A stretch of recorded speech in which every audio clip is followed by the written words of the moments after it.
Hello, chatto! It's Thursday, and coming up today on Building a Nation with Wisła Kraków, we had a youth intake, and it actually contained 3 5-star players. They may not be world beaters yet, but there's plenty of time for them to reach that stage. We are 8 games away from the end of the season, and there are 8 teams within 6 points of each other for the final, well, 2 through 9 places in the league. Lech Poznan are out of sight. I've already fucked this intro, but it doesn't matter, because all that and more is coming up today on Building a Nation with...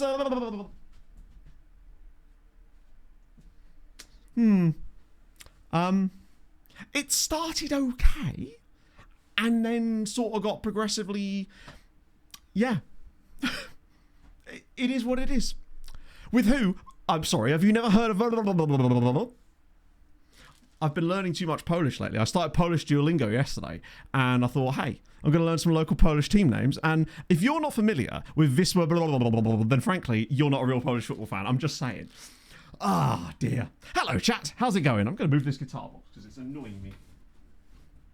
Look at it. Oh, he's so strong. It's empty, obviously.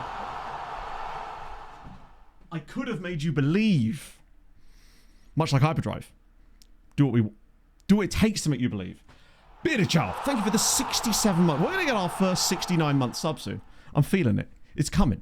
I mean, obviously, because that's how months work. Watching this okayest Ned Flanders cosplayer scream at digital pathetic computer men while acting like a complete silly goose, That's the one. sprinkling in his Fulham fantasies and stick puck opinions, then firing off steps for Sabrina Carpenter.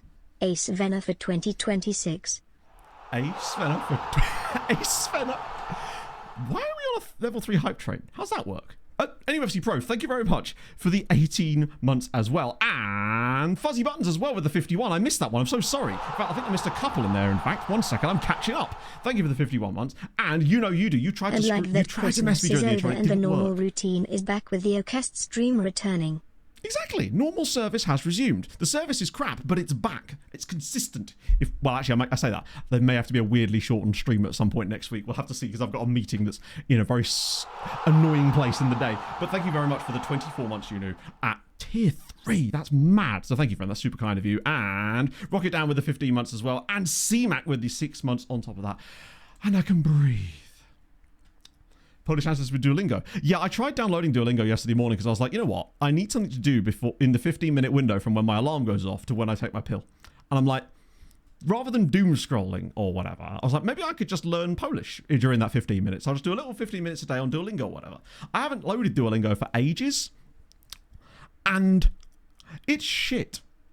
Like, I'm sure there are better options now, but I haven't, probably about 2 years ago I used Duolingo for a little while, but my God, has it got bad. It's such a piece of shit, isn't it? Like, it used to be a case that you could go on there and learn a language. I barely done 2 lessons before it went, oh, you're out of energy. I was like, what do you mean energy? It used to be a thing where you'd lose, like, hearts or something if you buggered up a lesson enough. And I was like, all right, fair enough. It punishes you for doing badly or whatever, so you have to think about it. But this time you just lose energy for answering questions. I'm just like, right. And then every single lesson is followed by a fucking 30-second ad. It ain't worth it. The amount of time, I spent more time watching ads than actually doing any Polish lessons. So, but hey, I know what an apple is, I suppose. So we've got that. Babbel, yeah, I might have to look into Babbel instead, honestly, because if they have Polish, that's the thing. Do they have Polish? I'm sure they do, right? Pass Bro with the 25 months. How are you, friend? HHHHHHHHHHHJ.I.JJJ.sa.up.ba.ishk Nana nana nana nana nana Uro HHUASTSTLALALALA longa longho. This message was brought to you by the Namib Illuminati and Yuri Krot Heritage Foundation. Weirdly, somehow still more coherent than my intro. Fascinating. Bad for language learning. I'm sure it is, but ultimately, I'm not going to just... I know the best thing for language learning is being there, right? But I'm not there. I know that Pimsleur is apparently quite good. I used to use that back in the day, but it's not free, is it? Like, I feel like it's one of those things where you'll learn some words, but you're not going to get a lot of the conversational stuff. Probably you need to be speaking to an actual native speaker to really make that work, I suppose. But, you know, as a little bit of fun to kill some time, I figured it'd be okay. At least I'd understand. At least I'd better see a player's name and be like, aha, his name means milk or something along those lines, or bread, or one of the various start words that Duolingo just seems to always choose to begin you with, no matter which language you're doing. Yeah, it's not, I mean, I don't know, I haven't even noticed that stuff in it yet. It's just, everything is just so funneling towards the payment stuff that it's just like, maybe make an app and then I'll pay for it. Irish Poet, well, maybe. Yeah, I mean, that's what they always say. It's like, being there and specifically speaking to people in the language and being immersed in it, or listening to like audiobooks for children in the language are apparently quite good too, because they use like simplified, obviously they're using simplified vocabulary and things like that, which apparently is quite helpful. I used to listen to this back in the day when I was trying to learn Swedish, a Swedish podcast. It was designed specifically to be in really simplistic Swedish, so it was actually like listenable as a non-Swedish speaker. It was kind of fun. So learning, well, this is the thing, right? Because I know a lot of you in chat are probably not native English speakers, right? But I know that in different parts of the world, sometimes obviously it's taught in school, but in fact I imagine it's always taught in school in the same way that we always learn languages in school, but maybe not quite as like intensely. But I know a lot of you probably learn languages through different ways, and a lot of it seems to come through television, right? Specifically probably American television, I'm guessing, and cartoons like Kima says, yeah? No conversation skills. Exactly, yeah. I think I learned more conversation skills from doing like a little bit of Pimsleur Swedish back in the day than I ever did using Duolingo. Oh, I bet it is. I've just never had the confidence. I tried to speak Norwegian to Norwegians in Norway, and they would just immediately know I was English and just switch to English, because it's like fair, right? They all speak English anyway. But I was just like, oh, come on, let me try, man. Let me hit me with the taxomika. That's probably Swedish actually, but regardless. Oh, hello, Ginger. How's it going, man? How's the running? Don't ask me how mine's going. It's bad. Easy German. Yeah, there's usually a language channel like that for pretty much every language I've noticed. There was a Polish one too, actually, which I was watching at Acosta a couple of months ago just for the memes. What it actually was is that Pog went to a gym induction and I just decided to go walk with her for a bit for some reason. So, here's the sitch. We are in a pickle. 8 games today, finishing off the season. There are literally 6 points between 2nd and 9th. After that, it kind of gets a little bit murky. This is oofy. Realistically, we ain't winning the title. We're 10 points away. Lech Poznan would have to have a generational collapse, and we'd have to overtake 5 other teams in order to get to that point. Our only hope, I think, for me, is Europe. And I think 2nd is still perfectly achievable because Korona Kielce and Piast Gliwice are somewhat surprising to be here, right? That being said, Korona did beat us 5-2, so I can't really complain about that. I think like we've got a chance. But honestly, as long as we get some form of Europe, I'm not particularly fussed. And as it was pointed out, we do have, or did have rather, a slightly tougher run last stream in terms of the quality of matches. And we did still pick up a dub against Legia Warszawa. An international student asking for some words. There you go. I picked up all sorts of Brummy words from Pog. It's just how it works. J-Levs, thank you for the 3 months. How was your Thursday going, friend? Probably spoken like, oh, of course, yeah. Well, it's sort of, I was going to say it's a somewhat lingua franca of a lot of the world in general, but obviously it's not a lingua franca, is it? I guess that's the term, I suppose. Board opinion, luckily, it's fine because despite us winning the title last year, it was massively overperformed. So the board, oh, hello, they're not happy, but B is absolutely fine. We're in no danger of being sacked or anything like that. Let me just have a look at the objectives, actually. It is in here, isn't it? It's in Club Vision. Here we go. So the only thing that we failed on is the Puchka Polski, which is unfortunate, but it was during the middle of our Champions League stuff. So we passed that because we did better than expected there. Hello, FB. Point is, we're doing okay. We're on for a top half finish. They're pleased with that. The youth facilities improvement complete. I guess that's the thing that they've decided to do. I didn't realize we were even doing that, which is fine, I guess. Yeah, stream notifications are so weird. They always are with Twitch. Sometimes, because obviously I subscribe. Well, actually, I get like this thing that's like a stream dashboard thing pops up on my phone, which essentially gets sent out at the same time as the stream notifications. Sometimes I'll get that like 2 hours into the stream. I'll be going off for like a piss in the middle of the stream, and on my phone will just go, boop, you're live. And I'm like, yeah, no shit, mate. It's good. Hello, Gus. Not sorry to beat the abs. I mean, hey, it was bound to happen eventually. Honestly, I'm amazed we got as far as we did. But without Devon Taves and Landy, we definitely don't look as good. And the top line wasn't doing a lot. But we've still got 22. Such a buffer, it doesn't even matter. Ooh. The Beast. Thank you for the 22 months, friend. Oh. Karen Ban. Yeah, so basically the backup plan with these is always to, if we ever did get sacked, which has only ever come close like one time, usually by the time that happens, we've got like a pet team that we quite like, and they essentially become the team that we would go after straight away. I'm not entirely sure who it would be in this save, if I'm honest. But we got time to figure that out, because it would take a monumental fuck up from this point for us to get the sack. Now, if it went badly next season, there is a chance it could happen. Which of the wood? Easy one of the most fun I've had watching. I say most fun. Chelsea really do have a discipline issue, don't they? I know they were making a big deal of it before the game, and I was like, well, okay, but they say that because it's a talking point. But they got 3 bookings and a red card in the same incident. I haven't seen that level of head loss since Fulham at Manchester United in the FA Cup a couple of years ago. It's just...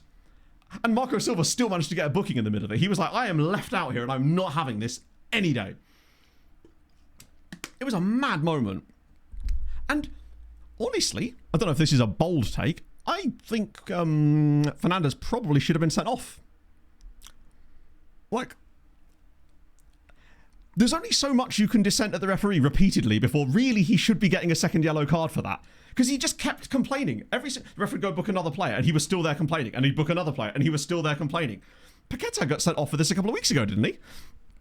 I mean, 9 men would have been a bit much, but, you know, you don't ask, you don't get, right? Oh, dear. Right. Sick and tired of the bad results. Let's try it. After this game, our running does get a lot easier. But if we did get something out of Lech Poznan, all of a sudden it's good. How did toe the line? Oh, he did toe the line. My apologies. Yeah. But I think the other issue is when your captain is the one behaving like that, I don't know if it sets the best precedent for the rest of the team either. I always feel like Caicedo as well would be a much better footballer if he spent more time on his feet. He seemed to spend most of the game trying to get random players sent off and just being on the ground. And he's such a good footballer too. Is that Frank Kessié? Yes, it is. It is the Frank Kessié. Also, if you missed last stream, by the way, chat, Brookbet Nichetsia have Mauro Icardi up front. And yes, he scored against us, because obviously. Pick an affiliate, grab all the players on loan for free. What I do is I just send all my players to them before I take over the job. It does sort of strike me as a bit of an experience. This is nice football, actually. Hello. Maybe it's just a reset of the game. That's all we need. Naeem down the right-hand side. He's got 2 assists for us already. Can he make it another one? Or just score himself? It's Ranjvar! 1-0 already. Come on, lads. That's nice. Oh, he was clearly a tactic to even things up a bit. But my favourite part was when Malo Gusto tried to pick a fight with Sander Berger. And he's got like a good foot on him. And I was just like, what are you doing, bruv? Was it actually... You're right, we didn't look into his stats. Kima, after this game, can you remind me? Because I do want to have a look at his actual season stats. So we could just see how unlucky we got. Another prime sub, another day, my club employees. Scott Parker frown. I'm so sorry for your loss at this difficult time, FM Cakes. You have my full support in the Scott Parker out train. Do not worry. Thank you for the 12 months. And James and Kathy with the 48 Happy on top. New Wow. Year, Chatto. About to spend the afternoon building IKEA bookcases on an early day off. Speaking of, basically 30 seconds before I was supposed to hit live today, IKEA rock up. Bear in mind, I went on this rant last year where they told us it was coming Sunday, and then randomly this morning, it's 2. Randomly this morning, they just rock up on the door. I'm like, what if we weren't in? What if we worked conventional jobs where one of us wasn't in? Incredible. It is 4 years. Thank you, James. That's so cool and very kind of you. So that means you subscribed first in January. Interesting. Actually, I've never asked you this, James. What was it that brought you to these streams in the first place? I just thought that was interesting. I think you're right, Kima, but I think we only looked at it in the game and it doesn't always give you the most accurate depiction. I want to look at his stats in a bit more detail because it's just fun. This is nice. We're a bit fortunate, perhaps, to be 2 up, but I mean, Ranjbar with a double, well, an assist and a goal. All he needs now is a fight and we're ready to go. I would love to see a goal out of Rodado or Furman today because they are not having the best time of it in front of goal lately, and a lot of the goals are having to come from elsewhere, which is fine when you get them. I think the issue has been that we haven't been getting them as frequently as we'd like. This is a much better performance, though. I'll tell you what, if we beat Lech Poznan, it's not me saying title race back on, but it does bring the gap back down to 7 points again, and you know they love a wobble. Just leave it without knocking. Yeah, this one they might have done. It was, I mean, we're talking a box that's like up to my shoulders, so like at least 3 feet high. Man of the tactic? Honestly, no. I genuinely don't think I have. We've been one of the better defences over the last couple of seasons in this save, to be honest. Head-trick down with a 39. Finally back in the streams after a hectic past few months. Hope everyone had a good festive period. I am literally snowed under in Aberdeenshire today. Snowflake emoji. Harry Wilson goat. Harry Wilson goat. He's just unstoppable. Even when they disallow a goal, he's like, fine, I'll just get another one. Thank you, though, for the 39 months. Sorry, 37 months. No, it was 39 months. I'm an idiot. Yeah, Aberdeen was... I was up there in September, and it was bastard cold. Went for a lovely walk on the beach, though. So that was nice. Extra classer is still extra classing, which is crucial. Live league table now puts us into still 5th, amazingly. On the plus side, we would only be 2 points behind the others. I think this is accurate now, right? You're kind of... Mate, it was so heavy. I say so heavy. It was probably weighed about 30 kilos. It's not like stupidly heavy, but it's the fact that... It's not even the heaviness. It's the size combined with the heaviness. We have to do like walking things. So it's just in the hallway now. Pog's going to be for a lovely treat when she gets back from work. Lose the game. No, we can't. I'm afraid we can't talk about that. Honestly, Delap has to be doing much better with that chance. When he goes clean through after that beautiful dummy from Cole Palmer, it was the finish of a person that perhaps hasn't got the highest confidence right now.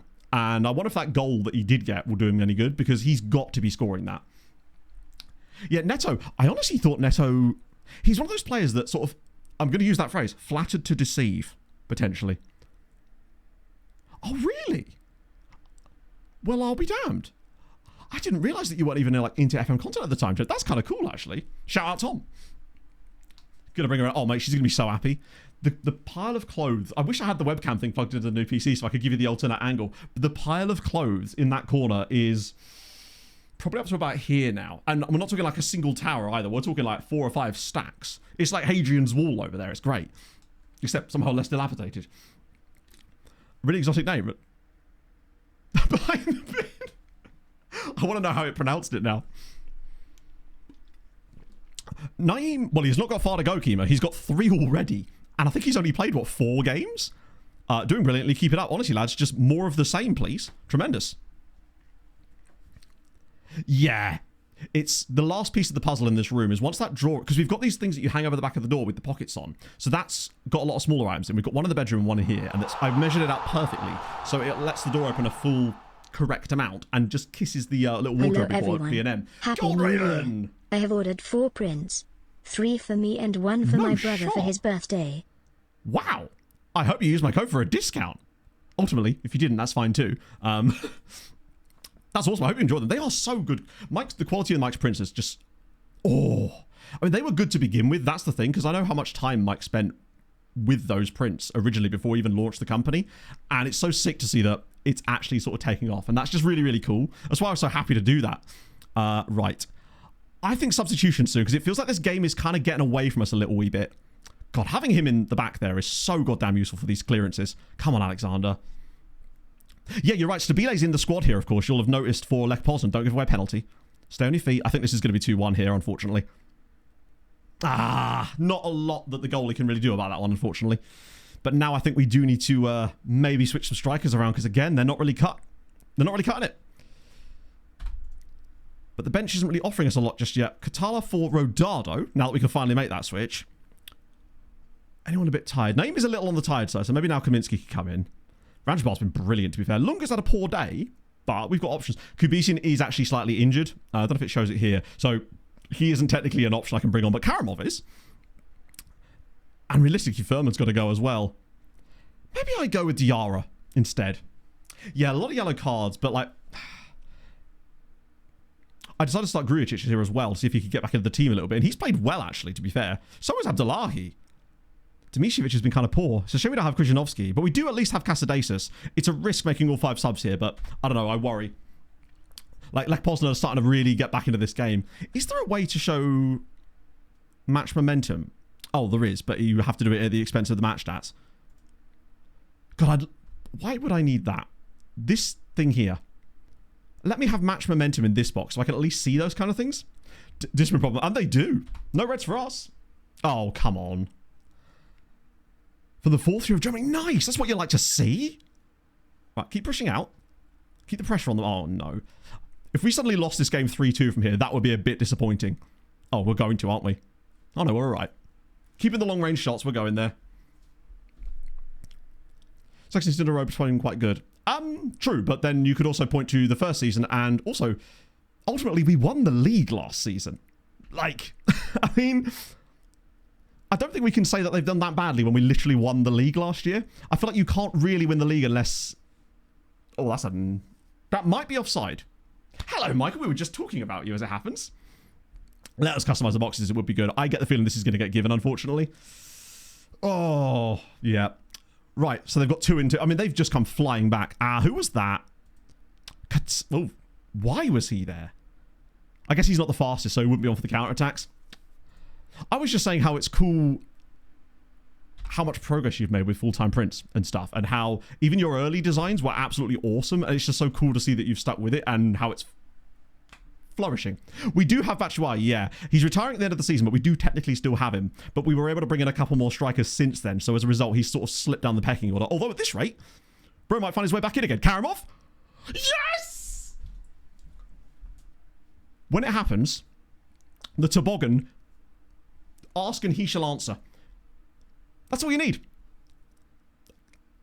Oliberg and Karimov does the business. It's lovely from Kuziemka, but this is some finish. They don't really close him down enough. Oh, he's like an Uzbek Willian. Never mind, indeed. I mean, we'll probably still draw 3-3, but I think we've at least prevented a defeat, probably. And maybe one of the new guys up front will actually do something here. That is so fortunate. Docampo, I'd say, has actually done a decent-ish job today. I mean, they got 2 through the middle there. I think there could also be an element of, like, with us changing the team around quite a bit, the strikers that we've brought in may not be accurate for the roles they're now playing, so it might be worth looking at them anyway. But I don't want to make too many drastic changes, particularly when we're in a title race. I say in a title race. We might be if we get this, but unfortunately, I do get the feeling that we're... Oh, it's fine. It's all good. Oh, this would be a huge result. It's weird. We've actually struggled to get results against the poor teams again. Like, we've beaten Legia, albeit somewhat fortuitously. And at the moment... In fact, you know what? No, I'm going to say nothing for the moment.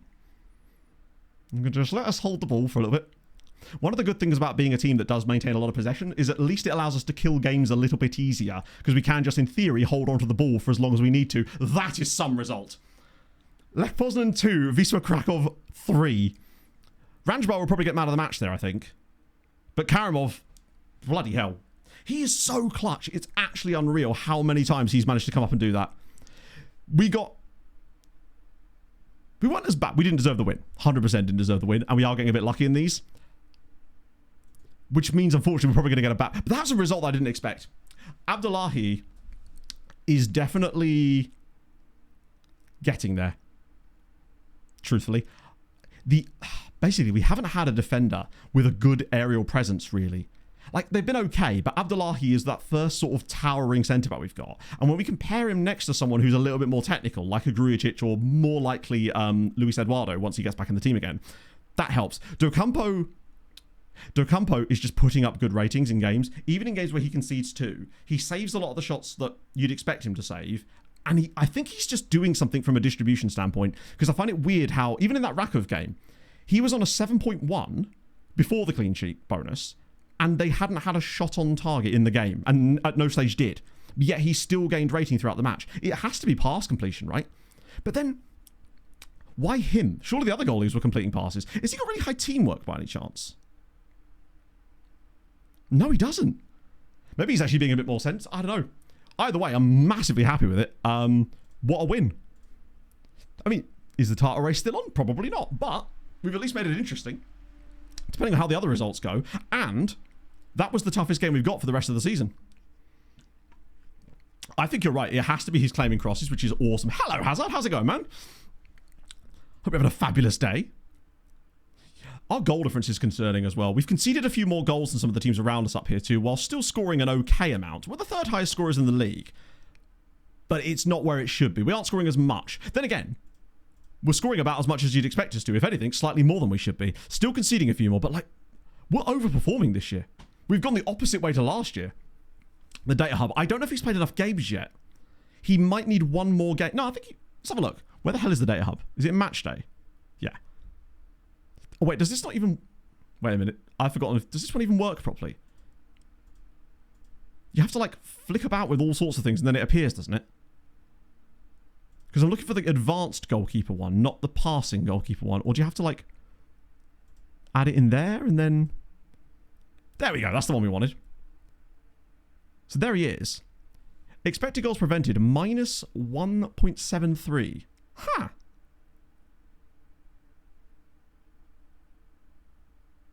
But, I mean...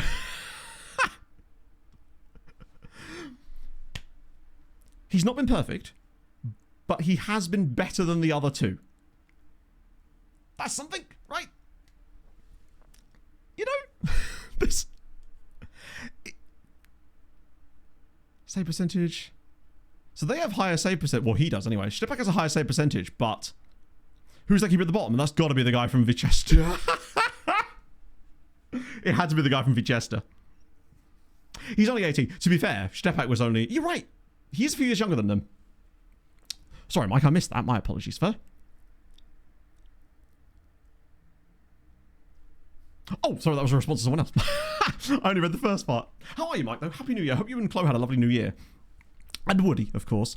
That is especially bad. Top left is the Woods goalkeeper, who's actually a Canadian dude. Isaac Bomer. Oh my god. He has a 46% save percentage. Okay, bro. Like, what? Bear in mind, nobody else is below 70, and yet bro is out here with a... What? But yet, only has a minus 4 point... So he's one of the better goalkeepers. Is he just facing no shots? Are Woods just not letting anybody shoot against them? That is bizarre. Who's this guy again? Oh, it's the Katowice goalie. Crucially, though, Docampo is performing better than the... We've made the right move there, is all I can say. Like, the very least... Oh, yeah, who's this? Is that him again? 1.5 saves per 90 minutes. That's insane.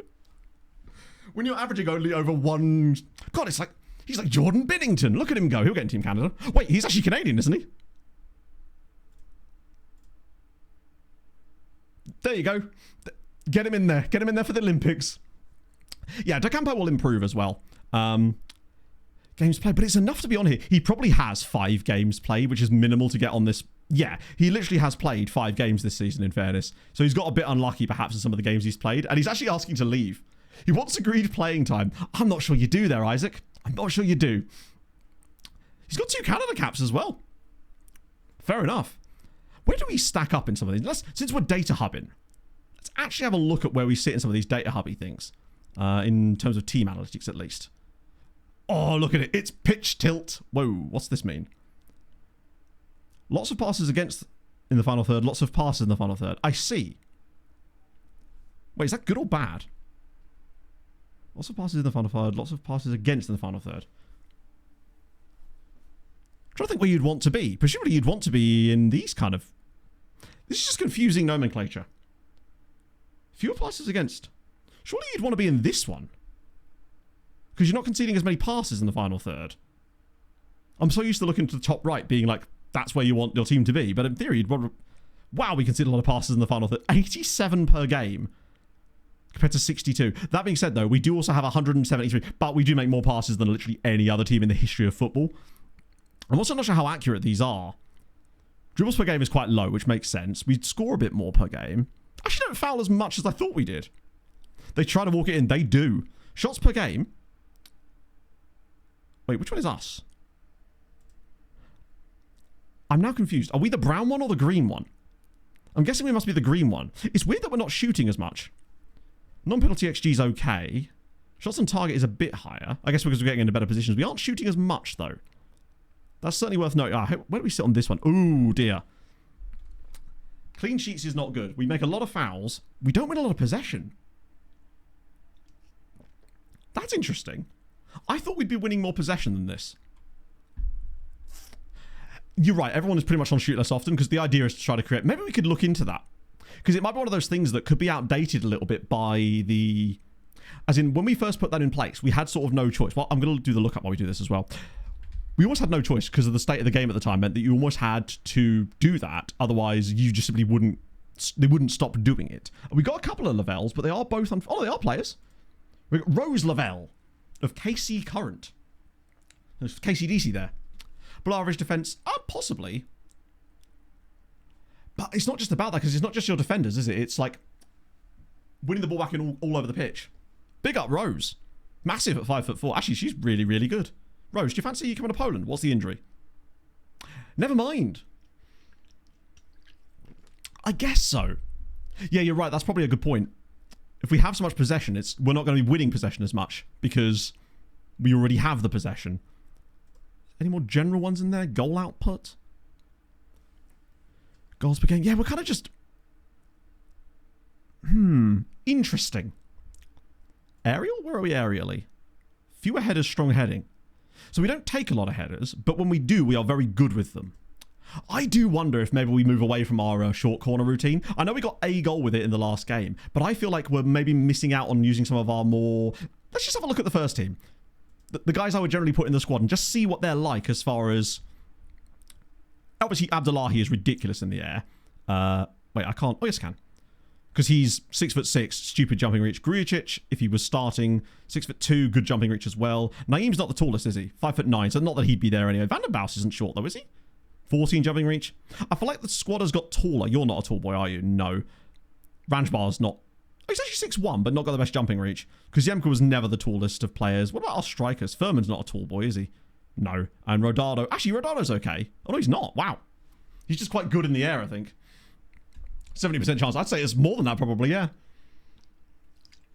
No, I think you're right, Kima. It's weird doing that after we've just literally scored one in the last game. Actually, should we have a look at... Oh, no, it won't show corner goals, because that technically won't count as a corner goal, will it? I don't think. Pretty certain, because it's second phase, the game won't count that. I'm just going to quickly look. I just want to see if that is actually a thing it does count. But I don't think it's smart enough for doing that, to be honest. Team stats. So we want attacking... Penalties, cross completion, crosses completed, goals from corners. 2. So we have scored a couple. I guess it's not enough. Like, you don't want to be... When you look at the teams that are down here, generally speaking, they're not great. I mean, Rakov are down there as well, actually. So we definitely need to be better than that. What about defending goals from corners as well, actually? I feel like we've conceded far too many of those. Where is it? It'll be in here somewhere. 2. So not the worst, actually. I think it was more in Europe that we were getting cooked with corners. Master said about huge jumping reach for corners. Yeah, I think we might just have to try it. Because worst case, I don't think it's going to make us worse from corners, I suppose. That's the way I'm looking at it. We're not going to suddenly get... Where even are they? Oh, yeah, set pieces. So we're attacking corners. So we'll get rid of short. We'll just aim... I guess we have 2 routines, right? We just have a near post and a far post. That's what we used to do on older FMs, which means you no longer need to come short. So I'll have you lurk near side. And I want 2 people attacking near post is actually good for that. Strikers in the air, not great. Rodado and Furman. Rodado's decent in the air in the sense that he's good at heading the ball, but he's not actually good at in the air per se. When he gets a free header, he can usually bury it. We'll add that one as an in-swinger, yeah. And then we'll add a duplicate current routine, but then we'll switch this to far post and then have these guys attack far post instead and then keep everything else the exact same. Just want to try that for the next game and not overcomplicate things. Basically, try and get Abdullahi something. Because at 6'6", you'd expect him to win a couple of these headers per game. And with us getting a lot of possession, I would be willing to bet we're getting a decent amount of corners, if nothing else. It's always weird making tactical changes like that after you've just won a game, but it's a game that we were somewhat fortunate to win, I guess. Hello, Hamburger. How's it going, man? So you're actually at... Oh, no, it's the same team, isn't it? I wonder if it is that you're just holding out for an Australia cap, potentially.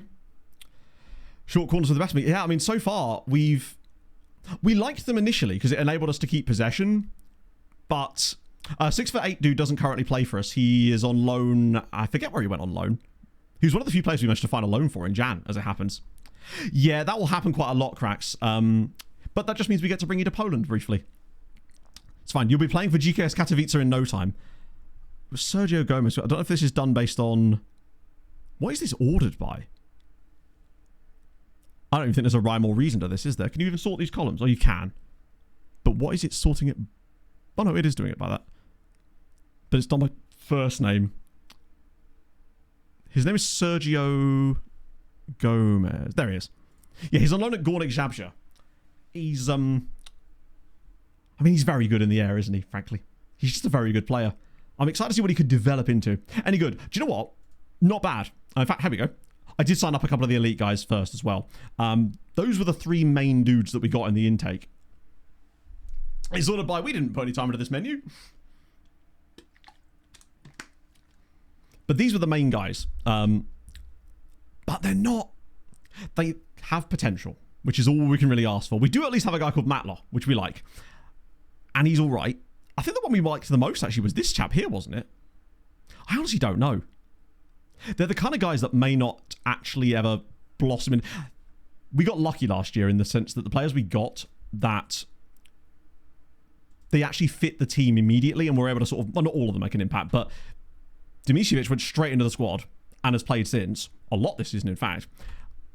Stasiak, less so, but he's still a useful player. I mean, they could still have elite potential, but that doesn't always mean they're going to be great players. Bartosz is interesting. They're all interesting. I think it's just a case of seeing what happens. Wait, what? Oh, that's fine. I did say I could sell him, but like, if he wants to go, he can go. So that's a new youth contract there. Wait, was there a... Sorry, I'll let him sign up the other guys as well. I did offer contracts to the main guys. They're not happy with my treatment of him. I mean... Okay, so it's 2 players naturally that are kicking... Wait.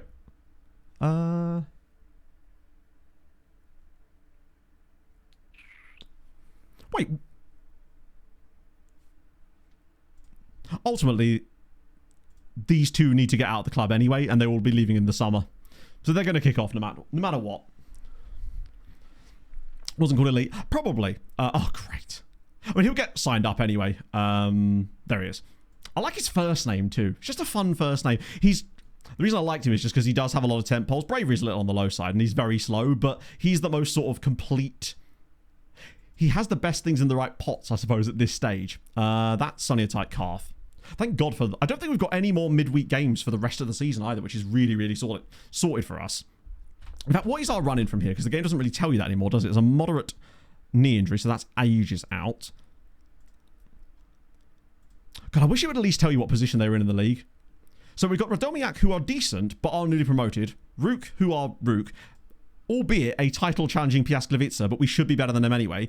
Bottom club, Lechia, who are Lechia. Then Pogon and Lublin. Like, it's a decent run.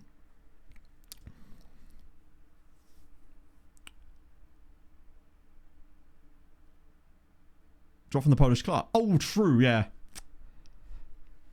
In a way, that might actually come to be a blessing in disguise for us, because if the others are still playing in the Polish Cup, which I suspect... Then again, it's the Polish Cup. I am actually kind of curious about that myself now, just because it seems like every year the Polish Cup throws up absolutely ridiculous... Oh, you can't click it from there. Of course not. That would be silly, wouldn't it? How do I even get to it? I don't have to search for it. I don't think what the best way to go... Is there a competitions page like there used to be?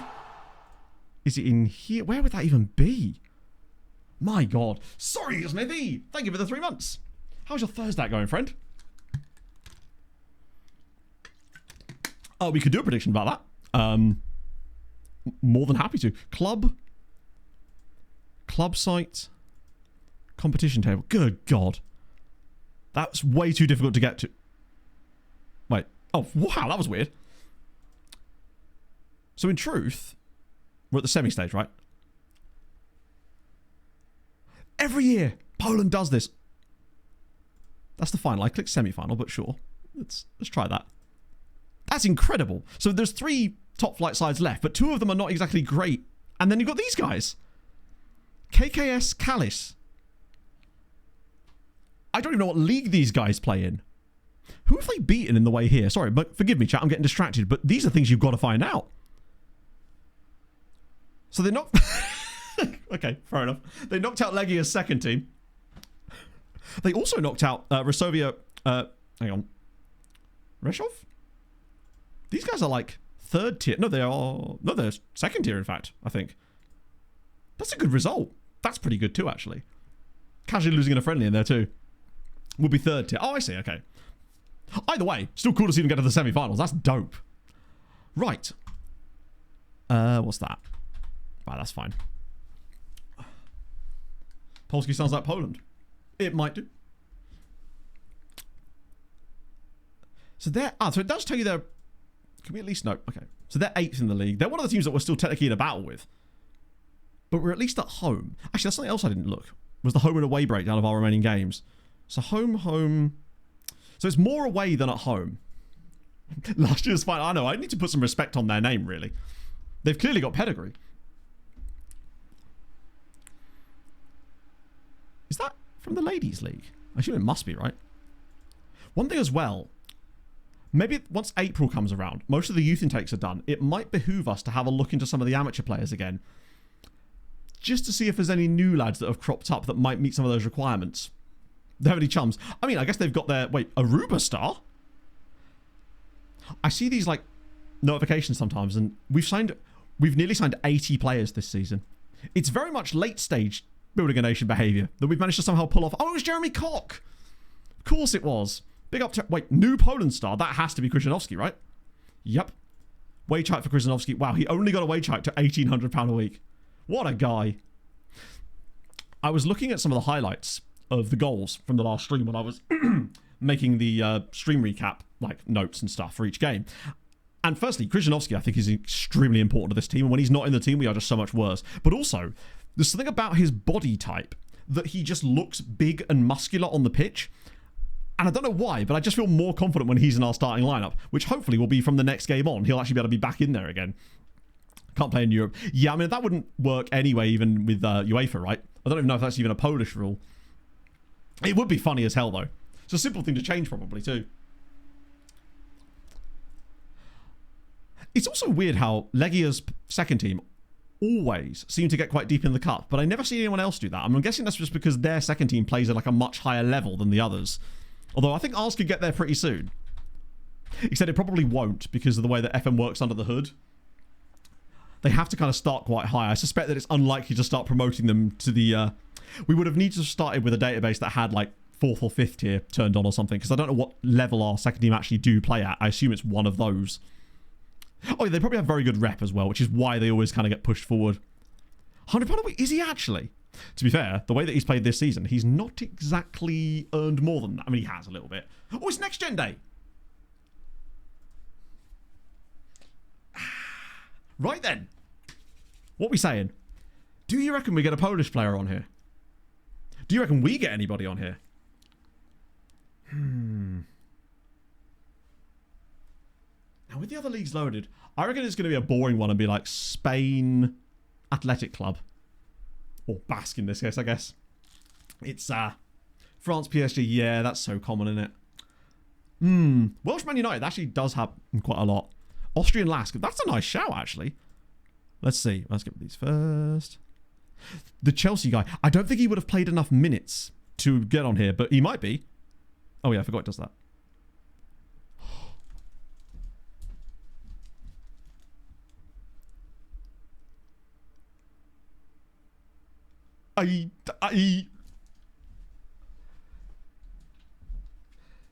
Yes! Your boy! Knowledge! He definitely didn't win it last year. There's no way that guy won it last year. I'm taking that. Oh! That's up there with Mexico Monterrey. Lovely stuff. That is what the Matchstradamus emote was made for, exactly. Oh my god, it's actually at Julian Munoz Gurun. Cool. Good god. Yeah, he's decent. Not even decent, he's just extraordinary. Nathan DeCat, obviously. Cool guy. Lewis Page. Shout out to Leicester City getting a guy on there. Kenneth Eichhorn. Young Turkish dude at Bayern. It's a shame. Yep, Danny Santana. He'd have got in my Santa team. I don't know if we're quite at the level. There's another 2 Leicester players in the top 10. That's good. And we can actually see the top 10. Oh, how times have changed. Sure. Vietnamese dude at Bayern Munich. Come on, Nguyen. You don't let Vietnam down. This is where he has not got second nationality or anything. Oh, I think he does, though. Actually, wait, does he? Yeah, he does. He was born in Germany, to be fair. Can only speak basic Vietnamese. He'd be pretty lonely there, actually. God damn it, man. Let's come back there. That's cool, though. Yeah, Leicester do seem to have some quality talent. Oh, we have to do that, don't we? Canadian-Chinese guy. American. He'll be so expensive, though. Hugo Venegas. I think he was on it last year, actually. Christopher Cups. Damn, lots of MLS guys. Jacob. 3 Leicester City players in the top 18. That's mad. Guy at... oh, yeah, Huracan guy. Ah, yeah, but he's also 19. And also not cheap. Players like this are the kind of guys I'd want to avoid. Not because he's not good. He clearly is. And he's called Tahiel Peralta, but he'd cost us a fortune. We can afford him. But we've got 3 players that we've got that are young, like him, already in our team that I don't think I'd want to displace, particularly with one of them being Kuziemka. They're the kind of guys, and he would never count as homegrown either. Oh, hello. Sorry, this screen really does annoy me still. Starbeck dude, there is Simeonets, who's still on the list. God, he's still only 18. That's crazy. Palazzo at Barca. It makes it harder for you to look at. There's an MTK guy. Wait, where? Oh, there is. You're right. He's Swiss. Real dude, but he is there. Olivier Mbambois. Sorry, Mambois. Who's on loan from Young Boys. That makes sense. That's a good pickup for MTK. Right, gotta go there, then back to there. God, it makes it so hard. Yeah, Simeonich is going to be on here, I think, every single season at this rate, right?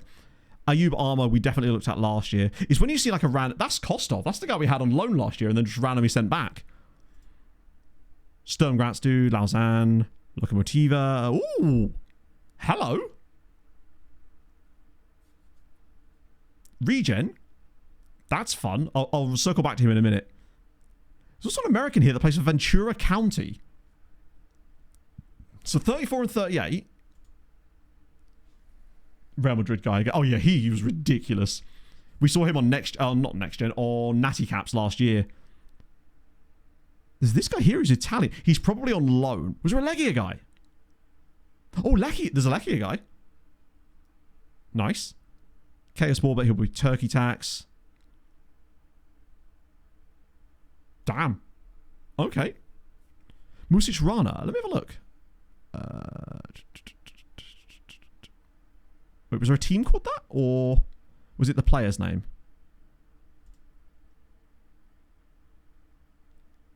I can't see a guy. 36. Oh, yeah, that's Legia. Team from Ecuador. Nice. Okay, so these two really intrigue me. 47. Yeah, I think it's a lower league Italian side. But my guess is he's on loan somewhere. Let's look at him first, actually, so we're right here. Yeah. So the team is San Benedettese. Serie C. Man is in the chaos. What is his badge? I kind of like it. It's got a kind of gothic vibe to it. That's sick. He's pretty good too. Unfortunately on loan from Milan. I'm worried the other two are also going to be on loan. But we don't look if we don't... Shit. Nebojsa Jovicic. Oh, wow. Oh, mate. He's so good. Worst thing is as well, they have... he came through Juve's academy. We would have never got this guy. How sick is he, though? Cool team that they've sent him to as well. Not a team I'm genuinely familiar with. Badge looks a bit like a clock. And who was the other guy? The Ventura County dude is 100% going to be on... There's no way he just plays for them outright. Oh my god, he does. Carl Mullins. Wait, are they part of La Galaxy? They're an LA Galaxy, like, youth team, aren't they? God damn it. I saw that as soon as I saw the value there, I thought, wait a minute, surely Ventura County. He is kind of expensive, though. My car. I mean, he's certainly worth a scout. I do want to see a bit about him, but he is quite expensive. When you consider some of the prices we pay for strikers and how many of them we have. Petrus the Rock, thank you for the follow. He's 100% worth a scout. Our scouts aren't really doing a lot at the moment. It's their AHL affiliate. Bro's cleared waivers. I don't think I'd be likely to sign him. I was excited about him when I thought that he wasn't actually at one of the major sides in the States. That's disappointing. Right, contract's expiring. Batshuayi, Lelefeld, James, sadly, but that's his fault. I think I will, if I can, if it will let me set these for release now, just make it a little bit easier for us. It's a shame, but we knew that needed to be. That's fine. I'll sort that out later. Wait. This was a guy that we randomly... Oh, it's a guy we have on loan, don't we? It's actually okay. Whether I can be asked to extend him or not, I don't know. Oh, scouting update. Not going to be a lot of players in these at the moment. Not until such time as we get some more push through. There is an Andorran dude in here who's free. Vicente Reyes. He's actually quite all right. 2.5 million. I mean, in the sense that, I mean, I still wouldn't say that he's worth that amount of money, though. Like, when you consider the prices that we pay for some of our strikers, I don't think he's 5 times better than, say, Castillo or whatever, right? Like, if we didn't have any strikers at the club, I probably still wouldn't want to pay that much. I just don't think it's good value, frankly. American players, unless you get them from the amateur sides, are just so overpriced that I just don't ever feel like it's worth it most of the time. Because you could just get so many better players so much cheaper. See what he wants in terms of his contract. It's interesting that he has no mention of his actual playing time. Top 50 potential. Yeah, but remember, there's no guarantee that he has top 50 potential. Just because he's on the next gen list doesn't actually inherently mean that he's any good. It just means that he's played some matches.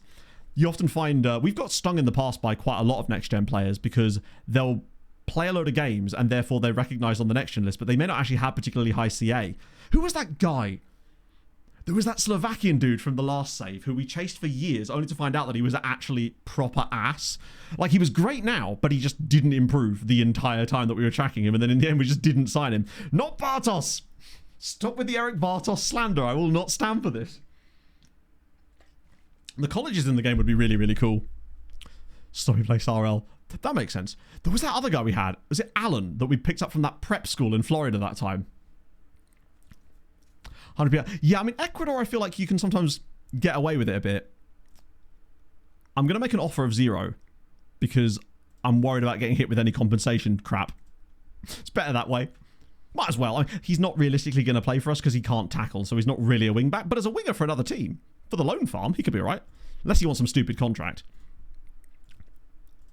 How many players have we actually signed this season now? It's not a small amount. That's the wrong... Oh my god, I will never get the right button. Transfer history. 74 players. But there is also a few more. There's still all of these guys waiting to join us in the summer as well. Most of whom I actually don't think are particularly good. The one I am a little bit excited about, though, is Malik Kouadio, who somehow agreed to join us, despite... I think he was only 16 at the time as well, which was mad. He won't join us till he's 18, of course. Does it actually? Oh, that's good. Because there's no way in hell that we're going to sign anywhere near as few as anybody else. Right. Breakthrough prospect is... I might just put you onto future prospect, just in case. Don't want too many of these breakthrough prospects breaking through. What do I offer you here? It's going to have to be a release scores one, because he's got Andorra cap, so it's going to have to be minimum fee release scores of... Ooh.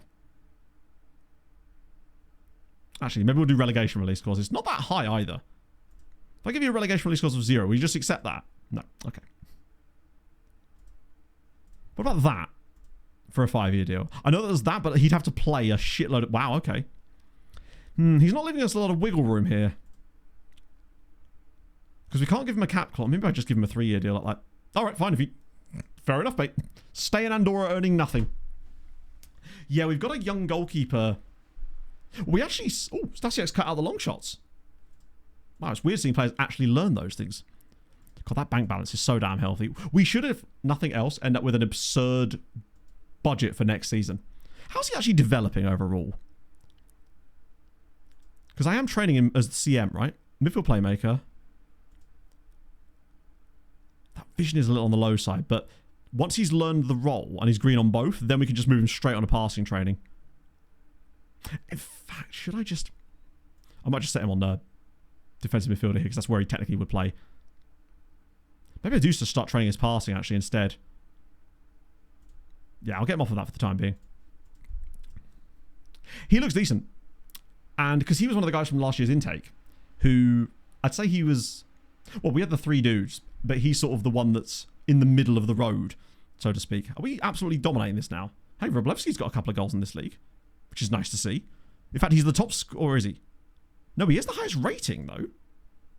Interestingly. Wanted. But he's... I think there is still a player there. Probably not for us. But I'm seeing development out of him, which is kind of nice. And he is still only 18. Sorry, 17, in fact. Hello, Tom. How are you, friend? He's won it by Skra as well, which is... You can't go wrong there. There's a few issues here. Can I actually see the issues? So there's a few players asking to leave, a few of which will be leaving. He's unhappy about the contract. He's a lone player anyway. Most of these issues will be resolved when the season finishes anyway. Luckily, they're not like starting players. Thurman probably will get a new... Well, at least Wroblewski is finally old enough to get a loan. Unfortunately, no one's actually come in for him. I swear someone did at one point. I think he turned them down as it happens, which is annoying. Right. I think everyone's available, at least for this game. Which means Krzyzanowski can start. Thank God. Not that I don't like Dimitrovic, but Krzyzanowski is definitely a step above him. I still want Damon on the bench, though. Probably instead of... Who's not realistically coming on anymore?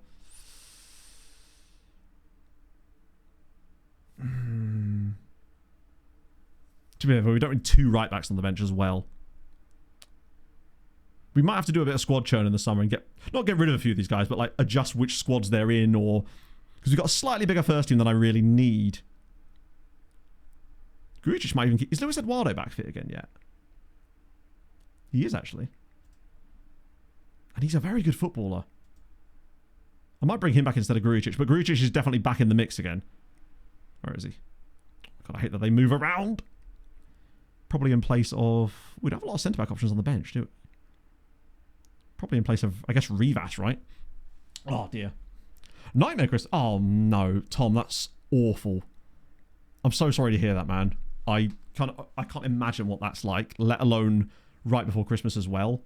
I'm just so sorry that you've had to go through that, and your family as well. So, just, yeah. I guess my best wishes to you. That sucks, man. I'm so sorry. I'll give you for $500. Well, yeah, IKEA. Maybe we should have gotten a wardrobe from IKEA, but you could get one from B&M for like £60, man. You just have to drive around all of Suffolk until you find the correct one. So there. And then when you do order something from IKEA, it comes 3 weeks late and with no warning.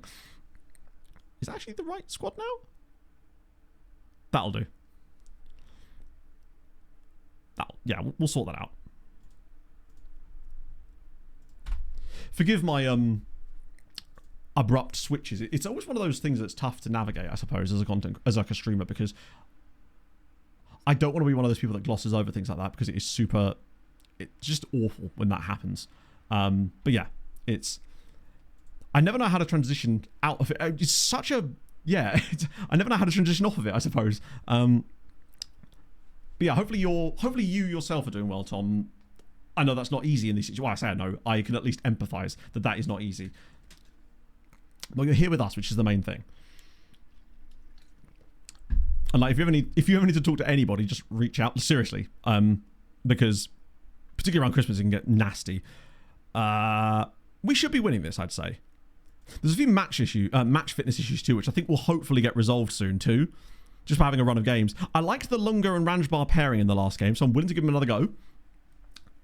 If we win this game as well, I think we can start to say I just want to see us play well more than anything else. Like, we were okay against Lech and we got Lech Poznan. We got the dub, but it came at the expense of us just still playing a bit mid. I want to see us have a couple of corner chances today, maybe.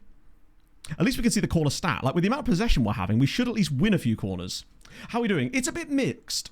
Like, we got knocked out of Europe, which we expected, but the league form is still kind of patchy at the moment, as we are just a bit inconsistent, really. We finally got a bit of a run of form together, and I think we are still heading in the right direction, but we're just requiring a few little tweaks to try and get there. Here we go, Alexander Furman.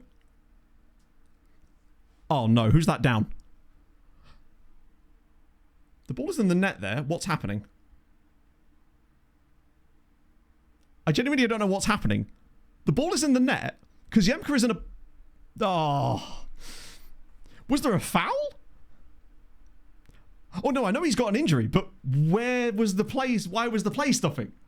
Was it because of the injury? Why were they still going for the ball? The ball was in the net. Like, was there a foul? I mean, the main thing is hopefully he's going to be okay, but that is a bit concerning. Stoyer's going to get a run on the team now. It's time for Stoyer to finally have a little run. Moderately sprained ankle ligaments. It's weird that we would even know that so soon, but nevertheless, we do.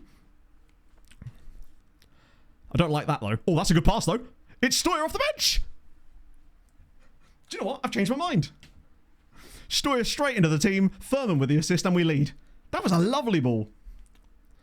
Oh, I love the little link up in the midfield here as well. Furman just dropping into the pocket. I love the run in behind. That was very Koziemka-esque, actually. Stoyer, he has been a good player this season. He was so good in those early Champions League games.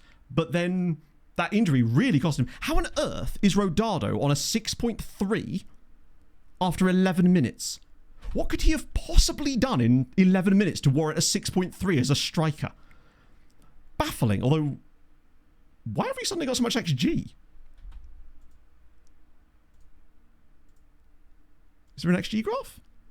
I assume Rodado must have missed an absolutely insane chance here. And the game just didn't think to show us. That's wild. Maybe he just took a massive swing at him in the middle of the pitch. This is a bit more like it from us. Like in terms of actually creating stuff. We're having shots, we're having chances, the possession is good. And these are not a bad team. I mean, they're not as good as their league position would suggest, but still. We need more defensive players in our out-of-position shape. What? I don't know, I'm going to go ahead and say that 7 might be enough. Just me, though. Hello, Andy. I wonder if the goal that wasn't given there with that weird header into the net somehow counted as like, it counted the XG for it, but it didn't. Oh, here we go. I mean, it's a free kick, but if we could get this on the head of Abdullahi. Go on. Oh, hang on a minute. Ranchbar. That's it. Build it up nicely. Oh, just wide. Okay. Not the best opportunity there. At least Furman's rating is being buoyed a little bit by the assist that he's got. This has been a better defensive play. He headed the ball over. Did he? Oh, it hit the... Right, I see. I wonder if the game was trying to represent it hitting the board at the back, and it was a ghost goal. So I assumed it was just basically giving a goal kick, but that was why I got so confused, because the ball was stuck in the net. Right. So basically, Rodado has to be absolutely burying that, and he once again has fucked it up. Oh, nice little turn on the play here from Stoya. Oh, got excited about that then. That was a good first half. Rodado was shit the bed. I think that unfortunately it's probably going to be Rodado's last year in a Wisła shirt. He's not contributing to the team anymore. And I might honestly, after this game, if he continues to play like this, maybe switch him out for our new man, Katala. Because he's the same kind of player, but better and younger. And if you're good enough, you're old enough to get in the squad, and if Rodado ain't performing, at least Furman is contributing things and isn't generally dropping absolute monstrously bad performances. Very good first half performance, lads, for the most part, except for you. You know who you are. Centre-backs have done good. Naeem's been poor today, but Krzyzanowski straight back into the team. Back in. He's just good. We're just better with Krzyzanowski in the team. I think he adds, not experience, but he adds some mental attributes that perhaps our younger left-backs don't have yet. And I just think that his body type makes him so powerful on that left-hand side. He's quite a goal threat too. I might also just get Rodado off at like 55 if we don't see anything crazy. I'd just like to win a game by more than one goal. These are the exact type of matches where we need to be doing that, where we're the better side. Because too many times this season, we've had these kind of moments where they inevitably score now. Oh, what a save! Gino De Campo is cooking in net. He shouldn't have got into that position in the first place, but my God, what a save! That's the difference, I think. Having a goalie, well, that really only is 0.2. A guy that can do stuff like that is huge. Rodado's dropping rating even more. I don't know what is on. He's appeared to be very happy. I don't know. Would we say happy or would we say delusional? Because I'm heading towards the Delulu front with that. Naeem's been poor as well. Fix him early. Like, Naeem's had some good games, but he seems to have a little bit of the inconsistency about him as well. He reminds me a bit of Koziemko, and I wonder the reason for that is because he's not yet learned the wing-back role in possession. So he's going to be properly in... He will have much more weird bad games from time to time, like Koziemko did for the longest time, and still kind of does to an extent. I'm not liking this 1-0-ery. It just feels like the longer it stays 1-0, the more chance they've got of grabbing a lovely tackle from Abdullahi. Right, here we go. Get some interchanges coming. This is better. Krzyzanowski is apparently one yellow card away from another suspension. He seems to spend half of his time suspended. Here he comes. Oh, okay.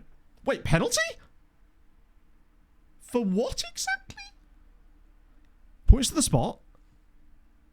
Me when I don't provide context. Awards the penalty. Okay, so Lunga apparently was brought down in the box there. Sure. No Saudi money. Yeah, I think Rodada's most likely going to be... We could still get cash for him. He'll have 2 years left on his deal. Crucially. Who's on penalties here? It's Vanden Bouse. Sure, why not? Do you know what? That's a weirdly good pen. He has the strangest run-up I've ever seen. I've never seen someone crab walk up to the ball from the penalty spot before, but hey, Van den Bounce buries it. It's 2-0 to Wisła.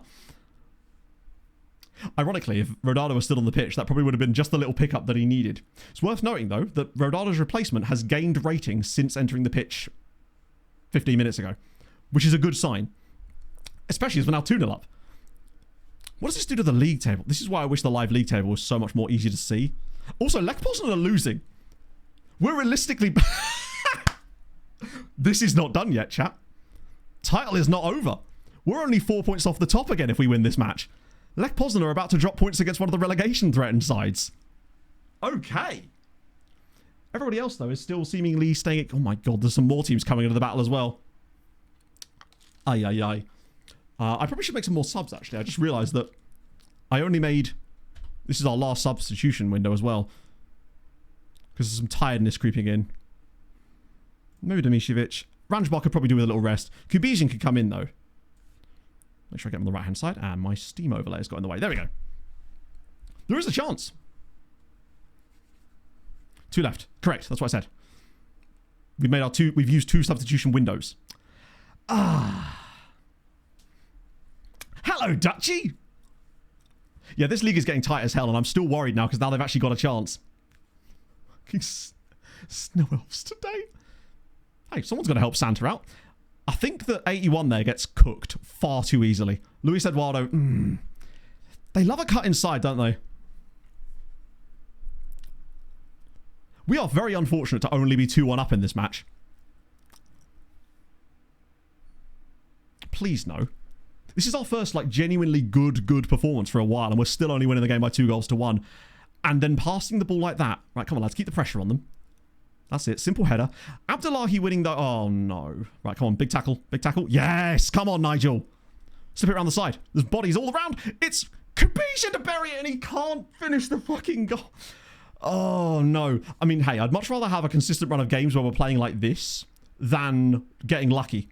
Because at least this is the sort of thing that you feel is more sustainable for us, even if it's a bit of a narrow victory where we underperformed a little bit. But defensively today, we've been absolutely superb. Barely giving up anything, really. Two little chances here and there. If we could just get this over the line. It's, albeit still a very tight victory, but it's a win.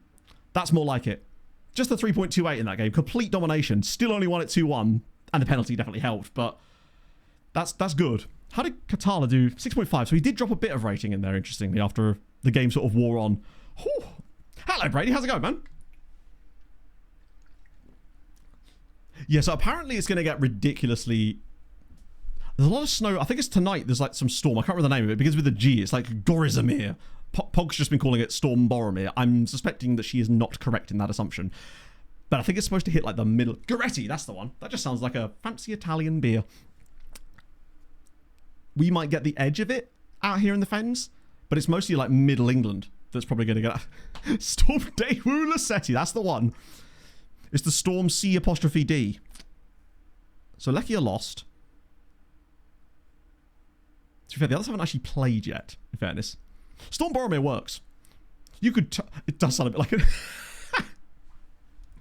If his name was like Matteo Goretti, you'd be like, yeah, that's a guy that's easily come through Juve's intake. Where's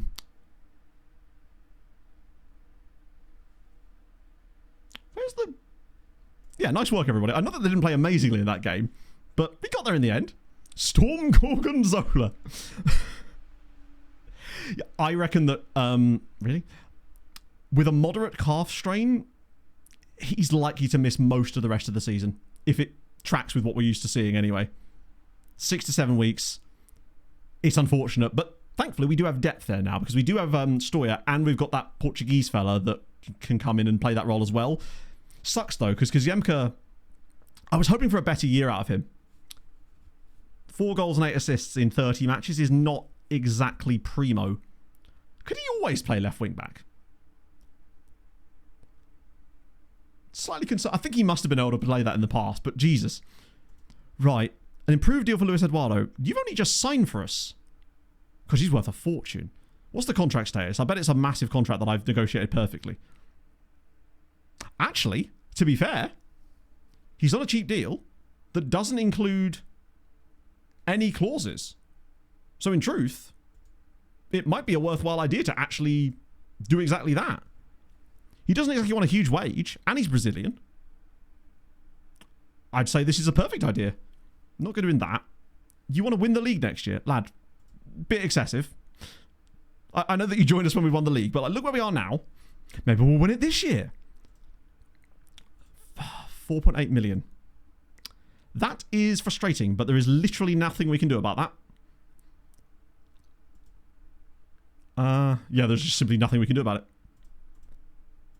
We are going to have to give him a new deal anyway, because he's only got 2 years left on this one, and he's not going to suddenly get any cheaper on that, is he?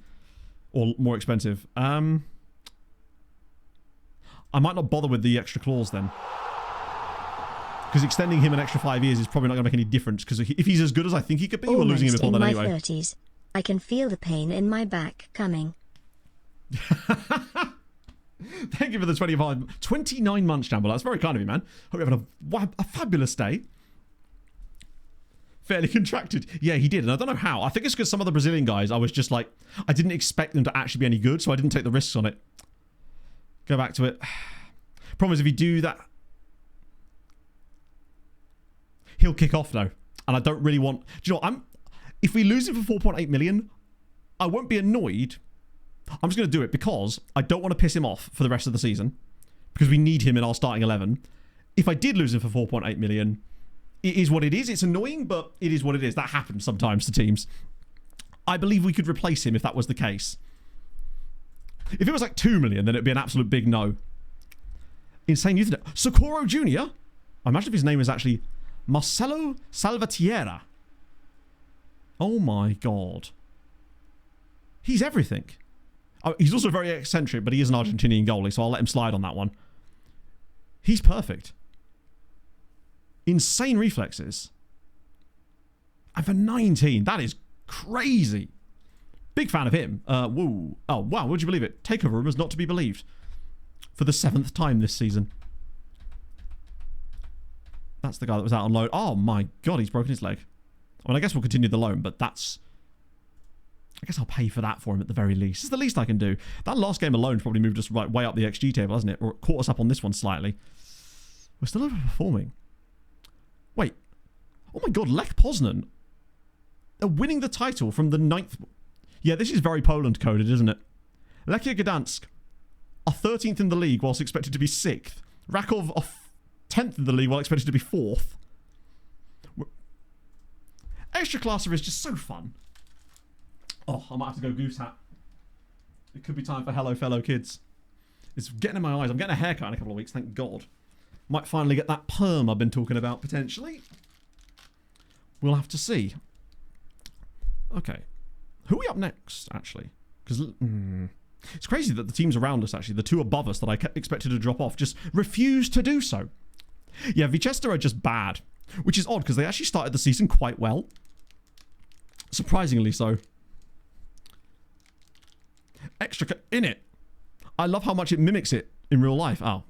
Why did I expect that screen to show me anything useful? It's good to see that Jean-Claude Waynon, though, is having an absolutely lovely time down in the lower leagues of Poland. Just the one goal, but he is a centre-back.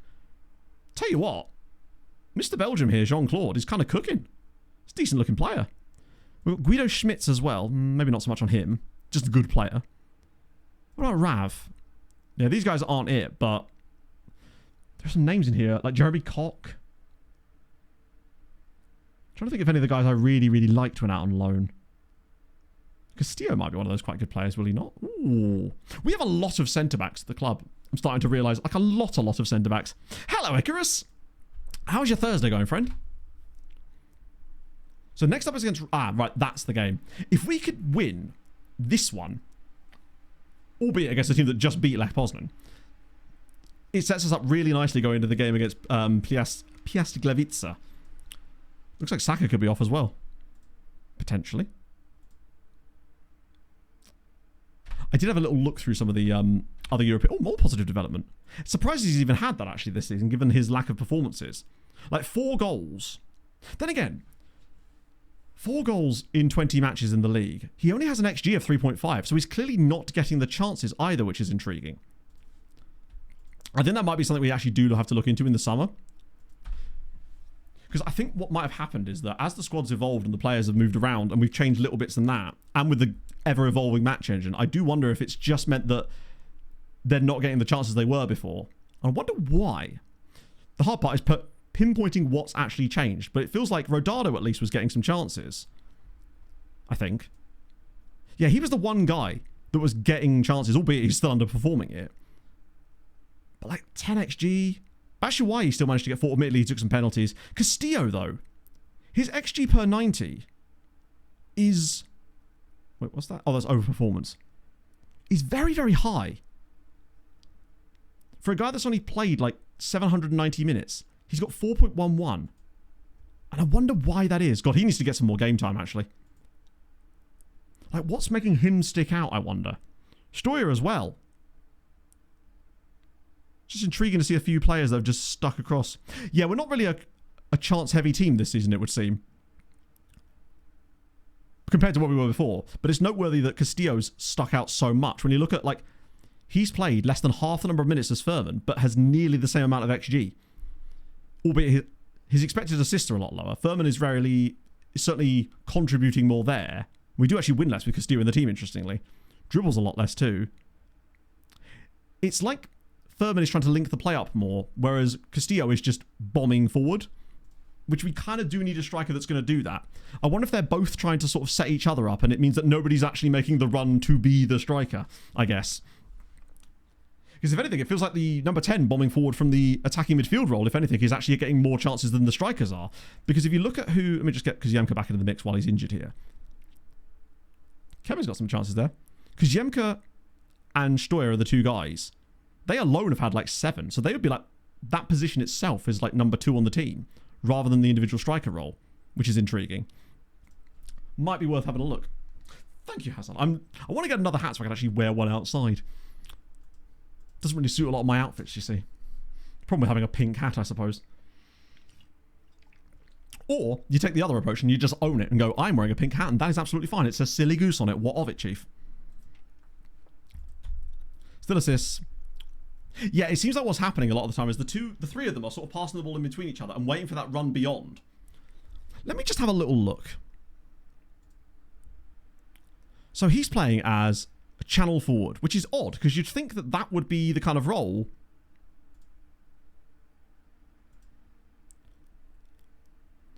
Ball position defenders supporting runs into the channel for their team. So he runs into the channels a lot, but that... Oh, I wonder if that's because he's going wider with the ball. He's not getting purely in behind. Whereas Rodado is the centre forward, so he's more of a goal threat. So he's more of the classic number 9. I wonder if we just went for a double centre forward play. His low dribbling. Well, we're not asking him to dribble. Like, that tactic doesn't... The role that he's playing doesn't have...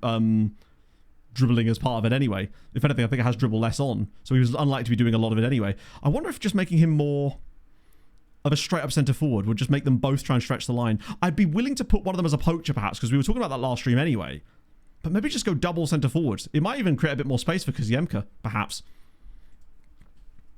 We might lose a bit more possession because they're not linking the play up as much. But you notice the goal that we scored against in the last game against Radom was literally Furman dropping back into that number 10 spot and then pinging the ball through. But it doesn't seem to happen enough. One thing at a time, eh? We'll try that out and just see how it looks. Noticeably, we didn't see a single chance from a corner in the last game. But, you know, you're not going to score every single time. That's a lot of expectations, the supporters. Chill it down, lads. A Liberian player. Usually, if you want to find a good Liberian player, you want to be looking in the Czech Republic. Generally speaking, most of the best Liberian lads come through at the Czech sides. What's his out possession role again? Tracking centre forward. And he's playing as an... I think that's the outlet centre forward one. And then you've got the splitting centre forward, stay high for counter attack. We do need someone who's tracking back. Potentially. I might leave it at one thing at a time. We'll change the in possession role first and see where we go from there. So Steuer's in. Who's he wanted by? Okay. Right, that might be quite tough in the summer. Do you have a release clause by any chance, my friend? I hope you don't. Oh, God, he does. But we had no choice. They got promoted already. It's March. Well, it's technically April, I suppose. Right, I get the feeling the story might not be here in the summer either. I don't think I can even offer him a new contract yet. Because he's probably not going to want to do that because of the interest shown in the... I mean, I'll try. At least we might be able to get the release clause put up a little bit more. But I suspect that he's not going to go for it. Okay, he will. Now, why on earth would I... Right.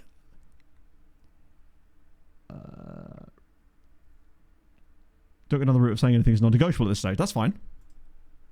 Good. I'm willing to give him a new deal if it keeps him. Like, he's already got quite a long deal, but if it stops us from losing him to Arsenal... So, star player. We're not doing star player. That's silly. But anything that avoids the release clause. Perfect. The fact that he actually wanted to get the same release clause back in is hilarious. Right, so we will remove and exclude. Yearly wage rise is not happening. If I actually could lock him down here to a proper contract, because he's Spanish again. His Spanishness might actually cost him here. It also could cost us potentially as well. If I was to put this at like $8,000 a week, will he actually let me do it? Oh, no, okay. I do want those extra clauses. At least give me 2 years. I'll give you 8.7. Do you know what? I'm alright with that. I think he has a bright future. I really like the acceleration and the agility on him as well. The tries killer balls is interesting. That's definitely worth doing. Hopefully... I know we could have technically done that with Luis Eduardo as well, but getting rid of a release clause... Oh, whoa! That was not the right button at all. Fucking hell. That could have been deadly moment there. Ranchbar's done okay the last couple, actually. I wonder if he deserves another start. But we are going to start Catala. Castillo will definitely get onto the bench for today's game, though. 100%. Who else is coming on? Ah, right. Maybe we won't be doing it like that. There has to be a better way to pick teams. I think that's okay. Do that. Ferreira now comes to the bench because he was the guy that was going to be backing up anyway. The rest of you is probably... Oh, no, Castillo definitely to the bench. I'll keep Rodado on there as well, but I think Diarra has probably run his race at this point. Does he not exist on the console at all? Amateur contracts again. Yeah, I want to maybe set up some searches because our scouts aren't really doing a lot at the moment. And it would make sense for us to start setting up some of the amateur searches today. That way we can work on... We'll actually start seeing the reports more next stream when we're doing the transfers. After this game, we'll go and set up a load of Belgian amateurs that aren't Belgian. Maybe some Belgians too, though. I think that'll be okay. If it ain't broke, don't fix it for the most part. I feel a bit for Kaminsky, but Naeem has got 3 assists, which is making him one of the better assisters in the team. It feels weird dropping Rodada when he does have 17 goal contributions this season, but ultimately, I just feel like Catala, that finishing and composure are so good. The balance is good. He's very strong as well. I want to give him a try. He's only probably played off the bench so far and hasn't had a chance to show what he can do yet. Who's getting a squad number? Ferreira, nice. 79, that's a lot of footballers we have on our books. It's way more than that. Pink outfit. It's not really my colour. I've decided my fall, winter and spring wardrobe, going for those like the dark forest greens, the navy blues, the I guess burgundy reds, I suppose. And there's some nice like I bought a pair of what was it? Dark chocolate brown corduroy trousers last night on Vinted. We owe them. That's always nice. When did we lose to them? Was that the cup game? Because I'm pretty certain it was Root that maybe knocked us out of the cup, or was that a second tier? It might have been Stahl, actually. Transfer Moon Cycle. We could try it. It's probably less fruitful outside of Windows, but maybe, to be fair, we haven't really messed around with it as much outside of a window. It's just, the pain with it is just takes a fucking age to set up more than anything else. Half! Right, I'm going to stand back and let him speak. 62 months. Let's go. 62 months watching this pathetic little man play with his pathetic little computer men. Shameful. One day you'll wake up and all you will see is me. Watching. Waiting. Hoping. Hoping you have got the 2 big bags of pasta ready as we are going to a place only the glorious go to. Pasta Party City. Me and you, Matt, together. Forever. Keep up the work that once was described as the Guardian as destructible. Love to the fam. Was once described as that the Guardian as indestructible. Harv, I think the pasta's gone to your brain, my friend. What was that? I would say waffle. You did. There's no two ways about it. You did. Oh, God. This has been we're conceding quite a few chances, actually, early doors here. Which is a little worrying. Pasta Party City does sound like... It sounds like it was the sort of place that would be on a random industrial estate in Swindon. Forgive me, I will. On this occasion, I will be merciful. But only this once. Let's get this up here, actually, so we can see what's cracking. Because it looks like Piastlevica are winning again. We've started quite poorly here, unfortunately. Both the strikers are kind of... I wonder if we've now gone too far the other way, where they're now both trying to make those runs, and it means the link-up is almost non-existent. But we'll see. Just 3 players basically all run into the same position. Oh, look at Naeem, man. He is going to be such a useful player in the future. Just for things like that. Oh, okay, that was a better chance, but... Hello, Doc. Is a look. In it just... I had to. Hair was getting in my face. I tried something different with it this morning. I was going back on the sea salt spray and figured, that'll be fine. No. There's too much weight in it at the moment. I just need a haircut, frankly. I need layers, man. Layers and a perm. Naeem's on the ball of gas. Going to be nothing, isn't it? Katala's done okay. Basically, defensive and pretty much up until our front 3, it's going fine. Just trying to find the right combinations between those 3, I think, is going to be the biggest mystery to solve. But I guess it's a nice mystery to have. Trying to get your front 3 actually cooking a little bit longer. Oh, look at the build-up here. It's so good right up until the ball inevitably ends up at the feet of one of our central midfielders on the edge of the box, whose sole role in this team just seems to be to bash it over the crossbar at any given moment. The game seems to be heading sort of in the right direction still, though. But it's the exact type of game that I feel like we just concede a goal out of nothing. Because they are actually having chances against us, even if they are a lower quality than what we're creating. Katala's done okay. Furman has once again struggled slightly, though. And Stoyer, if anything, has struggled more. Vandenbaus has been quite a poor, too. But Naeem's been excellent. Backline's done okay. Just an of a first half. It's the very hello, fellow kids look, 100%. Hello, Lord Sir Hale. It's going okay. As things stand at the moment, we would still only... Wow, look at this.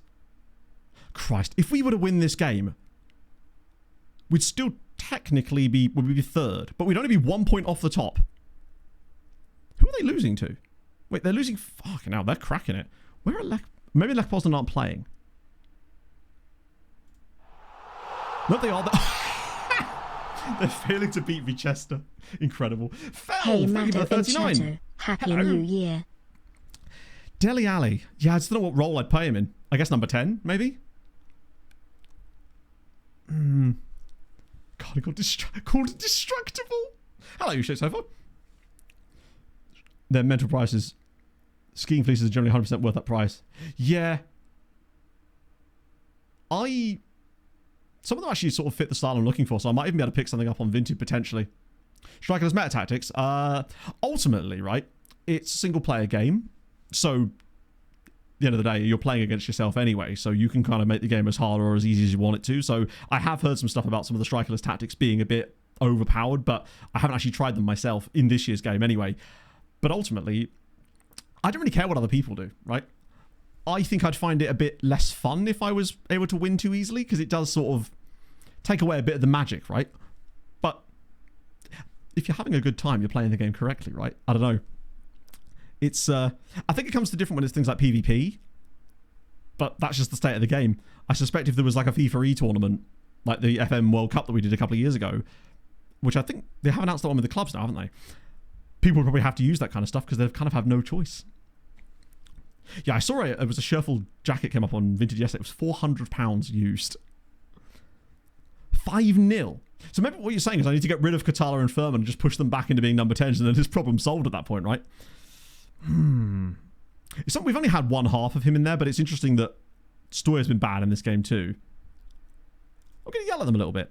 Nigel looks stressed. Nigel, chill. It's not about you, Nigel. You're going to be okay. We're going to get there. Thank you, Hazard. I nearly bought a Dr. Pepper one the other day. The pod network said, if we ever get a chance to play it 100%, 300? Hang on a minute. What? 300? You can't just drop that in there and not explain further. With who, in what season, with which team, in which league? I need to know. Have you got a screenshot? Even if it's using that, I don't even care. That sounds hilarious. Yeah, that is insane. I did, however, manage to pick up a season 2. I assume you've won the Champions League that season, right? Imagine if you just didn't win the Champions League. The curse of Bella Gutmann's like, you may have scored 300 goals, but you still ain't winning it. No chance. Just knocked out in the quarterfinals immediately. I was on Vinted late night about a week ago now, actually, looking at random sweaters, and there's a few companies who you don't see much. It's called Alan Payne. They make like lamb's wool, like sweaters, basically. Very warm and whatnot, but also extremely expensive. And someone had listed one on the Vinted for £7. So your boy is soon to be the proud owner of that sweater. It's a really nice one too. It looks nice, which is why I wanted it. And then I saw what it was. I was like, right, that's actually an insane deal for £7.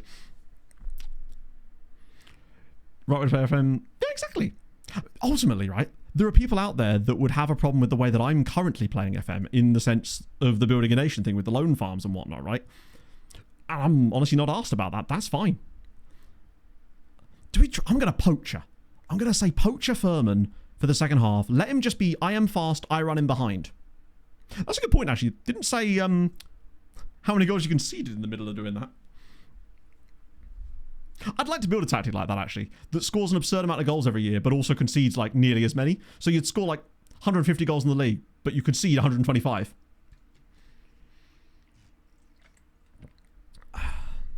Let's have a little look. I'm sorry, that's only 202. I was promised 300. I've been lied to. That goal difference is absolutely heinous. Yeah, I think being able to win 34 out of 34 in Season 2 and scoring an average of, 6 a game is a little excessive. They probably do need to have a look at that. Octotrek kind of was that, actually. I wonder if I could get the Wall of Death approach to work. I'm tempted to try that with Atromitos. I was hoping he wasn't going to shoot there. I'd like to see him take it shorter. Polonia are doing the opposite. They're just not scoring at all. With the best players in the world. I've never been able to do that even with the best players in the world. I don't even know why. I think it's mostly just because I'm still resting players for league games and things. So whenever we try to do those flawless seasons, during Malta especially, it would always go slightly wrong because there was always that one random game. It's Katala! It's in! And it's Jakub Krzyżanowski! Come on! Huge goal in the title race, and it's my favourite man. I feel like he's got captain material about him one day. I have no idea what his leadership is like, but we lead away at Rook in a game that realistically we should be winning anyway, but lately we haven't. Also, their defender has massively messed up there by not cutting that out. Point is, Katala has the shot, and it's just headed it over the line by Krzyżanowski.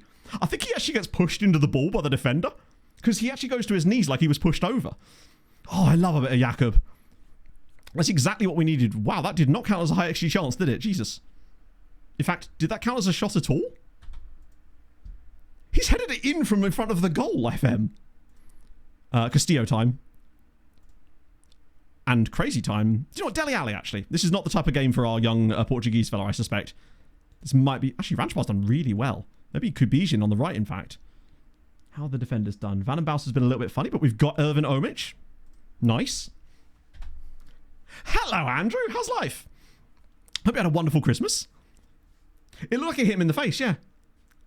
I kind of respect it. He's putting his body on the line for us, chat. Crying. Naeem just... Oh, look at this. This is going to get us so many chances each season just with Naeem running past people. Let's pull it back. Oh, use the player. Ranchbar! It's Katala. I mean, it's the easiest goal the man will score in his career. Rodado would have still missed it. 2-0. Come on. Katala? He's got an assist. He's got a... Will he have a goal? Will he have a goal? It is a goal. It's 2-0. Come on. Lovely. Hoofball. Ah, yeah. That's fun, actually. Was that Hood? No, not Hood. Was that Stinger that maybe did that? I feel like I remember watching that video. He had to be in the right place. That's the credit I'm giving him there. Could we actually win a game by more than one goal? Also, if we could actually go to 1 point of the title all of a sudden.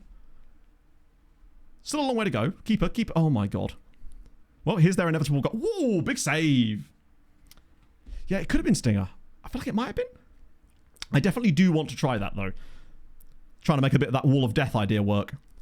I mean, I say work. It would never actually work.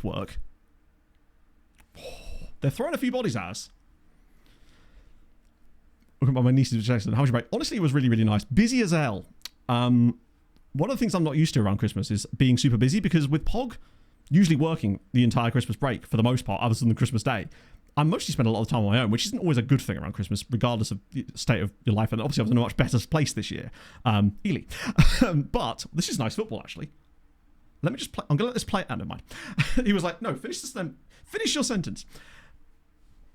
With POG being off for 2 weeks, we were actually able to go out and do stuff. So we spent some time at her parents. We did a lot of like random shopping trips to random places, which was kind of fun. I saw my family a little bit too. It was just pleasant, frankly. Didn't get a lot of chance to relax and find the balance I was looking for, though, but hey, it is what it is. It was a bit like Wisła Kraków, yeah. Castillo's done okay off the bench as the poacher. 6.7, it's nothing crazy, but we've certainly seemed to get better. Then again, they've had a lot of shots in this game. They must be shooting from range. To have 14 shots and not even get to a single XG's worth of a goal's worth of XG is a bit mad. But we are giving up opportunities in this game. But we're not conceding them. So far. Docampo's done Docampo things. I think we've got a bit tired towards the end of this match, it looks like. We've sort of fallen off a little as the game's worn on, but a win's a win. And incredibly, we'd still be fourth. So we did what I called the B&M Roadshow. Essentially, POG wanted a very specific wardrobe from B&M, like a single wardrobe. It was really cheap, and we just needed something for this office. So I basically made a map of all the local B&Ms that had home store stuff in them. And then we just made a day of it, just driving around to each one of them to see if they had it. Eventually found it in this one at Ipswich, which is massive. I've never seen... Anytime I need to get some new furniture, it's there. I wasn't the wardrobe that broke before. It was the... Oh no, was it? Nope. It was the drawers. Yeah, Europe is starting to look... Yeah, you're right. Europe is starting to look way more on the cards because of the form of the teams around us, thankfully. They're just having a nice time popping it about. Lech Poznan do, in fact, win. So we're still 4 points away. But we're right back in this now. If they'd have dropped points there as well, that would have been crazy. Did have a really nice time of in Norwich, actually. We were shopping in Norwich. And I can't believe that I actually bought clothes. I don't normally do that. I always spend my time going shopping going, oh, it's just too expensive. And obviously the sales probably helped a little bit with that. But I had more of an idea of what I actually wanted going in. And I was actually quite proud of myself for genuinely just going, you know what? That's okay to buy something occasionally. Old me would have just been like, no, you can't do that. A lot of corners given away. We started this game so bad. Right, great win. Still not sure. I think I might try poacher for the next game to begin with. Either way, we won the game regardless, so it seems like it's at least not affecting us too badly. And the best thing we can do is maybe just find a thing that kind of works. A 300-day wait. Oh, wait, you jumped the waiting list. Congratulations. You've broken the... Wait, what? Oh. Didier Deschamps was at that game, apparently, to watch Marius Stoyer. He's going to be very disappointed when he signs a new contract immediately.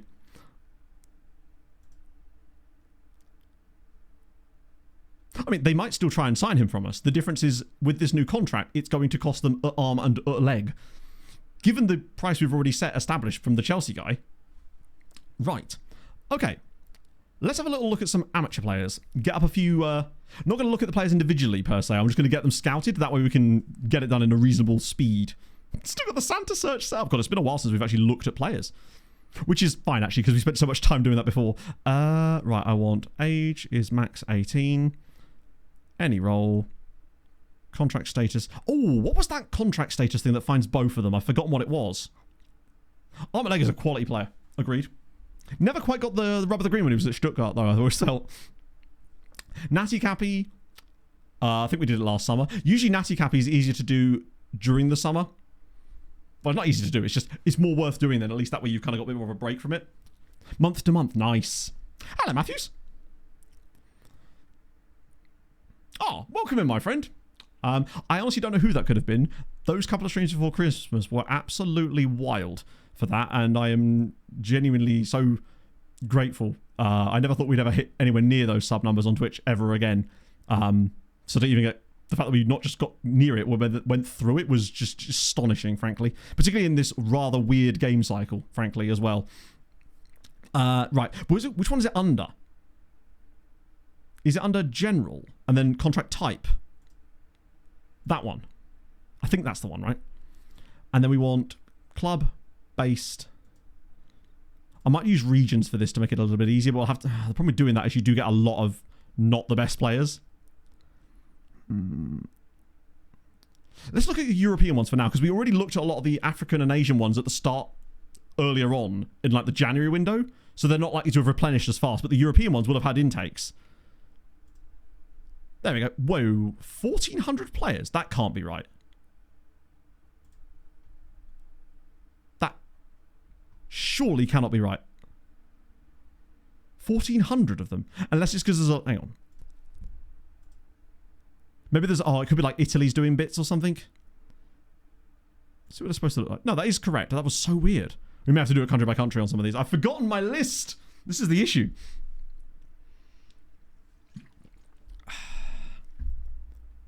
Do I filter it by slightly younger, maybe? To avoid us getting any players that we, like, realistically probably already knew about before. I mean, I can always filter out these ones anyway. At least one game. But then that won't get us anyone new then. If we filter it by one game, then that basically defeats the point of doing it. Because any player that would have played a game realistically wasn't in this year's youth intake, most likely for these. Very unlikely to have been in this year's youth intake. Then again, dropping to 17, yeah. I don't know. It depends if they're generating 17-year-olds. Oh, sorry, 18-year-olds. That might narrow it down a little bit. At least that way we get rid of all those guys. And I could just look for anyone like this. Scout knowledge, none. I think they would already have that anyway. Then again, that would be a good thing to put in there anyway. To eliminate those guys from the search. Knowledge is at least... No, at most none. It always defaults the right way. Correctly so. There we go. That gets rid of those guys. Not that it can do a control A anyway. And some of these guys we may have seen before, in fairness, but it's tough to know. Trying to think where else was... What other European countries I did it in that was good. I've already sort of forgotten. Bulgaria had a few, didn't it? Yep, nice. I have my chart somewhere, and I've already forgotten most of the countries that I put on that damn chart. I just want to make sure my scouts are basically doing something. Croatia had a few. Bit more than normal. Austria, I don't know if I had Austria on there or not, actually. I can't remember if I did. I don't believe I did. I might have a look anyway, but I don't know if I did have them on there. Guess we're about to find out. Oh, well, yeah, we definitely did then. Hang on, how has that guy got knowledge? Yeah, I need to find the graphics. There I go, making graphs and graphics for people and then just forgetting their existence. Ah, Czechia, 100%. Wow, that's a lot. And perfectly, it's 50, which means I can actually do them all at once. There might be a few guys here that we didn't get round to scouting last time as well, because we had less scouts and I probably wasn't going after everybody. Denmark, there's usually, 52. Really, Denmark? Portugal's a must. Although I think Portugal might not get us as many this time, because we definitely did look at Portugal last time, because it was one I hadn't really focused on much. Estonia don't bother. Finland have some. Oh, they have one dude apparently. Okay, never mind. France obviously have loads. They have, because of all the amateur clubs, that's not really worth our time. We might have to come back to that one and look at like players who've played, but that's easy to do a different time. Germany's a similar story if I recall. Wow, that's so many. I wonder if that's because it's counting part-time players as well. That seems like more than when I looked in the past. Great Britain. 5 Greek dudes. There's so much space there. I do wish it would actually expand to fill that a little bit more. So just I see their names, you know? In all their Greek glory. Hungary? Nah, just one guy. Then again, it's one dude. Maybe there's a reason why this guy is in here. He's the Hungarian player destined to take us to glory. I think I'm in the wrong save now. Ireland? Oh no, it's Northern Ireland that have loads. Italy have loads, but same kind of problem as the others. Moldova, they're not really... Northern Ireland usually have a few. There we go, 47 from Northern Ireland. I bet there's some cracking names in here as well. Did they even select? Oh, chat, that's the door again.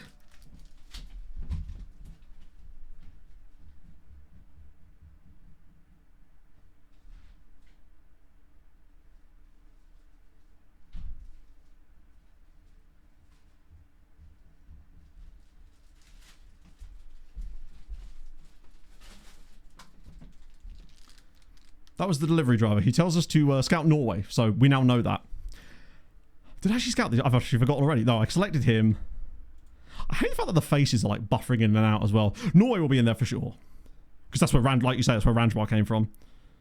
There they are. North. Oh, no, hang on. Netherlands too, surely. Oh, there's a lot in the Netherlands, but... Oh, are they back again? Really?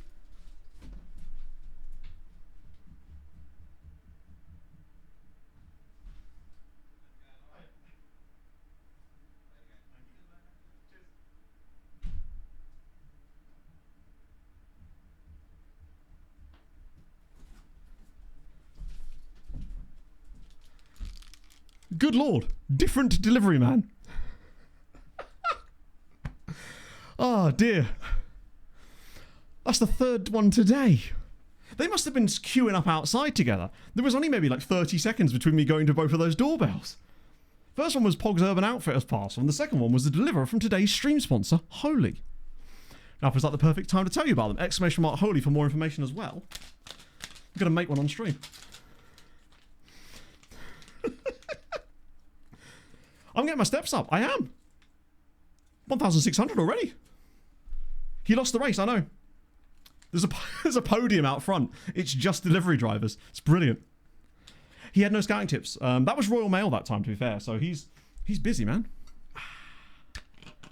Yes, just someone playing. What was that game called, by the way, where you lived as a kid? Because it's one of these games that has really specific regional names. So around where I lived, it was called Knockdown Ginger.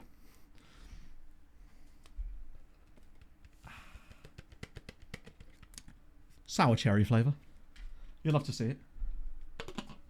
But hopefully we're kind enough to send some more stuff out today, which is really nice.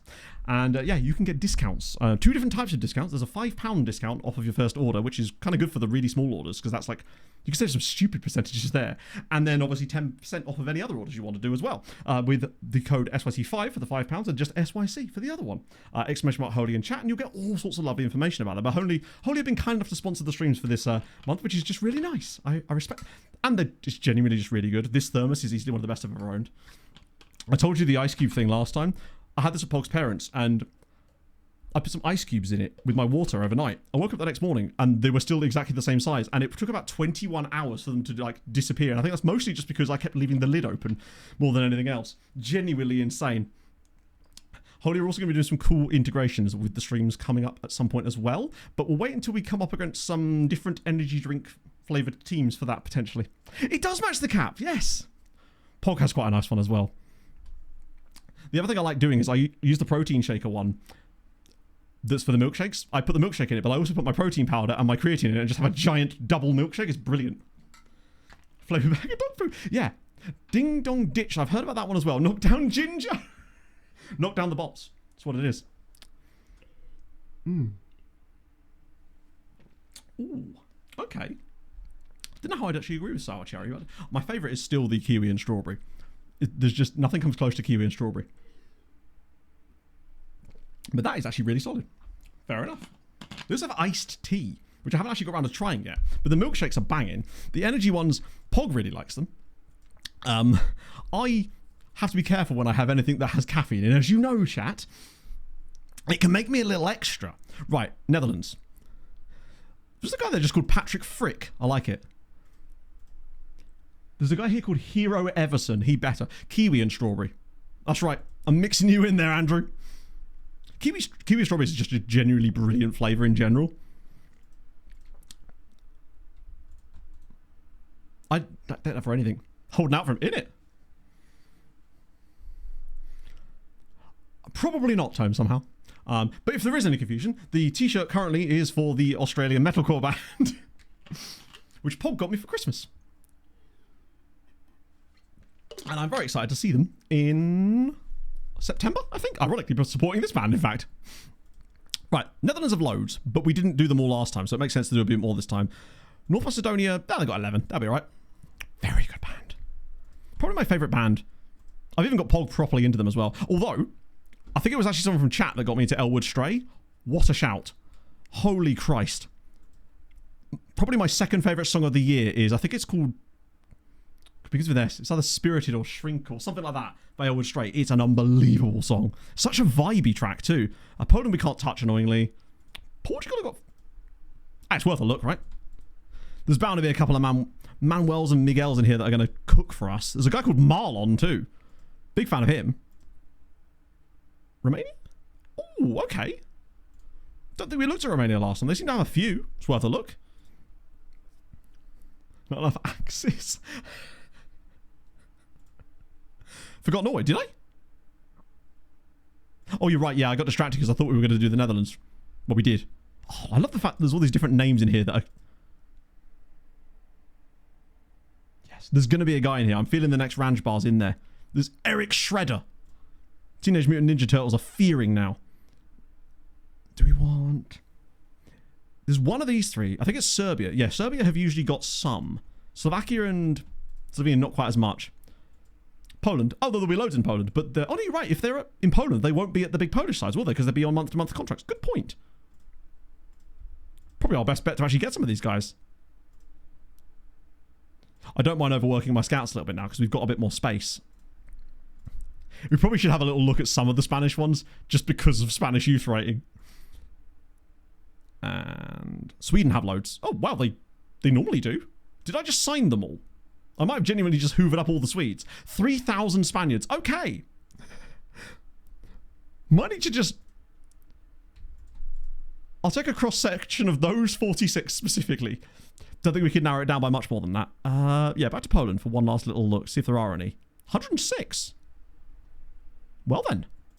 I mean, none of these guys are going to be top flight sides or even second tier, are they? So it's worth a look. Epifanio. I love it. He's had an epiphany. Sort of. I realised there was a scouted guy in there. I don't know how he's managed to sneak through the net. Right, that'll do. Reputation. I don't feel like that really matters a great deal because that often comes down to the clubs they're playing for more than anything else. Oh.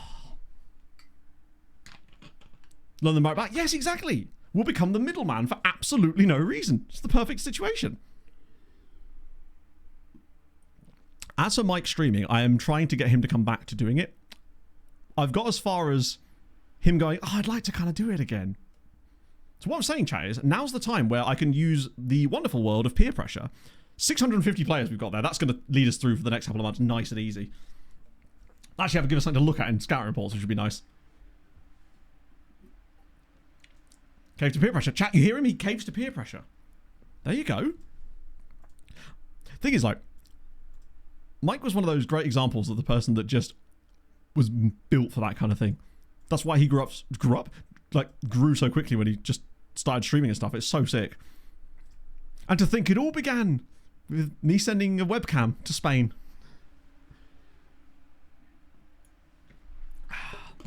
That's true. We'll be super nice. Because only we'll know. You still use the exact webcam. See now, Mike, this is where we got to have words. You got to be upgrading there. Ooh, few injury risks, but that's okay. Actually, I say that. I literally have one of them sat on my other monitor here. I just don't use it currently because... I actually don't know why. It's because I got rid of the USB hub. I've got so much I/O on the back, I didn't really need it. And I thought, do I really need that second webcam? The answer is probably yes. At some point, because this thing's going to be dead. Affiliate Club in Poland. We've tried a few times, but they don't really say yes. Team leader meeting. What are you blabbering on about?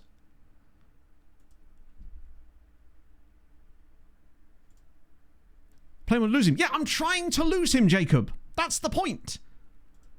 Oh. That one does annoy me. So I get that players can be upset. They should come to me and they can be upset. And they can even have their teammates get upset at me. Fair enough. But when it's a team leader meeting about a meaningless player that no one cares about, it's like, realistically, these guys don't care. Why would they want him in the team? Last the board again, just in case they do change their mind. But we're in good form right now, so maybe they will say yes. It's under network, isn't it? Affiliate club. Right. That one. I hate our Barbie ass looking chairperson. More ambition? I like the weird delay. This is what cost me last time, you know. See, that. It just jumps into the top spot as a threaten. They need to learn to de-escalate. Right, left behind by our rivals. I don't think they're going to say yes at this point, but it's always worth a... Club is doing well for the time being. Yeah, I don't know what their insistence is on not having... Yaroslav Ken, 100%. I want to know his skincare routine more than anything else. A feature-length story video, do it, Inferno. 100% do it. I think that type of content is the way to go this year. Genuinely. That's why I'm still working on that Santa video, despite the fact that it's not Christmas. Because I think it would actually be quite funny and on brand for me if I released a video with that potential concept in the middle of February.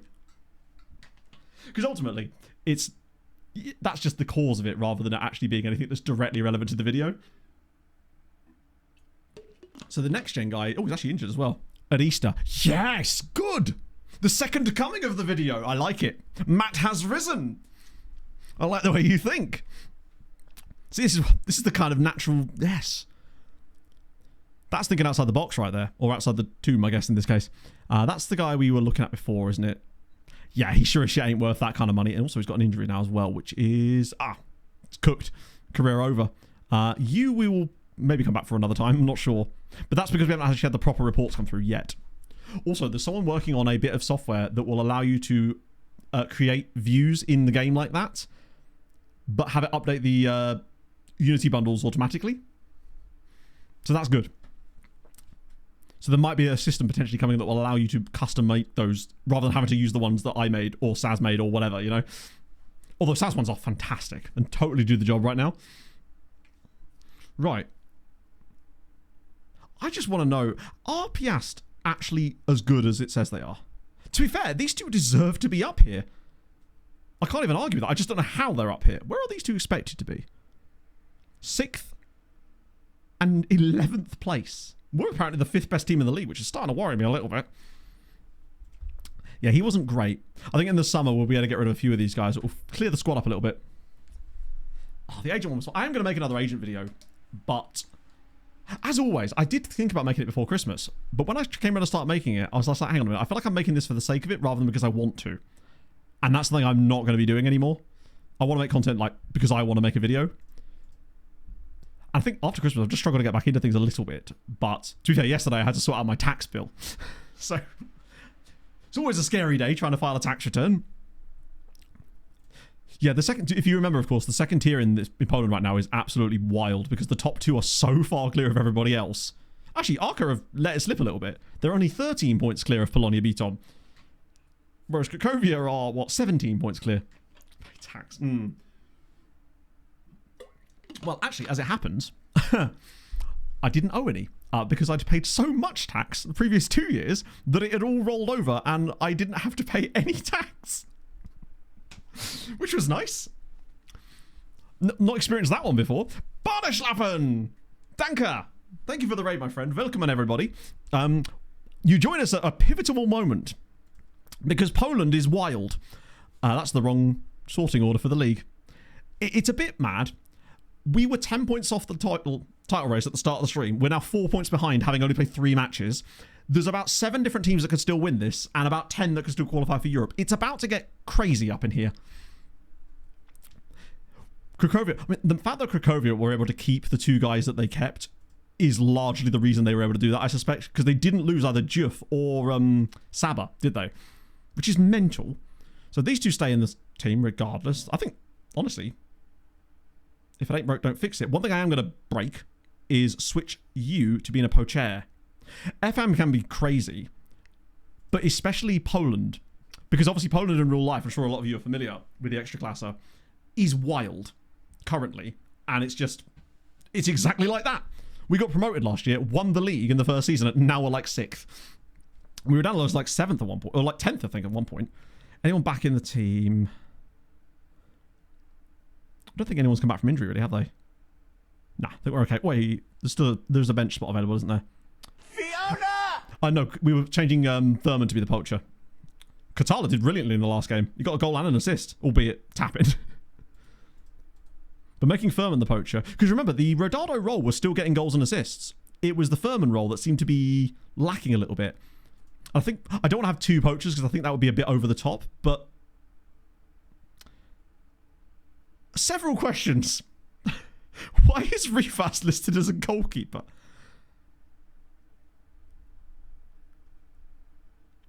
Oh. Game was like, no, you saw nothing. Marco, thank you very much for the follow as well. I haven't seen that glitch before. And gets assists. He does, but he wasn't scoring enough. And he had only actually got 4 assists this season, which isn't a great deal. Top is about, oh no, over the top is the best thing. But even I have some limitations. Unless I do Wall of Death. In that case, then over the top is the way to go. Fuck it, I'm putting Mishi on the bench. Why not? backup goalkeeper at Cam. I mean, maybe your assistant is actually a genius and you're the idiot for not listening. Did you consider that? Exactly. Right. It's weird. The last couple of games with the Lunga Ranjbar pairing, I've actually kind of liked. I don't know what the form's been like for old Ranji. 7.32. Albeit, we just narrow that down a little bit. He's been decent, I'd say. And Nigel hasn't actually scored in any of those games, but his ratings are always relatively okay. Like, they're not 7s or above, but he's not dropping like 6.5 in there, but a lot of just consistent numbers, which is kind of what I'm looking for. And he's improving, which is nice. God, Nigel is actually really, really good, isn't he? I love that I seem surprised about that in any way. Exactly. You get Svenny in goal and none of this is a problem. Is Docampo literally the highest rated player in our team now? Yes, I think he is. That and Abdullahi. 7.1. Like, you can't argue with that. Man is doing bits. 6'5" striker on corners. Is that because the rest of your team are actually all 6'6" and above? There's a method to his madness in there, I'm telling you. I would like the option to be able to play a goalkeeper in possession and then him be like a centre-back out of possession. But as far as I know, the game doesn't let you do... Or does it? Wait.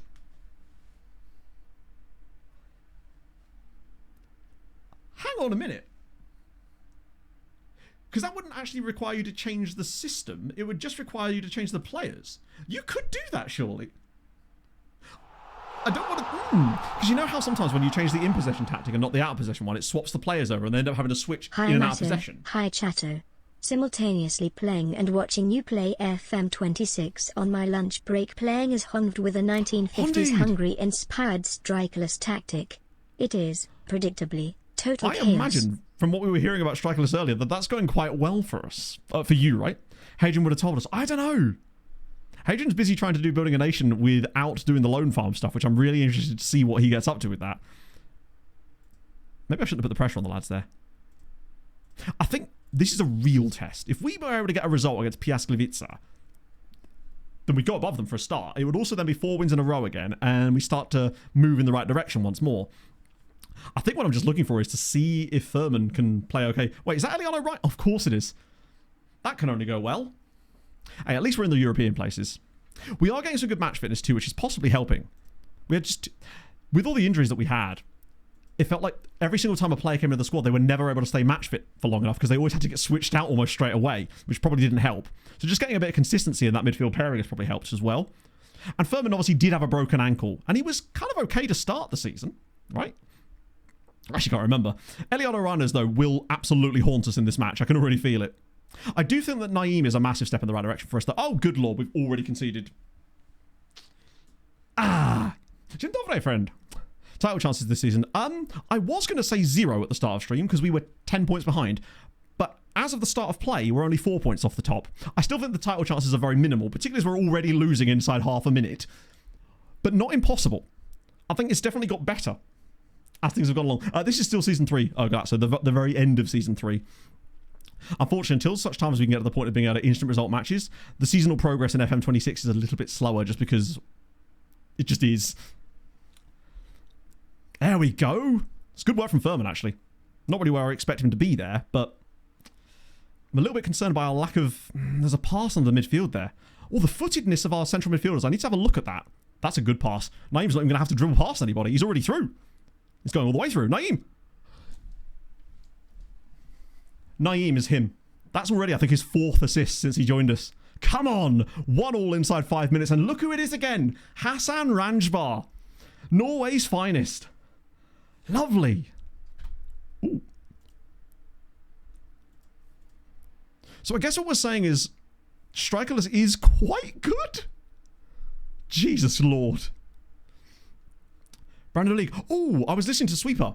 I assume that's what you're talking about. They were talking about that exact competition earlier. I think that's really sick.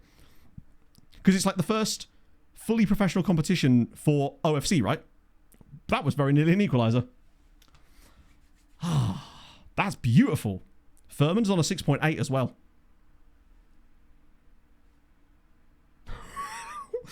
Thanks for that. What are we looking for? So bizarre. Wait, are we getting the same... This is the same highlight again, isn't it? Disabled until match is live again. Why is match not live? What is going on? I don't think I've ever seen that before. That is a mismatch there in the middle of the box. Oh, Abdullahi is just... He's heading everything out. Question is, where was he for the first goal? Because I feel like that's really his area. I assume it's because it brings back the offside glitch. The offside replay. But it went straight into another... Oh my god. Because there was a replay straight off the kickoff, it didn't get a chance to show the replay, and therefore it has to show it during that, yeah. So it replayed the highlight as well. Side of the Fun League, I believe they are, right? That was another thing they were discussing on Super this morning, is that part of the reason that it's been able to exist is because of there's quite a lot of backing for, I think, 4 years? Because there's a team from, like, Tahiti in it, right? This game is feeling an awful lot like that Corona game where it just gets absolute chaos. Oh, I feel like before... No, this pressure is mounting more and more. It does feel like... Jesus Christ. They're getting a lot of chances. I can sort of see why they're up as far as they are in the league. Because they're very dynamic. They have a lot of shots. I mean, 6 shots in the first 10 minutes here. They really should be... Look at the possession they've got against us. They are absolutely cooking here. They are totally... I mean, they're validly up there on XG anyway. But I'm starting to understand why, despite their sort of... What is that? Okay, it doesn't help that we're just lumping the ball for no reason. I mean, it's a great save from Docampo again, but can we... It is Eliano Reinders, yeah. What is going on? Lads, calm down. I might even hit them with a calm down. Okay, that did almost nothing. I'd say probably had a negative effect, in fact. We are so lucky to still be involved in this game. Look at this! I don't even understand how they're doing this. They're absolutely annihilating us. It's 1-1 though. Furman's actually been one of our better performers. Naeem's been decent as well. Oh, look at him go again. Pulls it back. I don't think how we can even get through them here. That's a pass of some foot. That's the highlight, is it? Okay. It does feel like the game does just randomly show you those sometimes for absolutely no reason. This is the least possession I've seen us have in a game for a very long time. I'm thinking I might have to make a couple of tweaks in this game. It's rare that I feel the need to do so, but they are completely running all over us. And better to do it at 1-1 before they... Look at the speed they're coming at us at. I think it's only a matter of time before they get another goal. It seems like an inevitability here. Oh, right. It's weird how little of the ball we're actually getting. This might be the rare game where I actually want to go a bit more direct. Give them a bit more creative freedom.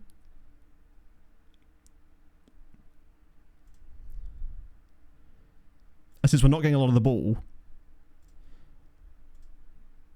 just going to try and let us be a bit more laissez-faire. Let the players try to figure it out for themselves a little bit here. Because at the moment, we're getting very little possession whatsoever. Okay, it's starting to crawl. Wow, that's coming back a lot now. I wonder if we were, like, getting boxed in a little bit too much. As in, we were trying to play our style, but they were actually pressed up on us so much that we were just constantly conceding the possession. Whereas this might allow us to get out a little bit more. Ah, shit. I mean, we certainly got a little bit better right before the goal. Hey. On the injury table, yeah, Furman, but he has had a broken ankle with us, to be fair. Yeah, I like the fact that they all go to each nation, right, as like a group, don't they? And then they play like a little tournament in each one, and eventually you end up with all the fixtures being played as a result of that. That's a really cool way of doing it. Even. I mean, we just haven't showed up here, to be fair. They've absolutely dominated us in this game. What are they playing out of possession? Wow. It's not like they're reinventing the wheel here. But we sure as shit aren't. Takeover talks. We've had, I think, probably about 4 times so far in this save. At least once per season, we've had the whole Wisła. And usually a week later, you get, oh my goodness me. Oh, Sanka, I remember this guy. He was an absolute nightmare to deal with before. I mean, that could have easily been 3. We're just not at the races. Giving the ball away so easy. Stupid team talk. Ah. What can you do? It shouldn't, and I don't think it has. I think it's just that they are much better than us in this game particularly. Their players and just their tactical setup is very, very cool.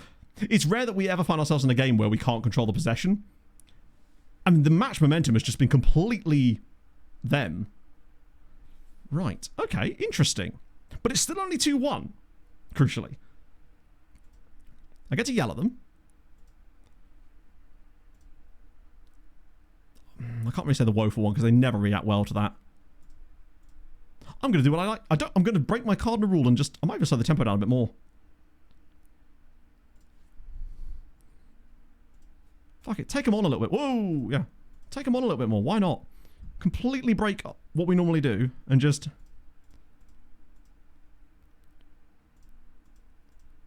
Both flanks. Yeah, just go for it a bit more.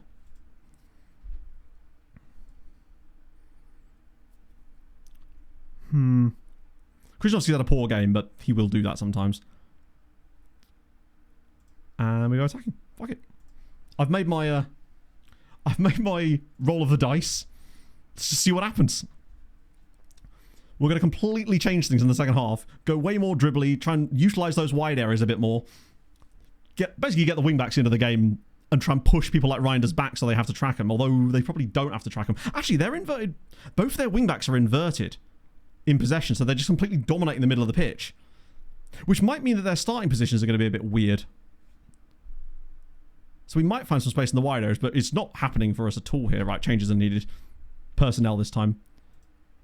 Castillo and I guess Rodado, because why not? I could have brought on Mishi, I suppose. Stoyer's been poor again. Fuck it, Dele Alli this time. Lunga's had a poor day, but that's fine, because we've got Karamov. Anyone else been bad? Krzyzewski? Fuck it. Roll the dice. Yeah, there's certainly... I don't think we've got any realistic chance of... I mean, then again, it's only one goal. If we could just find a random goal out of nowhere. Yeah, they're boxing it in. I wonder if we could actually...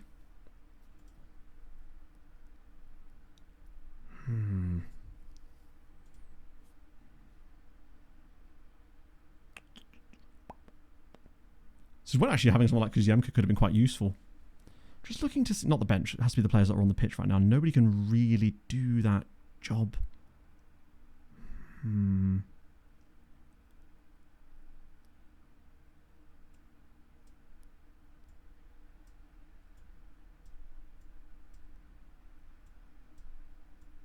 We just throw in bodies now. We're just trying to get more and more players further forward in possession to see if we can't get ourselves into some kind of position to have a shot or a chance or some kind of aggressive attack with a few more bodies forward. Basically, Rodado. Van den Bosch getting a bit further forward than we were before. Now this is where we get caught out. But you've got to go for it. If you don't throw bodies forward, nothing's going to happen in this kind of game. I wouldn't have thought. That's a great pass. Oh, what a save from Docampo. He's keeping us in this game right now. The fact that it's still only a single goal is because of him. Actually, Dele Alli is the deep line forward. Doesn't really... I'll just have you be a centre forward as well. Get everybody in there. Just going to throw players forward. Why not? If we get to 2-2, I'll throw it all back again. Because honestly, if we somehow bailed out a 2-2 draw from this game, it would be a dream result. There's bodies. It's again. Wait a minute. That's set pieces, Matt. We don't want to do that.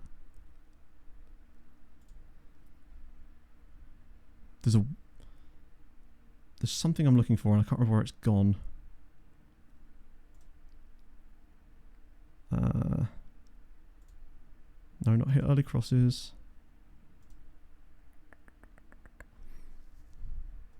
I'm looking for where the pass into space is. Pass to feet. There we go. It seems like we're getting the ball in a few little positions where the ball on over the top is the option, but they're trying to play into feet too much. I think we might be about to concede anyway here. So, oh, look at that. Oh, he's missed it. Got to lead it up somehow, Scuds, right? Got to start building it up slowly. Yeah, this is really just down to Docampo, the fact that we're even still in this game now. Wow, this is so poor. I honestly kind of hope they win the title now after all this, because this has probably put us out of the title race. Or has it? This is probably going to be 3-1. or it's an absolute damn miracle. Watch Dele Alli get the equalising goal or something for us. Come on, get out there, lads. Now, they've got so much space on the ball. Wait, yes, nice, okay. Right, bring it forward. Here we go. Now's your chance. That's the pass. Dele Alli in behind. He's got runners. Please, Dele. No! That was the chance. Was that Rodado? I think it was, you know. I'm pretty certain that was Angel Rodado. Oh, that was the moment. That was the chance we were trying to create. The ball over the top was right there. Cleared away again. Keep the pass going. Maybe we're not done yet. Luis Eduardo. Okay, give it to someone who knows what they're doing. These are all centre-backs on the ball right now. Oh. Wait. Ah, oh, damn it. Yeah, Dele Alli did it all right. He made the right run. He made the right pass. Rodado, if anything, took the shot too fast. He had time to take a touch there. I think this is just the highlight that essentially is going to be the one to end the game. Or is it? Nah. They're not going to be that sloppy a second time. In fact, Marcelo Ryan's in behind again. And surely this will kill the game. Yes, it does. To be fair, you have to throw bodies forward. It's a bit like playing with an empty net at some point. Out of possession positions when you're trying to sign new players. No, it's very important. Because with our system, because you can't train a player in an out of possession role to actually... Say you sign a number 10, but they can't play as like a 6 or an 8. You can't train them to play there using an out of possession thingy. You can train the role, but it doesn't actually train the position. You actually have to train them there in possession in order for them to learn the role, which is very annoying. So it's one of those things that I do tend to focus on quite a lot because the game doesn't let you change it. Deary me. Jagiellonia drew. So that's good because they actually take points off Corona Kielce as well. Though the gap's back down to 2 points there. That was just a weird-ass game, frankly. Feels like one of those matches that just happens sometimes. We just couldn't get on the ball. And it feels like when a team takes away possession from us, it's very difficult to get it back. It's about hockey, they do. They do sometimes. I do. Less lately because we started losing. Injuries will do that. I'm going to yell at them after that, though, because there was some poor performances across the park, really. Like, Naeem was okay, and Ranjbard, and Docampo, yet again, was... I mean, he still would have technically had the expected goals prevented thing be a bit down, maybe, but either way, he's done well. Starting losing, I know. Oh, God, yeah, Mark's... Was it 9-0 and they didn't pull the goalie? I heard a stat, which I think was that in that game, Markstrom had the worst performance in terms of, like, goals below expected or whatever, or above expected, of any goalkeeper since they've been tracking stats. Oh, yeah, no, with Khalifa, we lose that game 5-1. Espez. Because wasn't it that they only conceded like 1.6 expected goals in that game and they lost 9-0? Mad. Right, so the title is gone, but we kind of expected that anyway. Top 5. It needs to be top 5. Our remaining fixtures are at least a bit more favourable, thankfully. We've got bottom club, Lechia, who are a bit mid, then 2 other sides who are a bit further down. Where actually are these opponents? Because we've got 3 away games now as well. God, that game could have been so much better if we'd won, obviously. But the last couple of matches before then would definitely looked a bit more positive. But they're a good side. I can see why they're up there now. It's kind of... I like the fact that they're up there and they feel valid for being up there. That's cool. Right, so those are our opponents for the remaining games. Where are they in the league? So 18th, 17th, 13th, 12th. In theory, we should really be winning all of those. We won't, but we should be. Oh, dearie me. It's much more manageable, yeah. In fact, I think we've got a potential... Either there's an international break in there, or there might be a Monday match, potentially. Which I don't mind, in a way. Pleasing progress for Luis Eduardo, too. At least he's training well. Yeah, he's a fun player. These guys, considering how young they are, if they've got any kind of ceiling and room to grow, just giving them the football we're giving them this season is going to be crucial to them.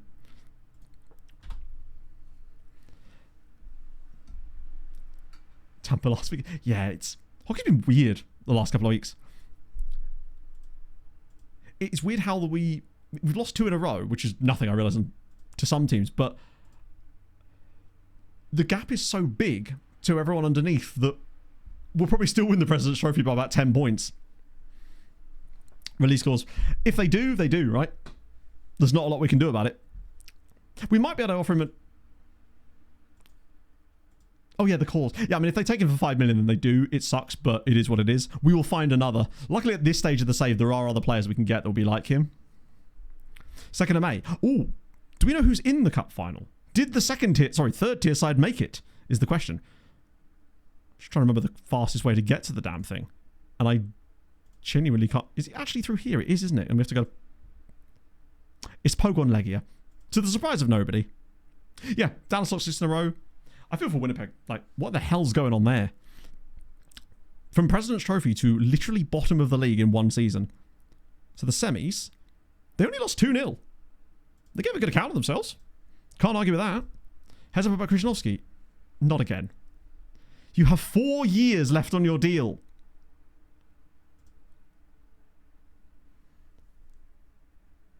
That does concern me slightly. He is so underpaid that it might be worth giving him a new contract anyway. And get rid of that clause. Because the last thing we need is somehow Legia stealing him out from underneath us for 650k. Provided he doesn't want stupid money, we'll have a little look. I'll ask the agent. This guy first, though. Not the agent. Sorry, my assistant, who apparently is... Yeah.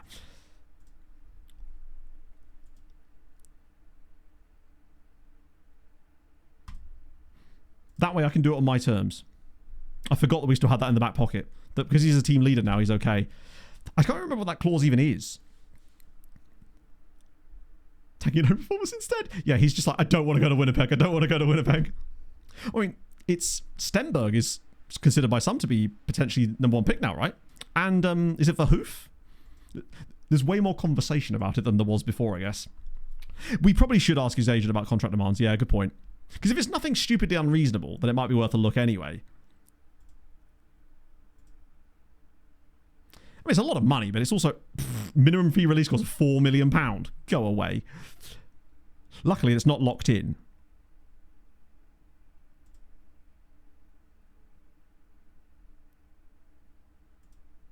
Yeah, as long as they don't lock the release clause when we try to... I mean, it didn't say it was non-negotiable, but sometimes they will just lock it anyway. We're not going to challenge for the title next year. Yeah, we'll get rid. It's a 5-year deal. Winter game. Yes, I did. Randomly last night, I went back to the YouTube homepage after watching the football highlights, and there was just like an NHL live stream, and I was like, what the hell's that about? And it was them announcing the Winter Classic for next year, which is dope. That's going to be so sick. I haven't had a Winter Classic in ages. Is silent. So it's just Verhoff. Just too good. Yeah, I don't think the Sharks are going to be... Unless they get like a really lucky lottery pick, or... I think at this point, I'd rather just want them to make the playoffs, right? And much higher than your highest earner. Well, Rodado is the highest earner at 7.5, I think. Realistically, it's going to move in this direction anyway. And for a 22-year-old who's probably our best player, I'm going to have to offer him something. Obviously, we'll get rid of the relegation release clause. Well, not get rid of, but add that in to get the extra year. I'm willing to give him that. 9 grand. Lad, come on now. Let's not be silly. What I'll do, just for you, what will I do? You get 10 games for Poland, which you will get. I'll give you 10k. How about that? Still wants 9k. All right, 8.5, and your agent gets a new boat. Okay. See what you're doing here. I understand where you're coming from. What about a higher loyalty bonus? There we go. It's more than I'd like to pay, but also we do really want to make sure he's tied down to a contract with no release clauses in it, and he's a very good player. 22 years. Oh, good point. This is where he has horrible big matches. That would suck, actually. That would really fucking suck. I think Lech Poznan just drew again. Because the gap is 8 points instead of it should have been temporarily at least. Oh, I'll tell you what, if we do win our game in hand, we're right back in this again. They're dropping points again. I think. Another draw for them. I think those guys I have already... Wait. Yeah, I have given this guy a contract. I don't know why he's... Oh, he's still just showing us the amount. Right, nice.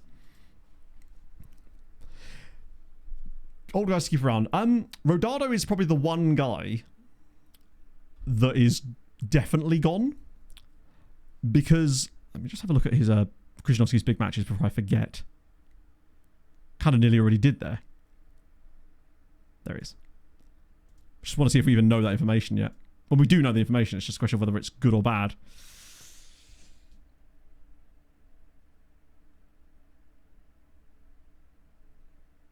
Enjoys big matches.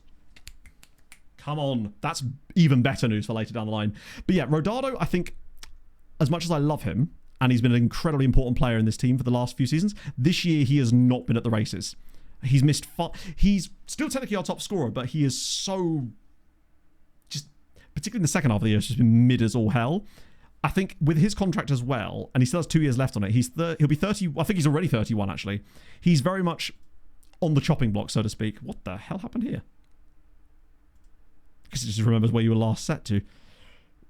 I think the lineup is likely to remain the same unless anyone's suddenly returned from fitness that's desperate to be in this team. Like, last game was very weird, but it is what it is. Yeah, I don't think any of these guys really deserve... Because Yemka's... not yet, he's not. Does Furman deserve to not start here, potentially, instead of Castillo? But then you've got the issue with the match sharpness with Castillo. At least Furman has match sharpness. That does seem to matter a lot. I wanted to look at Ranjbar and Lunga's footedness as well, just to make sure we're playing... So, Ranjbar has a decent left foot and a really solid right foot, whereas Lunga is more left-footed than right-footed. I wonder... Actually, no, we want them like that, because that way they won't shoot from range as much. I'm actually okay leaving it like that. You'd think this is the kind of game where... But it's also the type of game we could just muck up massively.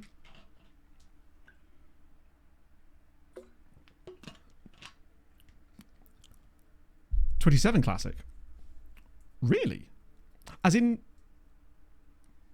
Wait, what? What, like the Heritage Classic? No, that's the Canadian one, isn't it? What's the other? There's 3. There's the Stadium Series, Winter Classic, and the Heritage Classic, right? But I thought the Heritage Classic was Canadian teams. This is the fake derby, yes. Which means we're well up for it. Or something. Everyone's going to be... Yeah, I was going to say. To be fair, Nashville versus Colorado at Bristol, as in at Bristol Motor Speedway. That would be cool as hell. Just have the NASCAR race on at the same time. What an event. Position of stars. Essentially, it's the game's guidelines are basically saying... Think of it as a rule of thumb. Ultimately, if you look at a player and go, he has the attributes that I want in this role, then the stars are sort of irrelevant. The main thing you'll notice is on roles that used to be things like roaming playmaker. On previous games, you basically couldn't have a young player that was good at that role, even if they had all the attributes for it. For some reason, the game, they needed to get to like a certain level, and it would tick over, and they'd go from like 3 grey stars to like 4 yellow stars for some reason. That was the biggest sort of example of that, but the more specialised the role, it seems to be more like that. Right. That last game was an absolute whirlwind of nonsense, where we deserve to lose, but we need this one. Would we NASCAR? Well, I guess they'd have to get Nashville, Carolina for that, maybe. Seth Jarvis's boys and girls. I mean, we know what we need to do. A win pushes us, well, actually only pushes us to 4th, because our goal difference is still absolutely ass. It's incredible how we've just been unable to win games by large margins this season. I think our biggest win may well be by 2 goals. Every now and then we'll get a little bit of a break in the goal difference, and then we'll go and lose like 5-2 like we did to Corona. In the rain as well, in the worst derby in the world. These guys are absolutely awful. We have no choice but to be... I want to be winning this like 3 or 4-0 more than anything. Like, that's what it should be. Based on every single stat, this should be a 4-0 hammering of these guys where we create loads of chances, dominate possession, and win the game. I think points-wise, though, we have definitely been heading in the right direction after Christmas. It's just that first half of the season kind of killed any real chance. We probably would have been in the title race if we just had the same level of form the first side of Christmas, too. It's raining, so 1-1. Good point. The ball moving around. Here we go. Krzyzanowski again. Getting an early goal would really be nice. Oh! Katala just sort of... I don't know if he missed it or what. But either way... Oh, wait, this highlight isn't done yet, is it? Ranjbar's a player that I wasn't expecting to have the impact in the team. Like, he's not nailed down the position yet, per se, but he definitely feels like a player I can rely on a little bit more in that midfield role. Oh, that's not a foul. No chance. Right, Nigel's coming forward. Bodies left and right. Loads of runners. Just find one. There we... Okay, that's fine too. We love getting players in the box and then never quite finding the right pass a lot of the time. Right, here we go. Got to find him this time. Lunga. Pull it across. Yes! And there it is. Come on. Alexander Furman finally scores his first goal since his broken ankle. That's been a while coming. I don't think he's scored since like October. But the space that Nigel found himself in and the fact that he didn't shoot, he actually looks for the pass here, drops it across. Furman just gets a little touch. Important for his confidence. Good sign of the role. So currently, Ginger, we actually lost the last game. We got absolutely annihilated on statistics by Piast Gliwice. So as a result, we've now slipped back down to, well, temporarily 4th. But we win this. I say title race. Probably not back in the title race, but we're back in the battle for 2nd at least, which is still Champions League. Krzyżanowski, go on. Abdullahi, maybe. I thought we were finally going to get on Ranjbar. Yes, it's 2. Hassan Ranjbar. The man does it again. 2-0 in 7 minutes. Okay. Watch us lose 3-2. It was a corner goal, I guess. He's sort of retreated back into fur baby a little bit at times this season, but I wonder if it is just because of the broken ankle. He's taken such a long time to recover. This is a lovely finish from Ranjbar. Composed. 3 matches in a row. I think you might be right. Yeah, he scored the only goal in the last game too. He's definitely doing bits. Race against. Oh, excuse me. Thank you very much for the 22 preemptive for the 17 months. How's it going, Reese? You had a lovely Christmas and New Year. Furman's going to go. Steuers looks better. We've looked very good. 15 minutes in and we've already had 7 shots. 5 on target as well. A good amount of XG. We've looked stable at the back. Not giving a lot away. Let's pretend. Let's think where we're going to be in 5 months from now, which would be June. God, we'll all be warm. I'll be svelte. No, probably won't. I'll have gained 17 stone. 1 stone for each month that you've been subscribed. In your honour, of course. It always feels like these kind of games where we get these goals and then we just kind of stagnate a little bit. It's like the players get complacent. I wonder if it is like an element of the youth of the team is... Oh, I'm going to sneeze. Right as we score a 3rd. I can feel it. Naeem to the byline. God, he's everything. Vandenbals over the bar. Naeem is making lovely runs. It does feel like we've definitely leveled up in the right back spot. He's always causing problems for other teams. I just wish sometimes that he'd release that cross a little bit sooner. He seems to get in these really good crossing positions, but doesn't cross it. I wonder, actually, if there's an instruction I can put on him to maybe make him cross it a bit sooner, but without hitting early crosses, because then they do it too deep. At 2-0 up, when you're dominating, it's probably the time to try something like that, if we can. What I'm looking for is a... Is it from the cross from the byline thing? There's usually like a cross from... Actually, I wonder if I do have him crossing the byline. It might mean he drives more into those spaces, perhaps. Because I feel like what's happening at the moment is he's getting into a good position, but he's then cutting back inside again. Yeah, I'm going to just try him byline. I'll try both of them, in fact, for the second half. On byline, just to see. Download Festival, there you go. Fulham's Hawaiian shirt? You mean our going away shirt? That there's been no more news on since then. Which sucks, because I actually really wanted to pick one up. They look really cool. Sure about the misprint. Hello, Matt. Car broke yesterday. Oh, shit. Oh, my God. That's, that's... The word emergency fund is flashing in my head. Because right now, Pog and I probably couldn't survive something like that. Because... I say survive, you know what I mean? Like, financially. Because... the emergency fund kind of got drained when I needed to get this computer sorted for the new game. And while I am owed a lot of money still, ironically, some of which should have been paid 5 days ago, as per the contract or whatever. So once that comes in, it's absolutely fine. But until such time, yeah, it's not great. We want to download a festival. That's true. You wouldn't.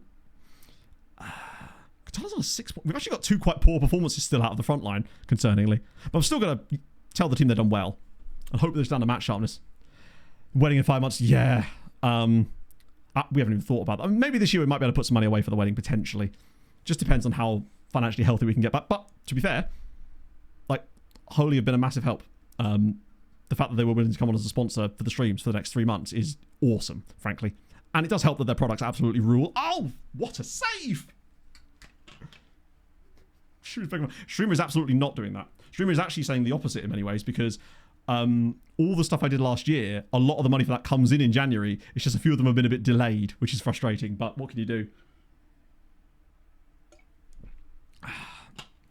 Igor Thiago, he's giving me Michu vibes a little bit. Docampo, I don't know if we'd have been even close to this position if we'd had Docampo. If we didn't have Docampo still. Second half has definitely got a bit more of a stretched nature to it from them. We're just looking at the ratings of our fullbacks, just to see if there's any notable changes to the way we've played. I suppose we've only had 11 minutes of the second half. But it just feels like often they're getting to those positions and there's usually runners available, but they refuse to play the early pass. Right, hang on. Come on, Krzyzanowski. Drive at them. That's better. Although, actually, that's still... Well, okay, we'll take it. It's 3-0. Alexander Furman again. Poacher's goal. It's 3-0 to Wisła. Lovely. Oh, thank God. I think I said a 4-0 win would be nice. It's a lovely pick out, actually. It's a shame that Katala chose to shoot here. Or is this a cross? In his defense, that is actually supposed to be a cross, I think. But we're 3-0 up now. Awesome. That's finally happening. Yeah, cars... I mean, to be fair, mine is due for its MOT in February, which is a little concerning. For any car that's, you know, not an immediately newer vehicle, you always worry when it comes to an MOT that there's going to be some crazy fault found with it and that's going to cost you a fortune to fix. Wow, that's a huge pass. This is where we end up winning 3-1 now or something. Okay. Stoya and Katala are not at it. Maybe this could be the redemption arc for... wow, the complacency is huge. Right, off you go. Right, who's not complacent? Everybody. Cool. Actually, I'm going to bring Castillo on instead then, since he's composed rather than complacent. I'm going to get Kaminsky on too. Basically, nobody's coming onto the pitch if they are complacent. Get Karamov on for Lunga. Oh, Redondo was. Okay, that will help a little bit maybe. I was just happy that the issue with the car last time when it started misfiring wasn't too serious, thankfully. Lek drew their game in hand. Sorry, not the game in hand. So we're playing a bit later than everybody else. So they've already all had their matches. Well, any of the teams around us anyway. I mean, we couldn't surely throck up a 3-goal lead, right? These are the exact type of games that we need to get good results, good wins in, with good amounts of goal scoring too. We're standing off of him a little too much there for my liking. Oh, I wonder why. It feels like is our trigger press not that... I think that's more of the front line, isn't it? It feels like we give them too much space on the ball at times. But I'm pretty certain our tactical instructions are not to... Would have preferred to stay on the bench. In it, yeah. There you go. Castillo would have preferred to stay on the bench. Oh, I guess you don't want to play football. Fair enough. I'll remember that next time I'm thinking of starting you in a game. Line of engagement, defensive line higher. Much more often. Regroup, get stuck in. I wonder if it's a case of that we're stepping up. Not stepping up enough. And closing that space down. Like, you might get caught in behind occasionally doing that, I guess. But I think it might also allow to jump on them a little bit more. Wingers being higher, I guess. But I haven't moved them any higher. All I changed was where they were crossing the ball from to make it byline instead. Okay. The ball always seems to get headed away there. I might need to try and figure out where to put someone... Oh, I hate those. I really hate those goals. Just defend. Like, it's not still a set piece, lads. God, they're frustrating, man. I wish there was... We need to have a player that stood out here, but I don't think there's a way to do that. It's the way that they just sort of let them walk all the way into the box. It's like they're afraid of touching them. Oh, well, at least we've got a lead when that happens.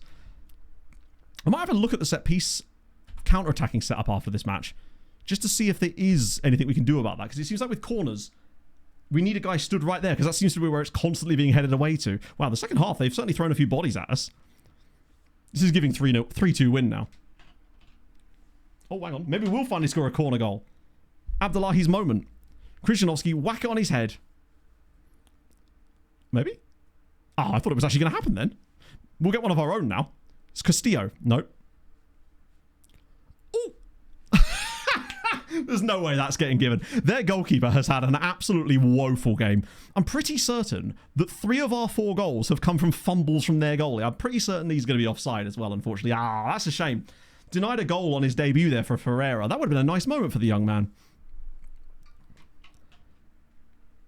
Pick for the next match. Yeah, I mean, to be fair, he's offside. He doesn't deserve it. Should allow because funny, yeah. A hat-trick of mistakes from their keeper. See, Docampo would never.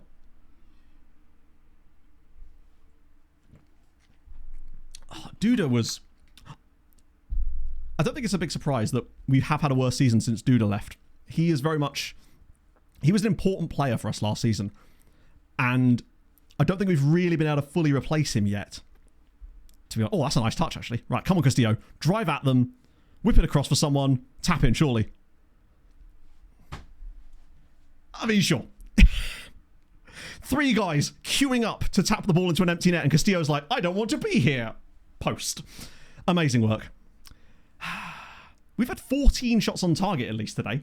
So if nothing else, we're hitting the target with our shots. Go on, one more. This is going to be the end of the game highlight, isn't it? Probably should have made a couple more subs, actually.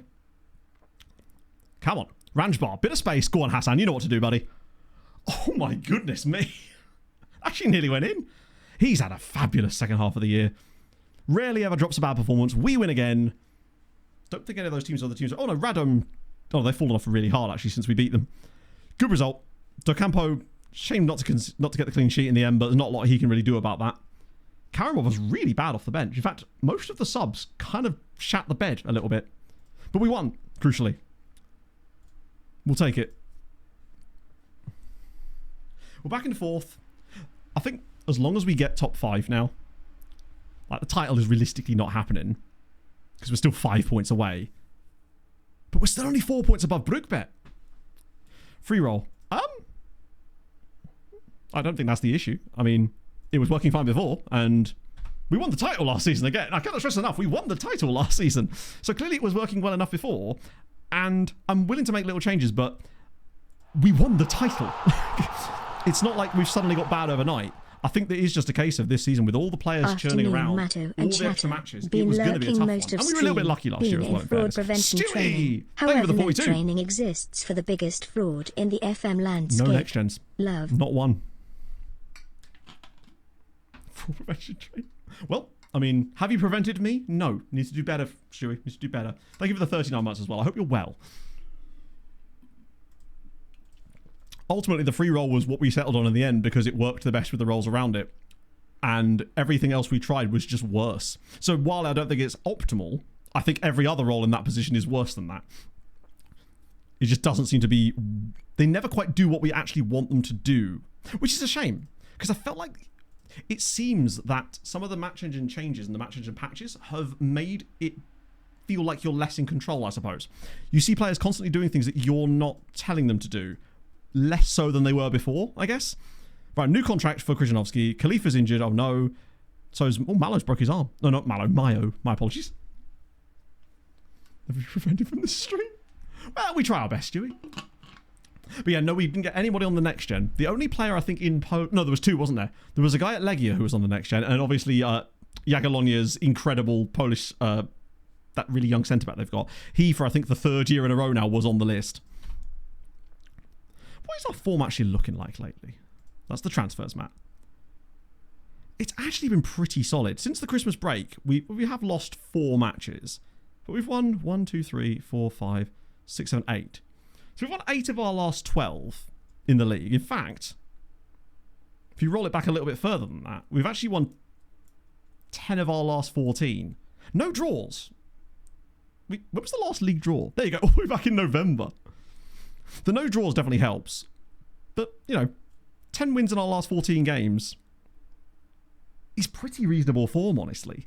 Like, you carry on that over a full season, you're going to be up there or thereabouts. And I think with our 3 matches to go, next game's a home game, winnable, probably the better of the bunch, in fact. I still think we could win out here, potentially. I think it's like New Year's. So Pog and I went down to Viking's house, a friend of mine, with another friend of ours, just to sort of hang out for New Year's, which was nice, just to get out a little bit and spend some time with some friends, which was very, very pleasant. And obviously go to Fleet Services. I can't stress... He's one of our players. Christ. Wait, why is he showing up on the recommended list when he literally plays for us already? Wait. I think there is a chance that I might have... Wait, why is he showing up on this list? I'm so confused. Second half of the league, I don't think you can. Oh, maybe you can. Oh, no, absolutely, John. I think that's another factor. We talked about that at the start of the season, that last year we had an easier time because teams were being a bit more aggressive against us. but we got a reputation bump for winning the league, and as a result, teams will set up slightly differently against you because they no longer see you as the newly promoted side. So that's possibly part of the reason why we've actually done better against some of the better sides this season, and then reasonably well against some of the worst teams. But it's those middle of the road, the mushy middle, the Bermuda Triangle of mid kind of teams that we've kind of been a bit more, which I think maybe next season is why I wouldn't mind a more aggressive tactical idea perhaps for some of those games. But I'm not quite sure what, that might be something we can figure out actually on Sunday stream. Right, I mean, where do we even begin here? I guess by age first, to get rid of the players that aren't, well, that's basically none of them. It's going to get rid of them, isn't it? Oh, thank God. It hasn't glitched out on me for a while, this screen, which is kind of pleasant. So there's lots of the Czech dudes. Still loses with 17, actually. Take a small dip. Yeah, the second season syndrome in FM kind of plays out a bit like that most of the time. This guy plays for us, and yet he's worth £4 million. He's developed a hell of a lot this season, hasn't he? Quentin Coman. I mean, he's definitely getting a call up to the first team squad for next season. Jesus Lord. What a player. I mean, we can get rid of him from this list, because why is he even... Oh, scared the shit out of me then. Actually, I do want to check, see if we can see that second half of the league table. I don't think you can anymore, can you? Or is it in this one? Oh, no, you can. So first half of the stage, as you could see, 23 points from 17 games. I mean, last 14, which is the exact second half of the season, we are the best team in the entire division. Just conceded a few too many, I'd say, in that period. Goal difference of only +7 is a little bit wild, actually. And some of these are a bit undeserved. That's kind of interesting. So, I mean, that should tell you a lot, I think, about just the fact that it was largely down to fixture congestion. I think that tells you all you need to know. That actually makes me want to not tweak too much. Scoring more goals conceding. Bold strategy. Explain more. I didn't realise it was as stark as that. It really was just, I think... Ooh, Dean Morrow. Northern Irish. It says last resort, but I want to scout you more, Dean. And I intend to. Oh, he's already being scouted. Oh, good. I hate the fact that you can't turn these damn things off. Right, now the list is back again, right? Because it doesn't even show up in the inf column. Rotation in Champions League, yeah, which we kind of had no choice but to do. The squad wasn't big enough to do what we needed, but realistically, I think what I should have done maybe is not rested as much in the league for the Champions League games and accepted that some of them we just were going to lose in. Because I don't think we gained a lot of... Say I hadn't rested as much for those Champions League games. I reckon at most we've maybe got 1 point in the group out of it. And was it really worth it? Hard to say. Next season it might be a bit different depending on what competition we're in. Because the squad is definitely better and bigger now. Is anyone we've actually got extensive knowledge of? No. Is anyone with super high CA? Like this guy here. It's tough to say much about him, unfortunately. This guy's...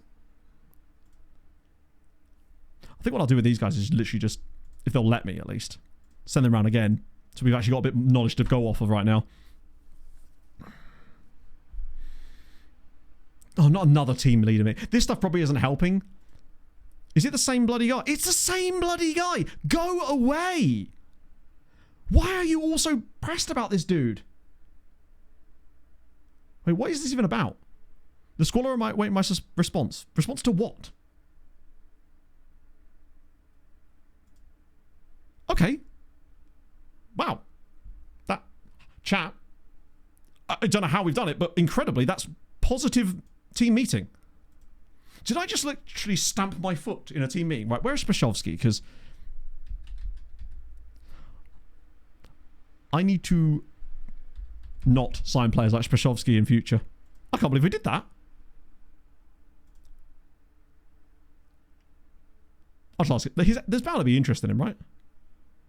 No one considered him viable. Could it be because they know that he's an absolute penis?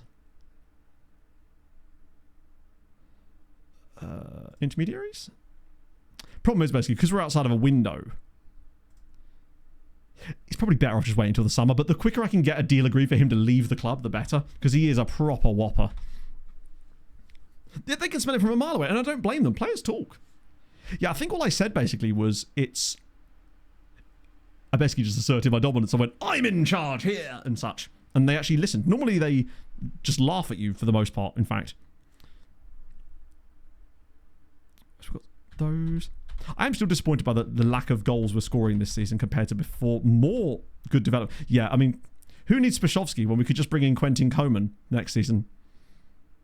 To be honest, might as well move him up now. He's 100% a first teamer next season. God, he's good. Well, a hat-trick there for Matlock. Had a rep boost. It could be that.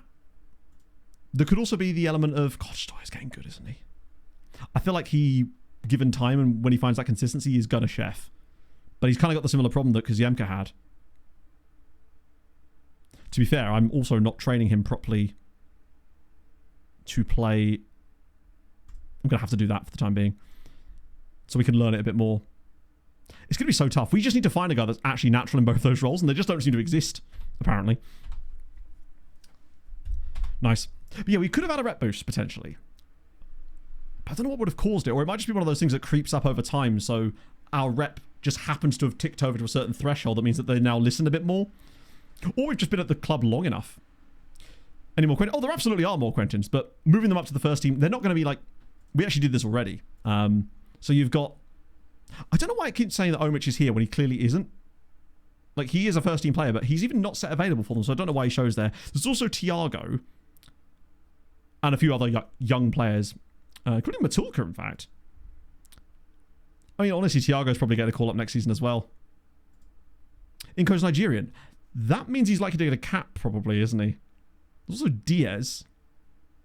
Can't play right wing back yet, but is he learning it? Yes, he is. Okay. Just want to make sure he actually is learning it. Yeah, he is. So once he's done that role, he could be quite useful too. We've got some quality here, but I don't think they're going to be like moving the needle for us league-wise. What about Sanfo? Tell you what, there's options. A chance. Well, Furman got 2 in the last game. The problem is that Thiago isn't that type of striker. He's more of a Furman type striker.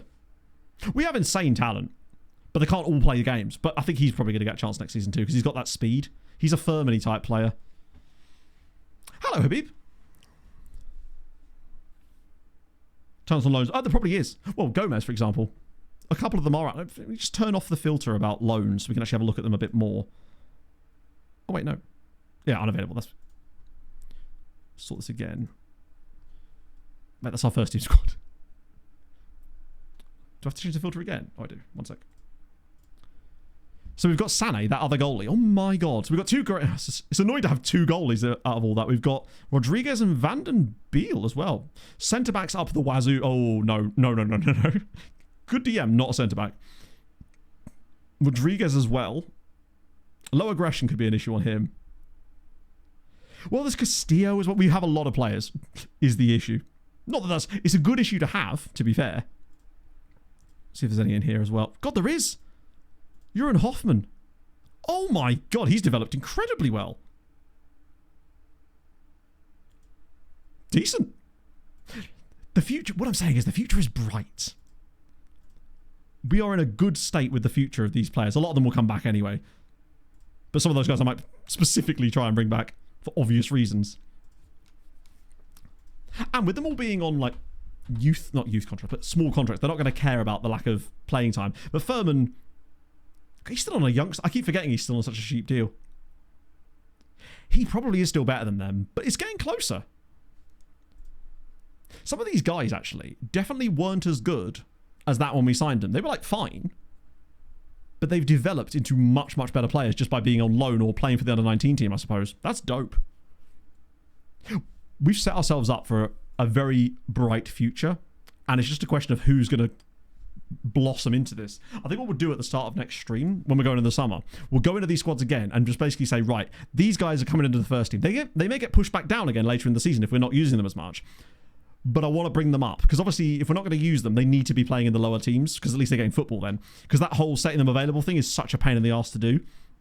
There just needs to be a caveat that says, set available for the under-19 teams or whatever, unless there is a first team game before. Oh god. Right.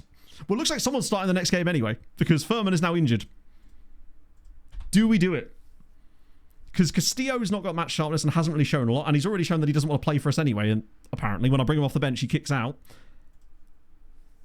Thiago, why not? Did I move Thiago up or not? I actually forgot.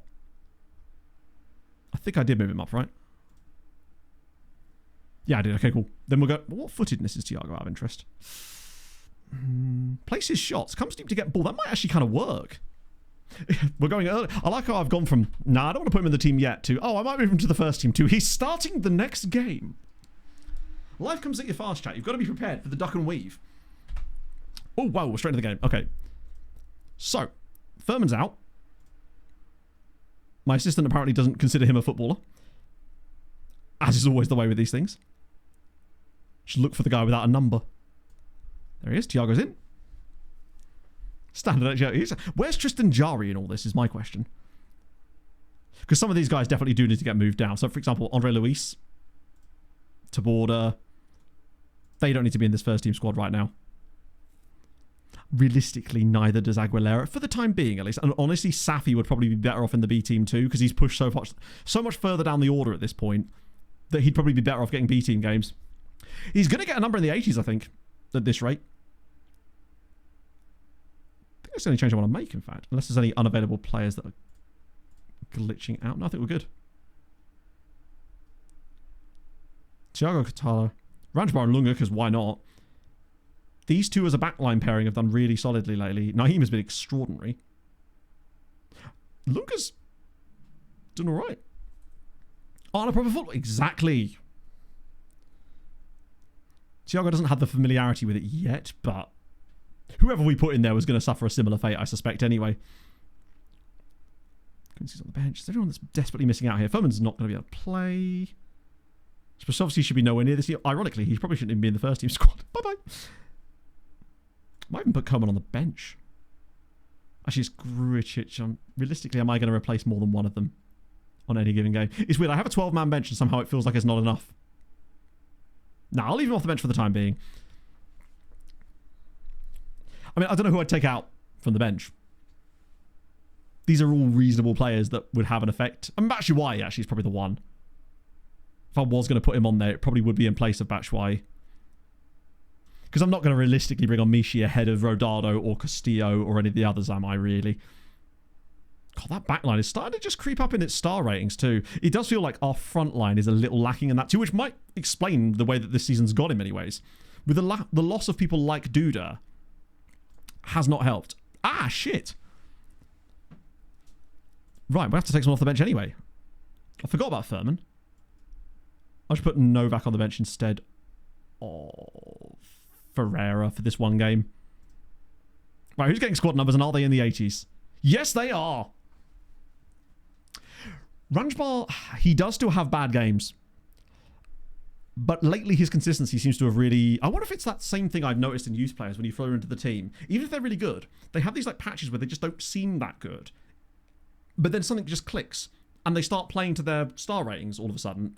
And then they just develop from there. And it feels like Ranjbar's done enough. I notice it a lot when I do lower league saves with youth intakes and stuff. It was happening constantly on that Beaconsfield save I was doing. I'd have a guy who was 4-star CA because he was like 16 and it's Beaconsfield. But he would never play like it. And all of a sudden, it would just click. Right. We are running out of squad numbers too. I wonder what happens if you run out of squad numbers. You played for them. No way. But yeah, I was doing a middle of last year, back when I was in my down days, I suppose. I was working on a video where I was going to try and win the Premier League with only using youth players from Beaconsfield because they have a ridiculously high youth recruitment rating for the level they're at. In fact, arguably for many levels above that, in fact. Well, we Oleg here. Is John Carver still in charge? Chariot match again this year. Oh, I loved the chariot match last year. It was fun. It's weird that that's even last year now. It doesn't even feel that long ago. Okay, huge game. Absolutely enormous. Because I truly feel like if we win this game, the final two matches are much more winnable. Oh dear, much more winnable. I'm not sure I liked that byline cross thing I put on in the last match. I don't think it really created much for us as the game wore on. But it might have just been that wasn't really what I was looking to do. Essentially what I wanted is, not from the byline per se, but they get into these positions quite a lot where they've got a chance to cross the ball to the strikers, but instead they either go to here and then cut back And I don't know how to stop them from doing it. There must be, because it feels like we're squandering opportunities in those moments. Also, Krzyzanowski in those situations really doesn't track very well. There's been loads of defenders in the way. Ah, shit. That's what I was going to do as well. I was going to have... Oh, my God. I was going to look at defensive set pieces for the counter-attacking opportunities. That is a bad goal. It's just a bad goal. He should not be able to score from that kind of distance. And I've got to be honest, Docampo, he is unsighted, but he's got to be saving that. What's that? 0.02 XG? No, sorry. My apologies. 0.01, and that's for 2 shots. God knows if that one even accounted for any. Right. Possession's not looking good either. Concerningly. Okay, coming back a bit now. The question is, who is responsible for this? Naeem's had a poor start to the game. Oh, God. Please, this is going to be one of these games where we do nothing for like the first half an hour of the match. Regional real player. It's a cool name. He's a real player. Artemius, I'm guessing he's Latvian or Lithuanian, or... I can't actually see. His name sounds very Lithuanian sounding. But the name alone means he's valid. I just don't want to lose a game where they've had 0.03 now.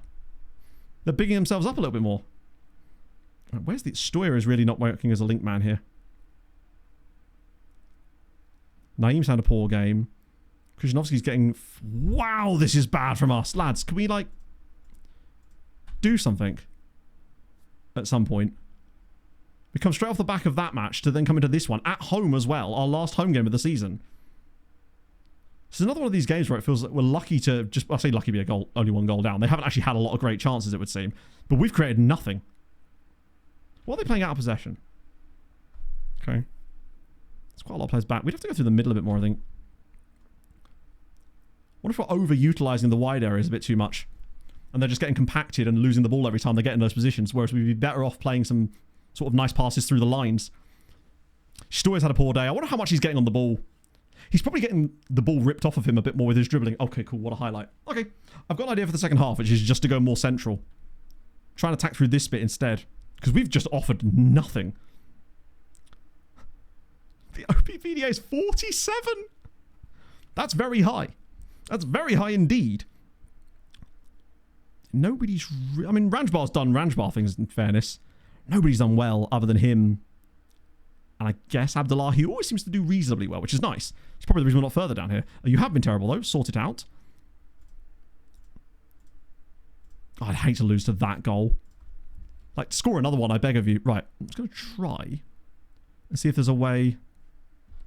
Out of possession. Yeah. That is the out of possession shape.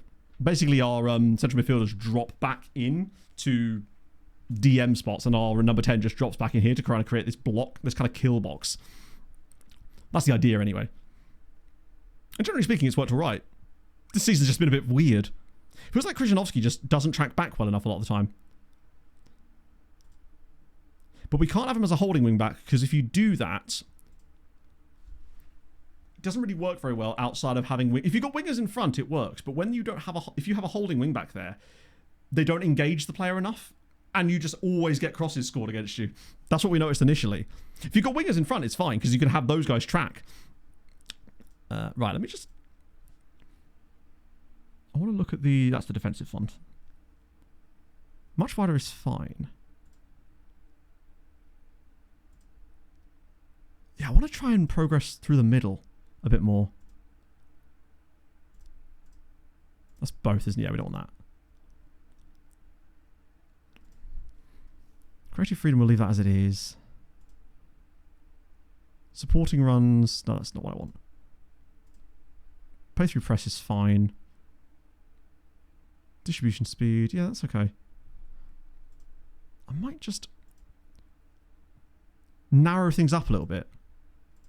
Try and just get some play going through the centre of the pitch instead. Because it just seems that we're getting no joy in the wide areas, because when our wingbacks do get into those wide positions, they are getting doubled up on every time they get the ball. And this might allow us to play some more triangles and stuff with these guys, because we'll have more bodies in that area of the pitch. Maybe? I don't know. Anything's worth trying at this point. Just, oh, wow, we've got much... Whoa, we are playing like shit again. It's so weird. we will have like a couple of games of playing well, and then the form just completely drops out. And you then can't even find a shot in a match. I guess it could be the variation in tactical approaches of our opponents too. But then Lech are a good side. That's better. Right. Build up now.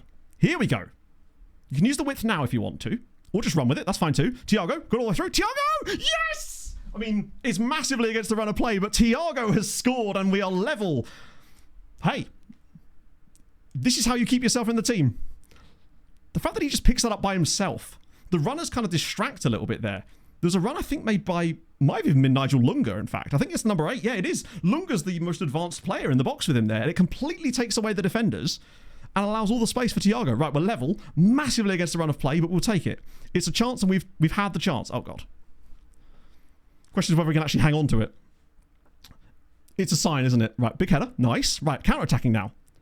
Get that down the line. Better. Thiago can now run these channels a bit more. Right, that's it. Just keep going, bud. Hold the ball up. You've got Nigel Lunga in there for support. There's more runners coming across. He's going to shoot, of course. Because he does. Can't do much about that, unfortunately. But you got in the right spot. Yeah, Thiago is... I mean, imagine he goes and scores the winner or something now.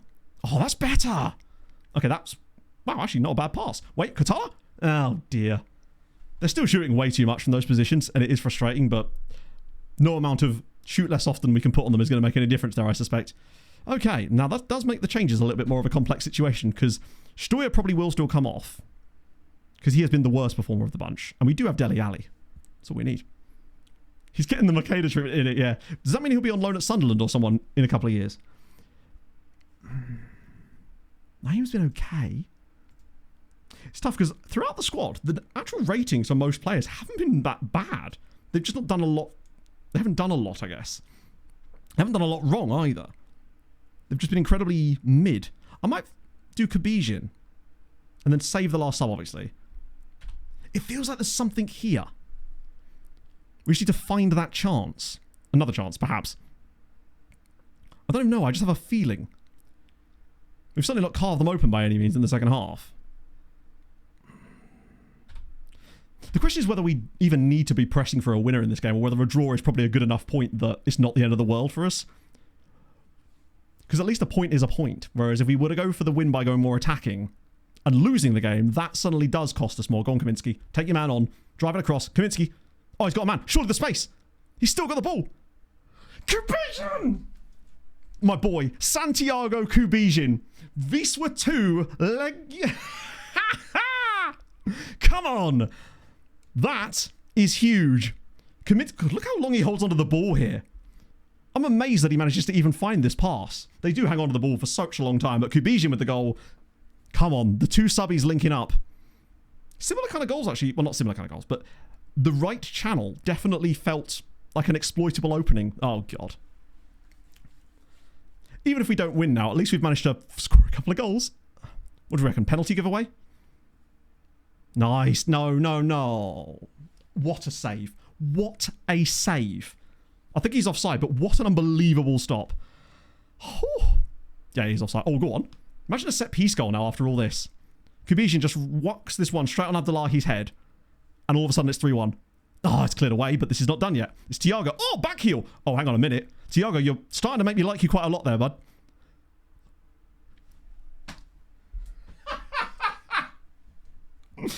Kubizin scored a brace, and Kaminsky's assisted both of them. It's 3-1 to Wisła. What a back heel from Thiago on the edge of the box. Really unnecessary. Like, so unnecessary that he actually does a little back heel there to Omich to play that little 1-2. I'm liking him a lot. He's fun. And the fact that Kaminsky actually looks for the pass here instead of shooting. Kubizin strike, back of the net, bang. Yeah, we just have to put the fear of God into them there. We've been so fortunate here. I think in the end, we might actually even win the XG battle in this game slightly, just because of these chances. I think we have got better in the second half, and I genuinely think the changes I made, tactically and personnel-wise, have made us a lot better. This is going to be a long-range strike that goes over the bar, I suspect, but... Oh my God, I think he got a hand to it. Kubizin has got some important goals. He's given me, like, James Igbekene vibes. Like, 2 off the bench for him, and 2 assists off the bench for Kaminsky as well. As good as Naeem's been, and he has been good, I think Kaminsky's better all round. He only likes big matches. He only shows up when it matters most. Even Dele Alli's done okay off the bench. You're right. What is Thiago's flair, actually? Wait, let's just see this out. Wait. As if it's 4. As if it's 4-1 to Wisła. Adán Katala makes it 4-1. Wow. Maybe it's more of a... He might get disallowed here, actually. Nothing has been given. Yep, 4-1 Wisła. Incredible. How have we done this?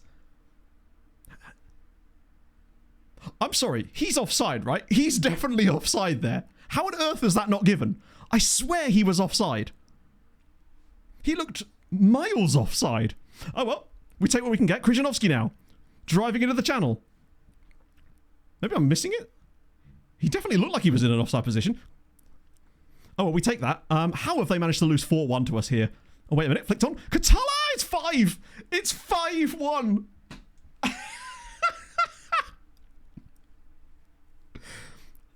John Carver is seething right now. Wisła 5, Lechia Gdansk 1. Look at this header from Kaminski. And then on the full volley from Katala. Ah. What a turnaround. That definitely, the fourth goal was 100% offside though. Is that a hat-trick of assists for Kaminski? Yes, it is.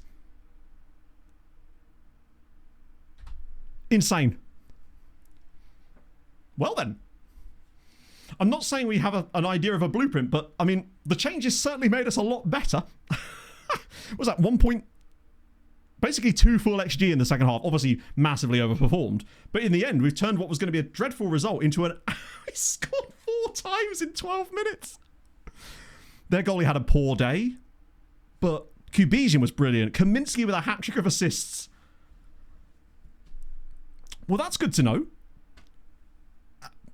So what did I do? All I did basically was narrow the playing width a little bit and have us build up through the middle. That was the only change I made, right? Tactically, I think. I made it from much wider to standard in terms of overall team width, and I think I had it focused build up through the middle. That was it. That's really good to know. And Thiago. Let's have a look at Thiago, actually, to see what his flair is like. 12. The Dele Alli. You never underestimate the Dele Alli factor. Does he have a good... That stuff might be helping him too. The comes deep to get ball might be actually working for him. Either way, we won. Lech Poznan drew as well. We're only 3 points off the title. 2 games to go and we could still win this, you know. And crucially, we're basically now all but guaranteed Europe, I would say. Okay, this is getting crazy. I'm very happy with the way you played. Well done, lads. Tremendous. Yeah, let's do a prediction, actually, because I'm going to have a little whizzy break in a minute, just because, which I've actually forgotten to do a whiz quiz for. New year, new me and all that, and it's gone the wrong way. We might have to do puns, potentially. Right. Oh, bottle it. Yeah, in it. Oh. Right. Maybe Thiago should run the stream. He'd probably do better. Where's my predictions? See if I can find the damn button. Start prediction. Will we win the league? Yes or no? It's a simple one. Right, sick. Get your points in. I'm going to have a quick wee. While we're at it, we haven't done a pun battle for ages. Bird-related puns. Football bird-related puns. You know what to do, chat. Back in a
Dirk kite. That's actually quite solid, and I quite like it. Particularly as it's my mum's favourite bird. Not Dirk kites. A red kite, to be more specific. We've lost the hat. Ah. God, I needed that. Jesus Christ. Whew. That game was so full of excitement, I nearly wet myself, chat. Obviously, it was a Runa did down, but that was from the previous stream, unfortunately, because I forgot to do one this morning. Because I am that guy now. So, quick little look up before we got... God, there's way more tension than I was expecting today. Why have I typed that in and expected him to come up? God. Lovely Greek names. Konstantinos Triad... FM's having none of it, apparently. I am from the previous stream, it's true. Yeah, I don't think I can give you Robin Van Persie because it doesn't actually, like, doesn't change the punniness, does it? 100 points on... To be fair, 100k on not winning the league is probably a good shout, in fairness. Yeah, it looks like this lad isn't in the game. Or isn't... Let me try his surname. Trian da Philop...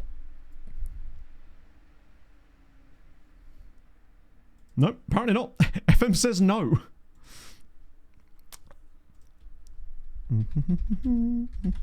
Nice. There you are. Any football this season for you? Oh, you're listed for loan again, so they're at least trying to find you a move. Is a teal a type of bird? I don't know enough about birds. I'd like to learn more. Speaking of birds, did anyone watch Jetlag last night? Fucking right. This is easily one of my favourite... Well, maybe it's just because it's in the UK and it's just... I know that place, etc. But they went sort of semi-nearby. A continental sub appearance. You love to see... Well, you did, yeah. Played in the Champions League. Can't argue with that. Do you know what my favourite thing was? Them calling it... What was it? It's the way they were pronouncing it, which obviously makes sense. Why would you think that it would be pronounced Santander? Because you probably just think it's like a local company, but still, so good. Yeah, St. Neots and Huntingdon. Big up St. Neots and Huntingdon. That's out where Pog is today, I think. I can't remember the marina she was at. I think it was called Priory. I think that one's the one up near St. Neots. They're just excelling themselves. Also, there's this brilliant bit where, you know what, Ben was trying to do that countdown thing on the train and Adam was just giggling at him. It was so adorable. Having Fulham's winner. Oh, mate. That game. Yeah, no, I massively am. Just Harry Wilson is unstoppable at the moment. I've only ever been to St. Neots once. I took my friend up there once because there was a girl that he was interested in and she invited him over, and because he couldn't drive, I had to take him up there, which meant that essentially I then got invited into the house as well. And so I'm just sort of sat in this smoke-filled living room in St. Neots for like 6 hours while these two just talk, and I'm just there like, hi, I'm here. I'm the taxi. So that's my experience with St. Neots. The only time I've ever actually been there. That concludes my St. Neots story, chat. Pimping out your mate. Well, I mean, in a way, I'd argue that he was pimping out my driving ability. Not that I have much of it, but it was there. You're right. It should be pronounced, I don't know, St. Knots or something. There's a fun one round our way, a bit like that. It's spelt God Manchester, but there's some debate over whether it might be actually pronounced Gumster, or whether that's one of those things that was retconned onto it because of the way that other towns are pronounced like that, which I've always found an interesting debate. St. Newts would be perfect. Pingu's well up for that. When is our next? So we got Saturday game and then Sunday, but that might be because that's the final day. Right, so our opponents as well. Pogon are 11th. Zaga 17th. Who are Lech Poznan playing in the final two games?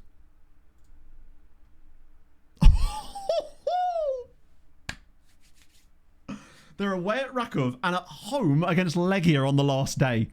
There is a chance we could steal in here and nick a title. Okay, this is getting... Ooh. Oh, how's Deli Ali getting on? Still not... Nah. Ali has shown signs of progress during the course, but is still unable to speak good Polish. Me and you both, Deli. Sorry, Dereshwav. One of them will get points, but... what's the goal difference situation? Yeah, we're kind of cooked on the goal difference there, aren't we? Wait, it's head-to-head in Poland, isn't it? It's head-to-head, I think. Which means... Where is it? I actually can't remember if it's head-to-head or not. Either way, we've beaten Lech Poznan and Legia, I think, home and away this season. maybe. So there might still be a chance for us. Gary at this point. I'm a big fan of Gummy Sestra.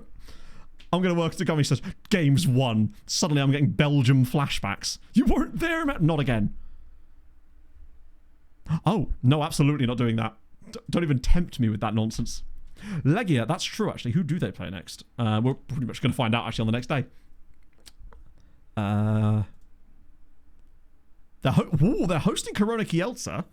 It's also worth noting that at the end of the day, it's the three usual suspects right up here, whereas PS Gliwice, and they've fallen away ever so slightly. In fact, I think their last win was that absolute humping of us, as it happens. Have we at least climbed up this table a bit more? Sort of. Not really, no. Tiebreaker yellow cards. Yeah, I think if that's the case, we're cooked. We might well be not quite in the advantage, that one. Brookbet? You mean Mauro Icardi's Brookbet? It's no longer Marco Bozic's Brookbet. It's now Mauro Icardi's Brookbet. And I feel so much better about saying that, particularly as we've already lost to them this season. That also means now it's 11 wins in our last 15 league games.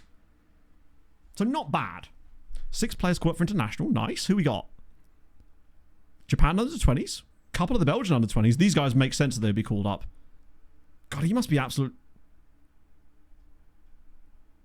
Yeah, he is playing. It's just the game is obviously recognising it because they're not in proper leagues. And then obviously Van den Bale.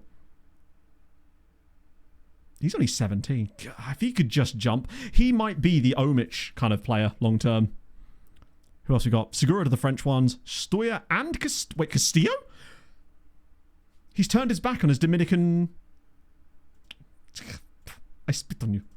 He's turned his back on the Dominican Republic. How could you? Well, 8-0.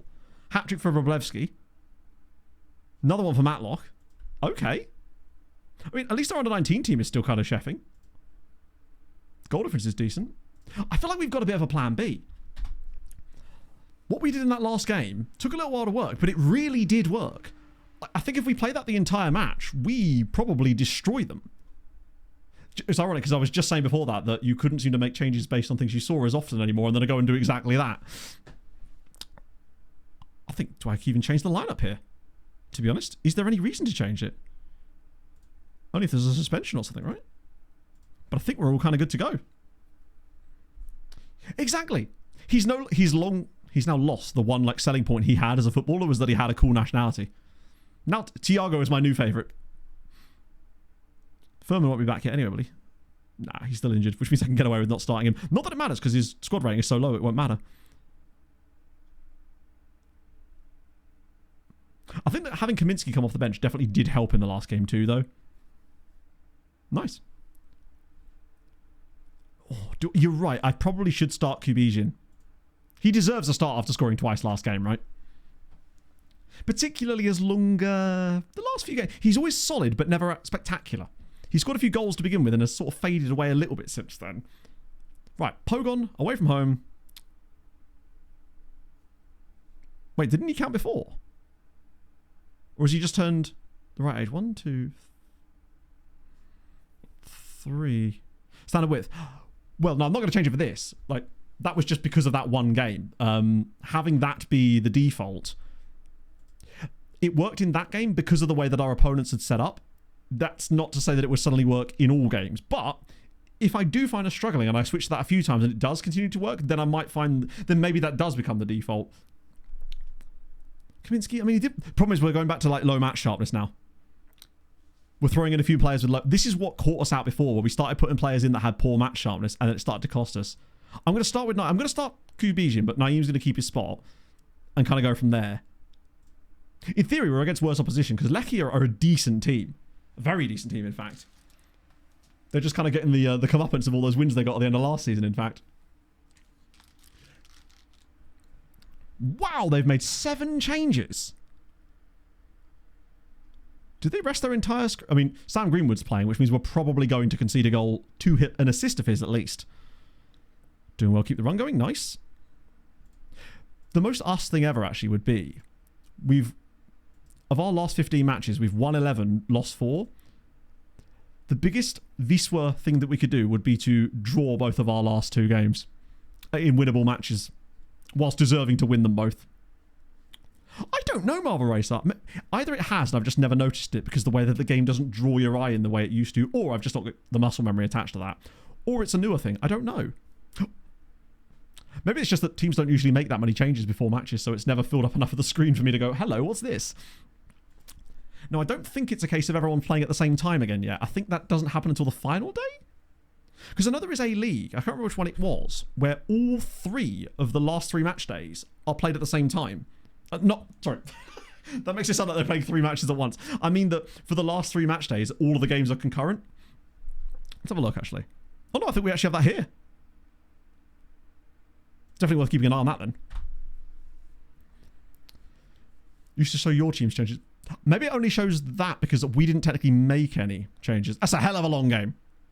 You're going to need a rest. Slowish start again. Though, that being said, they're playing a completely different system. To what? Wait, they play the same in and out of possession. They kind of are, actually, aren't they? Interesting. I mean, I'm certainly not opposed to trying that other tactical style in the second half again if we're struggling again. Because if it does start to turn the game in our favour again, that could maybe be the way we need to go. It's ironic, really. We move away from the width, but it seemed to create more space for our fullbacks. I guess it's because they're not being asked to do it all by themselves while everyone else just stands around.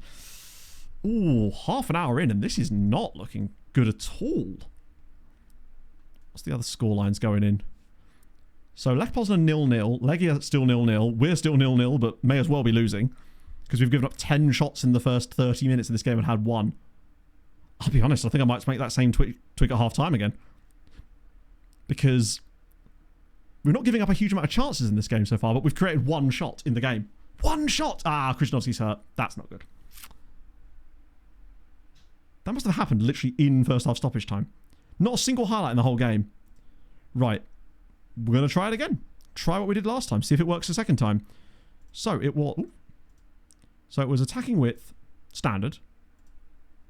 And then progression, middle. That was the only 2 things I changed. I'm fairly certain of it. See if we can play some nice little triangles. Now I can yell at them. At least we're not losing, but... If it carries on much like this, eventually they will score. No, not person 3! Hang on, I want to be careful what I click here, because... I've had a run-in with person 3 in the past that it didn't go so well. Okay, second half. The injury to Krzyzewski is a bit of a worry. Because it does feel like I would be willing to bet that our points per game with him in the team is stupidly good. Legia winning. Lech Poznan are losing. It's right there for us. If we could get a win here, it's on going into the final day. Lech Poznan are 2 goals down against Rakov. Right, Kubizin into the channel for some reason. Just allow Naeem into this. Kaminski will 100% come on in this game too. See if he can do the same kind of magic. Here we go. Naeem, back to Kubizin. He was the hero. Oh, look at the little switch. No, it's gone wide. Did you see the little scoop turn? Yeah, we'll end the season today. There's only 1 more game left after this.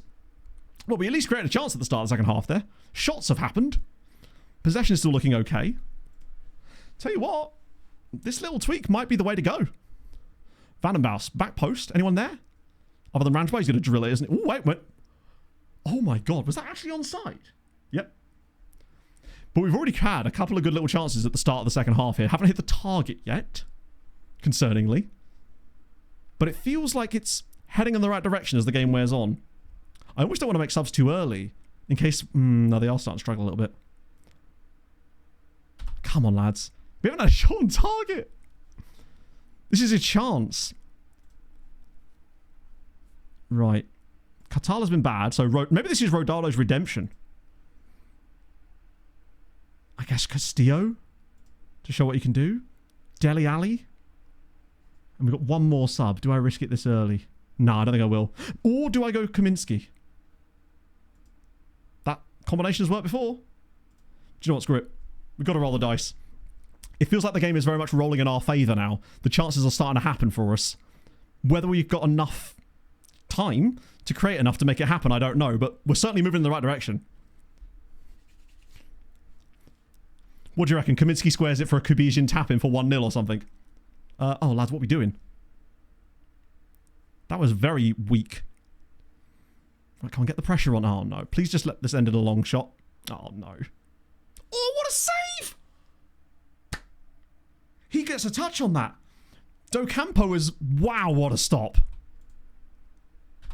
We're actually dropping down to 4th as things stand. But if things stay as they are, we would be guaranteed top 4 and would still technically be able to win the title on the final day. Maybe. Do I do it? Do I go attacking for the final 10 minutes to just try and grab that goal? We've definitely improved a lot in the second half. Not quite as much as we did against Lechia, but it is interesting how this has shaped us towards being quite decent. Come on, something. 0-0 here would suck. I might just try that. And then...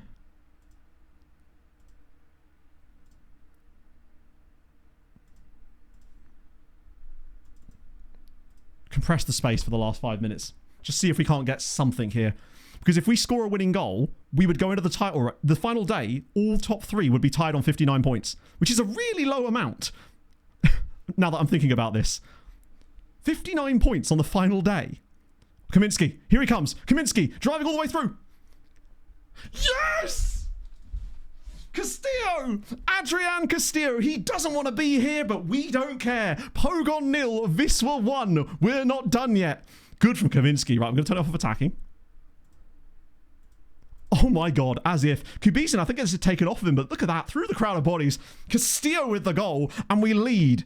I want to see what this does to the league table because of the whole... Would it be a 3-way head-to-head then? Either way, deserved, probably. We've gone top. Temporarily, we are top of the league. Oh, no. Surely not. Don't you dare. I was thinking about turning a lot of the tactical stuff off, but I just didn't know if there would even be time for them to even have a chance. They're about to.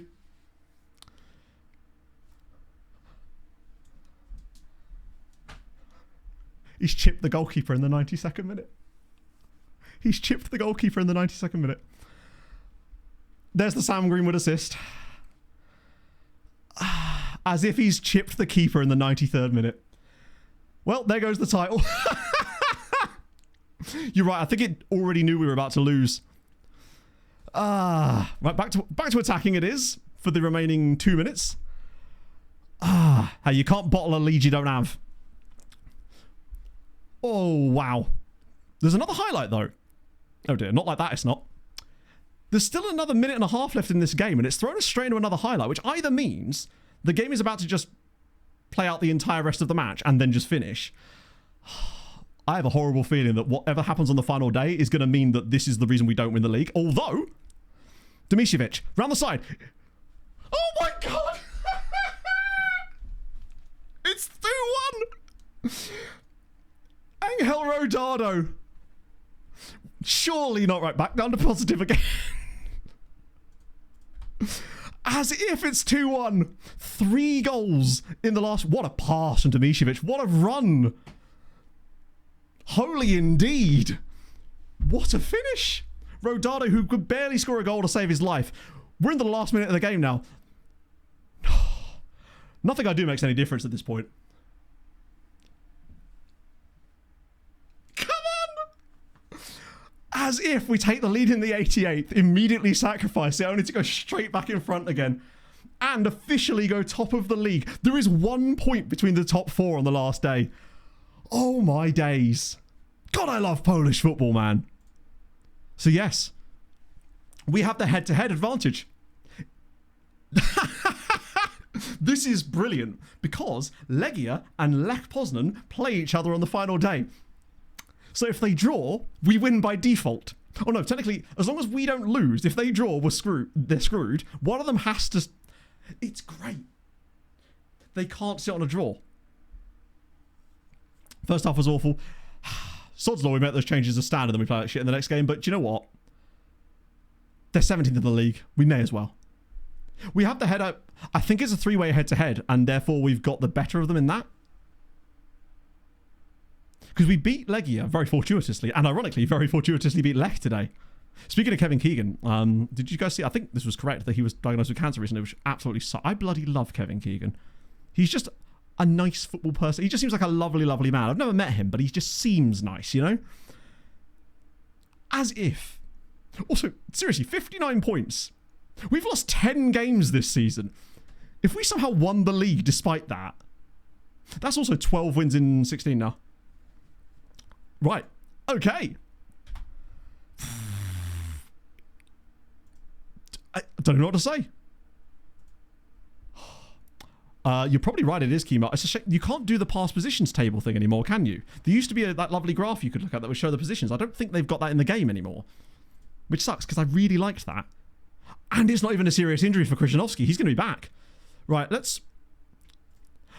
I've liked what I've seen from us in the second half in those last two matches enough to say, you know what, actually maybe this is what the difference is. It might have been that before, with the old match engine... Here's the thing. It seems like the types of goals that we're scoring are the same types of goals that we were scoring before. But something has changed in the match engine that meant that the instructions that were creating those chances are no longer doing that. And these ones seem to now do more of what we were doing originally. Or something. I don't know. Either way. So it was attacking width, chat. Attacking width, standard. And then it was a progress to the middle. That was it. Because we used to do that wonderful tiki-taka stuff through the centre of the park. And lately it feels like it's mostly just wide play. You got to watch out for the attacking witch. She's dangerous, man. I mean, look at the PPG on these guys. These are all the new signs, so that kind of does sway it ever so slightly. But Krzyzanowski at 1.16. Who's the worst on these ones that have played a reasonable amount of minutes? Bandama, actually. Lelefeld. Oh, there actually wasn't any, Gordo. I checked the VOD for the previous stream before stream today, and there was, sorry, that's not true. There was one. There was a comment that was just left with a smiley face. So there's that. But there actually wasn't any at the time of me checking earlier anyway. Has the XG at least started to improve? Yeah, I don't know why they're adding... Oh, look at all that. We hear you like recurring. So that isn't even recurring. Well, no, I think it kind of... Dear God, I hope you like decimal places, friends, because we've got 10 of them. Now, all I need is my... Yeah, Voddies, if you got this far, how was your Christmas? Honestly? How was your Christmas? I hope you guys had a lovely time over Christmas. Thank you for the nice comments on the VOD before Christmas as well. I don't know, I like our little community that we've got at the moment. It's like everyone's sort of hunkered down in this weirdness of FM26. Yeah.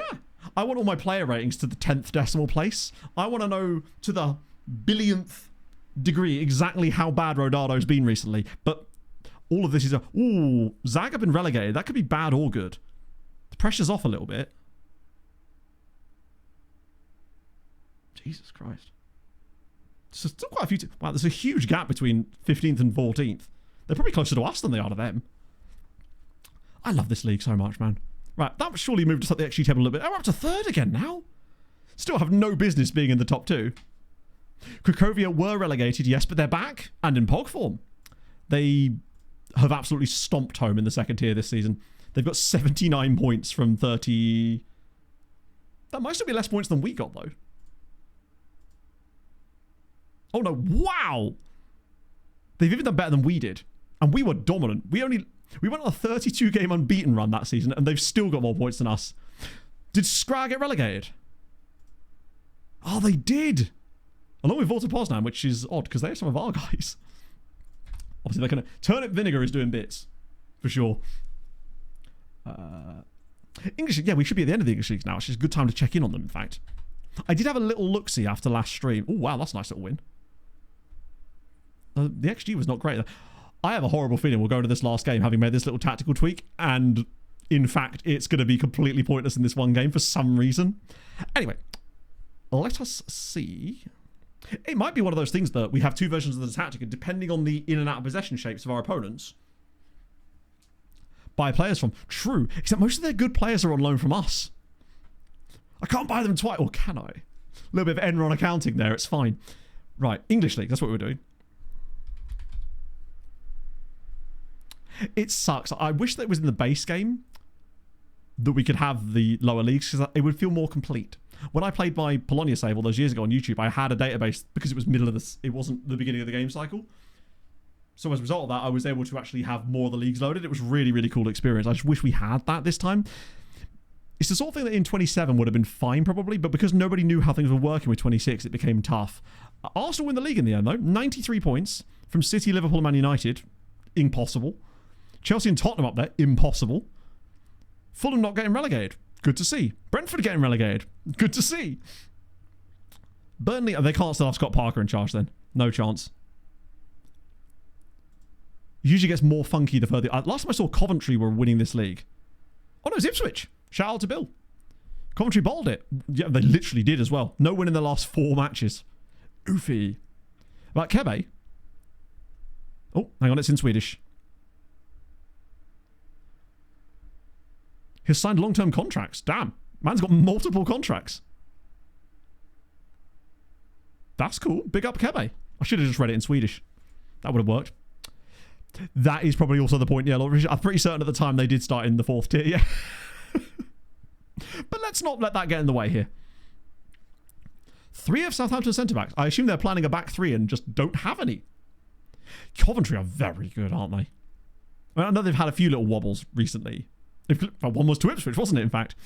Huddersfield down with Cardiff and Preston. Leicester-Watford playoff final. Ooh, a recreation of the day-day moment, maybe. Wednesday versus Wigan. Charlton got 100 points in League One.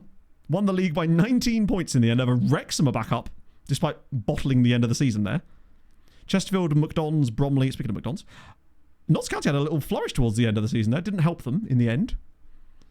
Who's out of the Football League? Barrow and Wimbledon. Going up with Salford, Burton and Donny. Down go Harrogate Town with the longest serving manager in history. And then Oldham Athletic. Aldershot stayed up though, actually. Shout out to them. Scunthorpe doing nice mid-table stuff, actually. It's down here where things get a little bit more squiffy. So, Southend back into the Football League along with Newport County. Playoffs, obviously, Newport versus Halifax Town. So, wait, oh no, they won the playoff final. Never mind. Hartlepool relegated, Tamworth, Eastleigh and Yeovil back down to the 6th tier. Oof. Morecambe's narrowly stay up. What else we got? Altrincham 125 points. They have just about edged it. Altrincham with 125 points.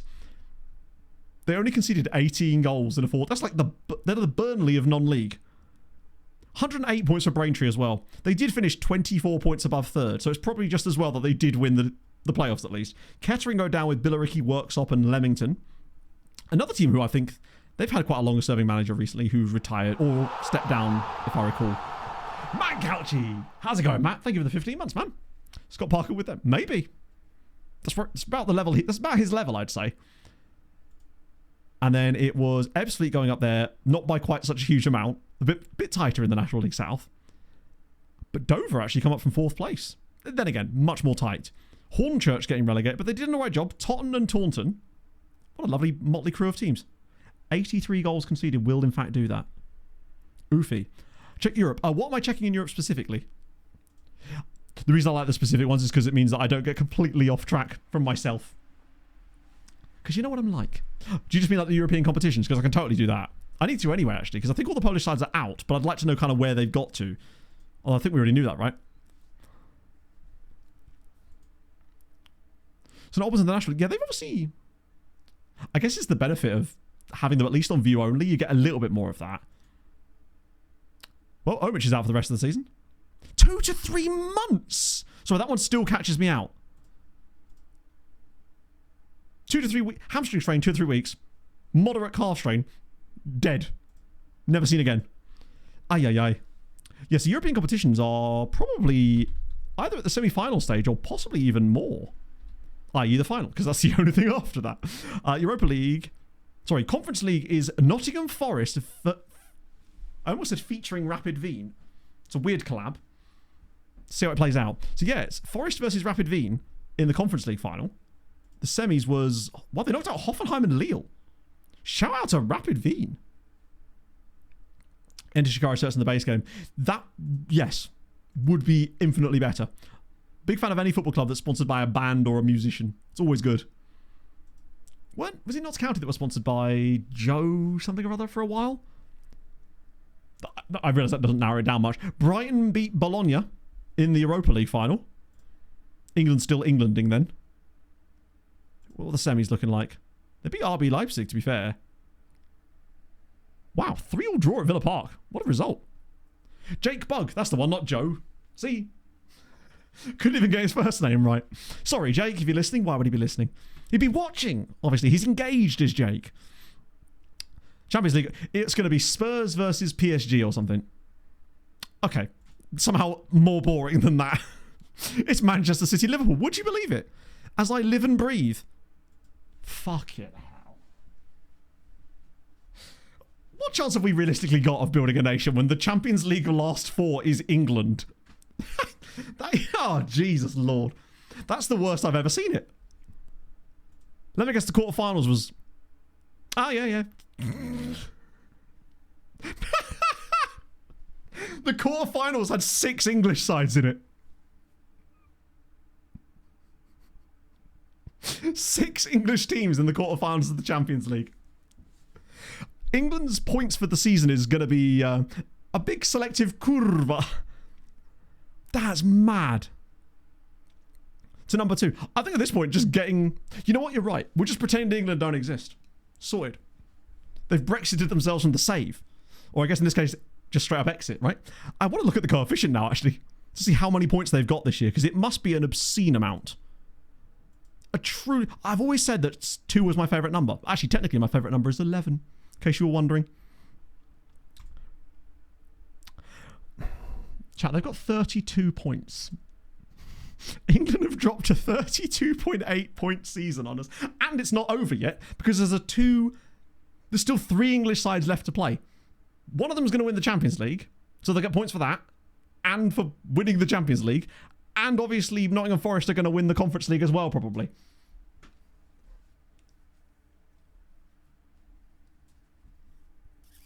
That might be the best year I've ever seen in FM. I don't think I've ever seen a game... I've seen maybe like a 27, 28 once. Never anything close to that. How far does it... Bear in mind, it's May 18th and England have 5 teams left in Europe. Mention the recap. Oh, well, it will be a huge part of the recap because obviously it's the... We talk about this all the time, so... Yeah, true. If they're going to have a season like this, it might as well be this year. In fairness, they are only 31 points clear of second place Germany. How are we up to this year? I know we've had a bit of a weird one because of the other Polish sides not really... Yeah, so we're going to stay where we are. We'll go below Scotland but above Czechia. But 9.7 is not horrendous. It's not 32. This might be a case of, do I have to turn England off again? Have I just created a monster by actually switching them on, even as a view-only league, for flavour? Because if they're going to do shit like that, then they need to be put on a naughty step. Why did I think... I don't know why it's got... Oh, I guess Mary Earps is sort of semi-close to that, right? If I type in Euro, is it actually going to work? It's not Euro Cup, is it? What even is this? I genuinely have no idea what this even is, but sure. Maximum points. I don't know. Technically, there's a way they could get more points if they had more teams in Europe, potentially.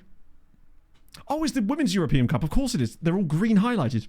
I still haven't got used to the names yet, because I'm assuming it's not actually called Euro Cup. It's probably got a more sensible name that is more recognisable. What will I be checking? Oh, yeah, the Euros. I'll do it the long way. Actually, wait.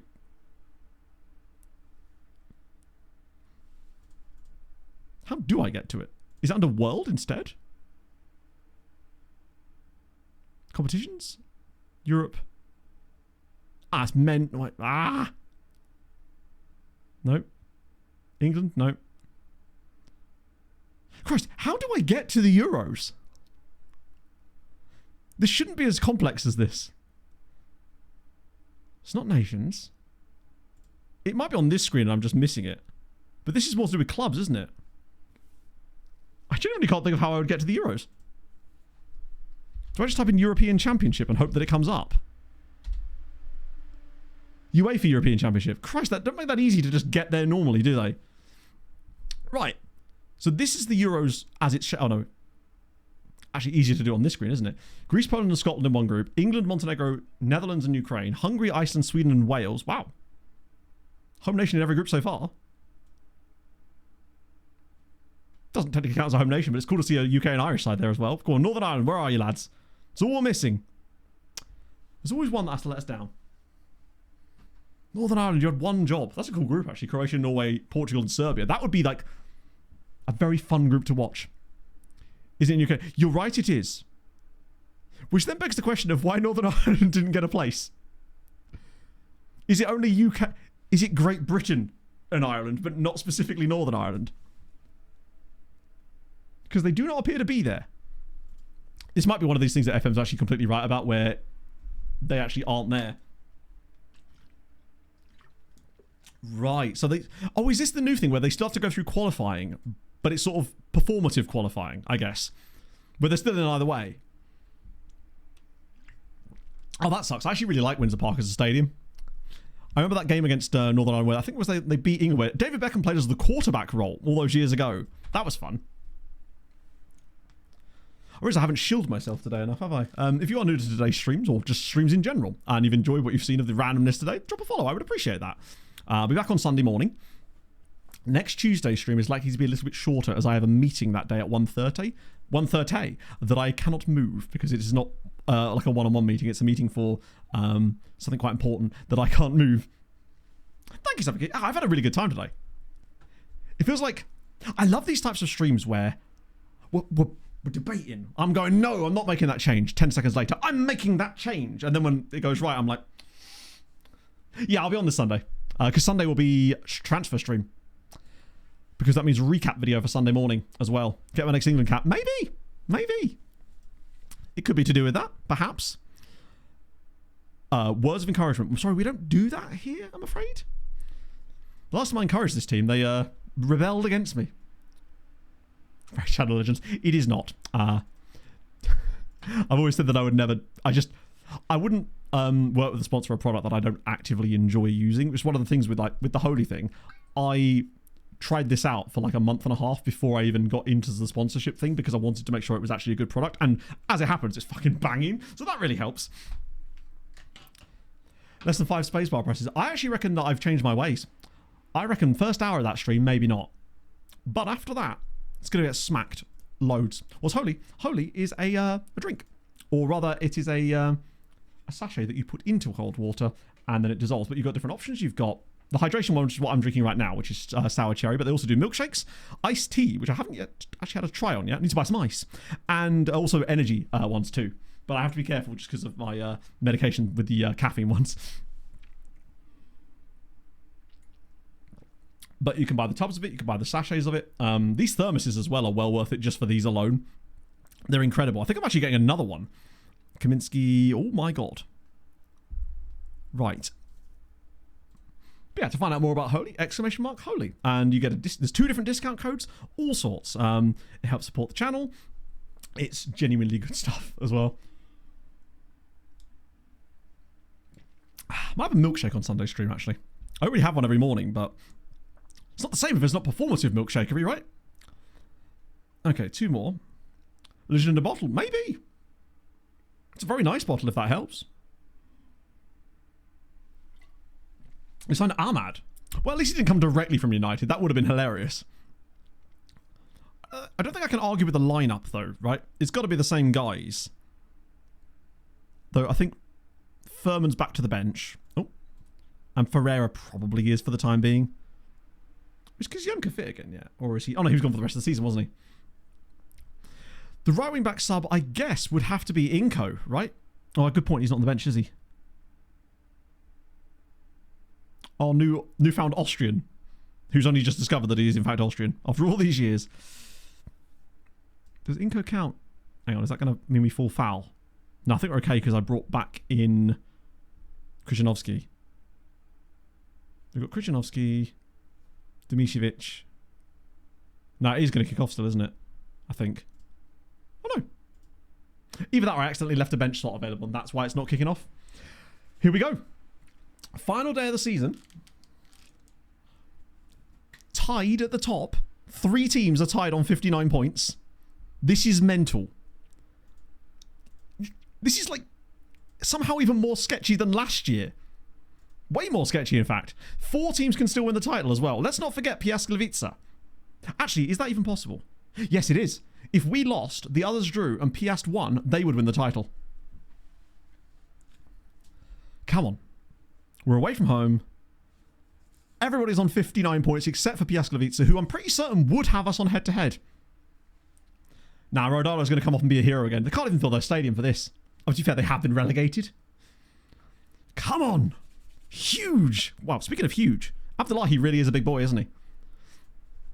So we've gone from the new tactical setup from the start of this game, after the successes it's had for us in the last 2. Will that be a good thing or a bad thing? Who knows? I wish we could see the scores and the league table at the same time, but I think the scores actually makes more sense, because we kind of know the stipulations of where it is, right? If we match their result, we win. If one of them wins, we have to win. Where is their game actually out of interest? It's there. And the other games are right towards the very top. We've started okay. Lots of possession. Given up a few little chances, though. This is going to be another first half of no highlights, isn't it? Okay. Piast losing is a little bit of... it's just a little bit of security that you kind of need occasionally. Right? This is nice. Build it up. Get Naeem involved like this. Rather than being the focal point. I tell you what, that's a good ball. Thiago. Right, flare time, baby. Cutting through. Thiago. All the way back for Ranjbar. Okay, strange choice. But we keep the ball. Not a great chance, really. Bit of a weird moment there. It's an opening, though. The possession is good. Shots are happening. We're probably just about edging this game, but not doing a great deal. Oh, hang on. It's gone all weird. Still 1-1 in the other game. So as things stand, it's 2-0 to GKS Katowice. Our old rivals doing us a huge favour. It would be quite funny if we somehow won the title with a 0-0 draw on the final day. Long way to go yet, though. Would like to see a highlight or two, though, if it's all the same. They're having a lot of shots still. But that's not really new. At least we look better. I feel like this tactical style might actually get better as the games wear on. Like, the more we're able to wind teams down and grind them into the dust a little bit with having so much possession against them. Feels like it kind of creates little gaps for complacency. Dreadful first half, but much better than we've played in recent games. The last couple of first halves combined. 1-0 Lech. Right, now we are going to have to find a goal in the second half. I'm not going to panic, though. I'm not going to start throwing on attacking at half-time yet. Because I still believe that we can get this the old-fashioned way. Krzyżanowski. Oh my goodness me. Who even was that? Was that Stoya? Katal has been poor today, but Thiago's done decently. Right, so half-time, better side. Possession looking good. Lech Poznan lead 1-0. As things stand... God, they're running. Imagine if after all that, they ended up winning the league. I wouldn't be able to bear it. We've got to get a goal. But right now, it only matters that they're winning. It doesn't matter how much they're winning by. Yeah, fourth, I think, are probably gone. GKS are like, we've stepped up. Right. Is there any issue? Kubichin's had a poor day, but we've got Nigel on the bench. Kaminski can't come on, unfortunately. Krzyżanowski's been poor, but Demicevic. I'm just planning out what I want to do in the second half, like subs-wise, and when I want to make the changes. I'm going to yell at them. Going to get the fear of God into them. Get there and do it. Wait, why are you demotivated by that? You have the ability. Yes, you do. I'll give him till 60 minutes, and then I'll make a couple of little personnel changes, as well as maybe consider attacking at that point. But right now, if we could get ourselves in front without taking the risk of going behind, then I'd settle for that. Let's get that back up again. It's actually crazy the number of shots they've had. I wouldn't trust us to keep those out if it wasn't for the fact that Docampo does seem quite capable in those positions. I just want to see these numbers continue to tick up in the right direction for us as the game wears on. It might even be one of these games where the wide play would have been better, but... yeah, them actually being in with an opportunity is the sort of... The problem child, the black sheep of the family that everyone forgets about. It's Naeem, though. Into the box. That's a penalty. It has to be. Naeem.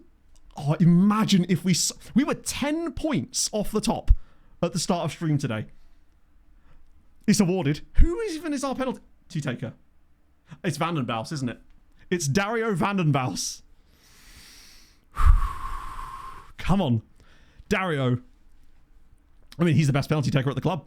If he misses it, then He doesn't. Oh my God, I thought he'd missed that. Vandenbos is giving it the old 1-0 Wisła. Okay, good. That means we don't have to start throwing bodies forward now. I think he should have got a yellow for that, for sure. Referees in FM are really... They almost never give second yellow cards for penalties. I thought the keeper got to that. He went the right way and everything. Oh, it's actually quite a good pen in the end from Dario. Imagine if we actually won the title after all of this. We've been nowhere all season. I know I said we'd be better after Christmas, but it hasn't weirdly felt like it. Okay. I was going to make changes anyway, so now feels like the perfect time. Katala's apprehensive, which means there's no business being on the pitch. Krzyzanowski's been poor. So he deserves to be taken out. Taken off. Taken out for a nice meal, maybe. I'm not going to overdo it with subs. Because realistically, do I even want Dele Alli in there? Now we'll leave those 2 more subbies. Okay, half an hour to go. And as things stand, nothing that can happen in the other games can affect. Like, if things stay as they are, for us, we're champions. Incredibly. Yeah, I'll get the table up, I suppose, but, like, the problem is it keeps disappearing. You can't get it to stay up. The table will always just disappear every single time there's a new highlight. It's so irritating. Hello, Pog. Oh, he's got it! Rodano to kill it! Champions for a second season in a row, surely. Angel Rodano, baby! Pog's arrival. We're 2-0 up. Sure, what are they doing? Oh, the defending. And the fact that he's actually then gone and chipped the goalie as well. It's the Christmas thing from when I was writing presents. Oh. Hello, King Ragnar. Any skin and views? There are no skins for the game. It doesn't really work like that, unfortunately. The best place to look for views, some of my tutorial videos have got a lot of different views that you can download and use. That's probably your best bet for stuff like that, I'd say. 2-0. Got to see it out now. I can't believe they've thrown the league so much. Is that my shirt? Yes, it is, yeah. Yes. That's holy stuff in that one. Ooh. One sec, chat. Ooh. That's a really sick shaker. It's got like birds on it. It says hibiscus tea. That's one of the ones for the Now you're right, leak everywhere. another one of these. I broke my other one slightly. We've got 2 hydration ones. Yes, they sent more hydration this time because I don't because of my caffeine. 2 iced teas. That's really cool of them to send that over instead of the other one. That's cool. Religion is a shaker. Damn right it is. Exclamation mark holy. I like that one. That's mine. It's cute. Yeah, you can have that one. Yes. Pog showed up just in time for the holy champagne. I don't think I've ever had such a comeback into a league. Usually I'm the one bottling it. Hang on, wait. I can't even say that. This game is not over yet. Like, it might be 2-0, but...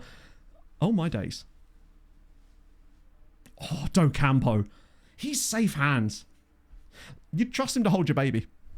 Their opponent's goalkeeper. What's up with their opponent's goalkeeper other than his blindness? Wait, is that Lucas Zidane?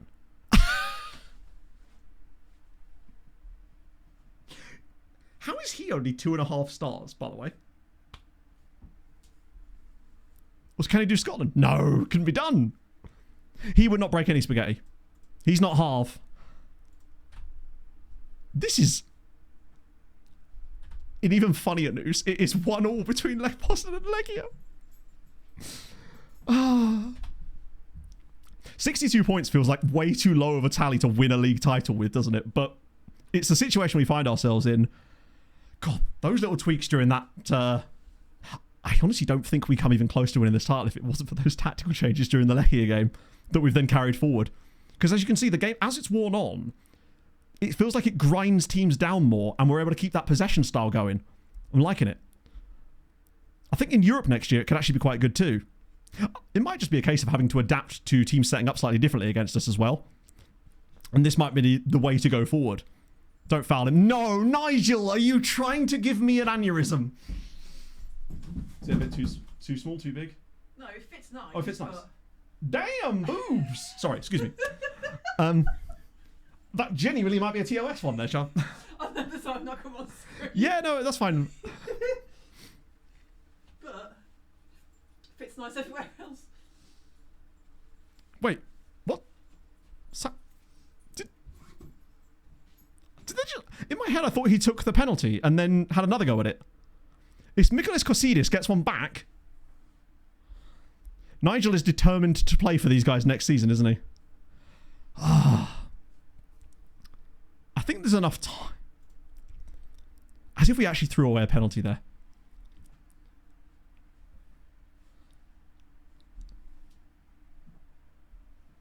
as if. I don't even have words for this. We've somehow won the league. We were 10 points from the top at the start of stream today, and I think we were 6th in the division, and we've won the damn league by 2 points as well. Insanity. That's so... Last year's title was a massive success for us.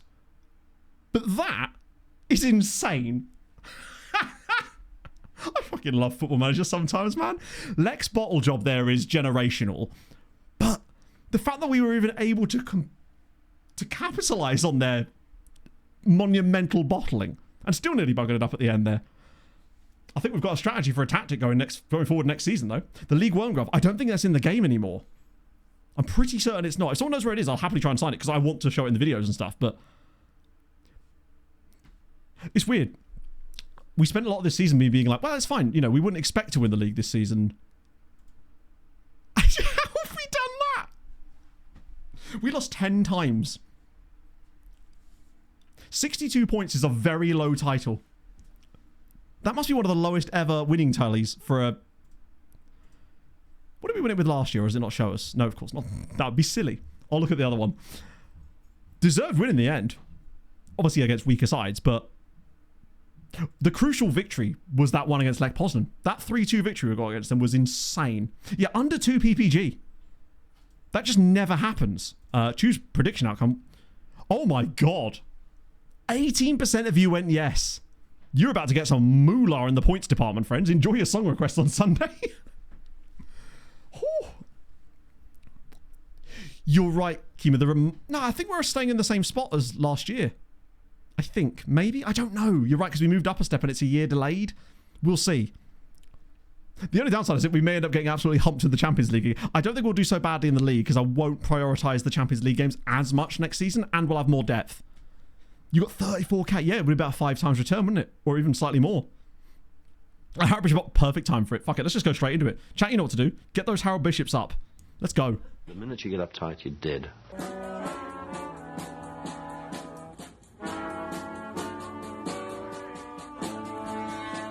I have through Harold and I'm in the house where the coffee's green and the food is grouse. With sandwiches and lasagna too. Ice cream sundaes for me and you. I have through Harold and I'm in the house where the coffee's green and the food is grouse. With sandwiches and lasagna too. Ice cream sundaes for me and you.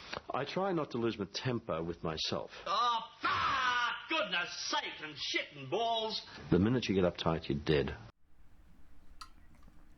I genuinely count. That might be my favourite title win ever. I don't think I've ever come back like that before. God, I wish we could see that goddamn graph.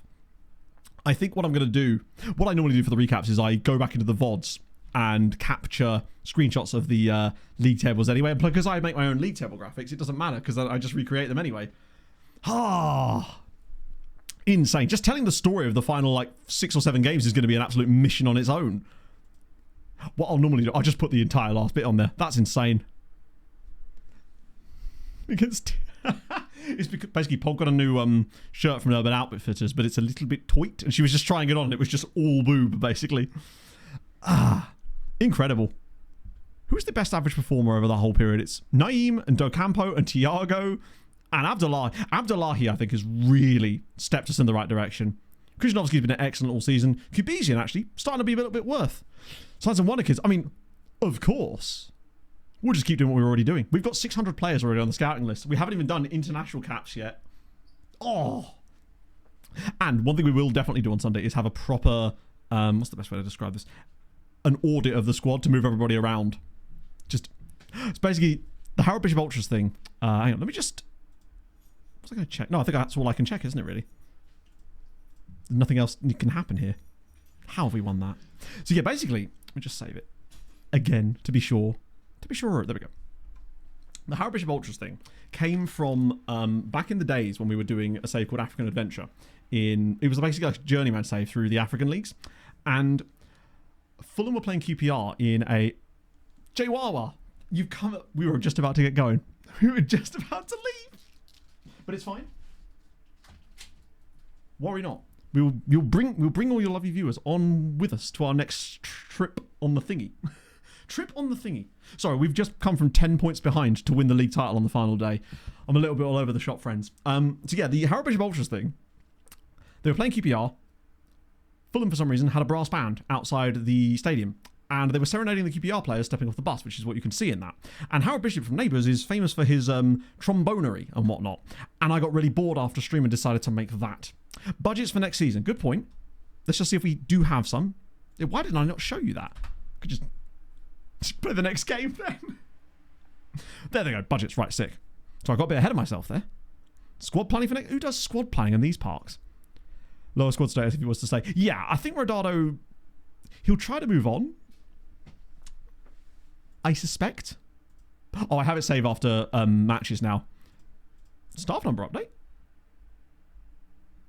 Jesus Christ, that's a lot of coaching role. Wait, what? Okay, no new scouts. They just love... To be fair, it's a good idea for us to get some more coaches anyway. So 5 new coaches. It's tough to explain, Cheryl, because it is just one of those things that doesn't make a lot of sense.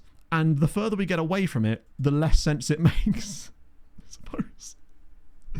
And, right, Krzyzanowski... Young player of the season again. I think that's back-to-back for him, right? Right, board set initial budgets. Remember, we have £27 million in the bank right now, roughly. What do you reckon our budget's going to be? I reckon 15 mil transfer. Genuinely. That's what I'm saying for us. Not that we'd ever be able to spend it, because we never do. It was 300k. Negative budget. We're going full Belgium model here. Go on. All right. 19 million pounds. You're pretty close there, DMC. 19 million pounds. What about the wage situation? Like, how much of it? And around 80,000 in wages available. That's tasty. That's all right, you know? We take those. No thanks to Mr. Ken here. We do have 32 million in the bank. Now, obviously, just like always, I'm never spending that kind of money because it's just, there's almost never going to be good value to be found if we're spending that kind of money on players. But what we will be doing is signing like 50 dudes for 200k each. The Champions League money is probably factoring into that as well, particularly because we'd already got some as well. Spending without consequences. The thing is, there is consequences. The consequences to spending a load of that money would be that we end up with a load of players that probably aren't good value, realistically. And they wipe away a lot of characters that we've got in our squad. Wages available. Oh my god, you're right. Sorry, I've misread that. That's the actual... Wow. Yep. Okay, that's actually quite a lot. I was happy with £80,000 being available for wages. Yeah, you're absolutely spot on. It's 227,000 surplus wages. Hot dog! I'll have a look at some of the contracts, see if there's any cheeky release clauses that might need to be ridden of, potentially. That's... Have they just doubled our wage budget? In fact, not even doubled. It's way more than that. What I'm saying is, Sunday is going to be quite fun. I think we can all agree that it's a Sunday transfer stream with a recap is just a good day to exist. And the little holy logo on the top, it's like it knows. So, this is perfect timing, actually. I can send you lovely folks over to Clates. We can tell him all about whatever the hell just happened here. I don't know how to describe it. I have to try and sum this up into a video that isn't going to be an hour long. Or maybe it will be. Best part is I got to try and make it in one day. Always fun. Chat, thank you so much for joining me today. This has been an incredibly fun stream. Just, the vibes are immaculate, but also just the results, man. I think next season we can really kick on and do some crazy shit, though, with that little tiny tactical tweak.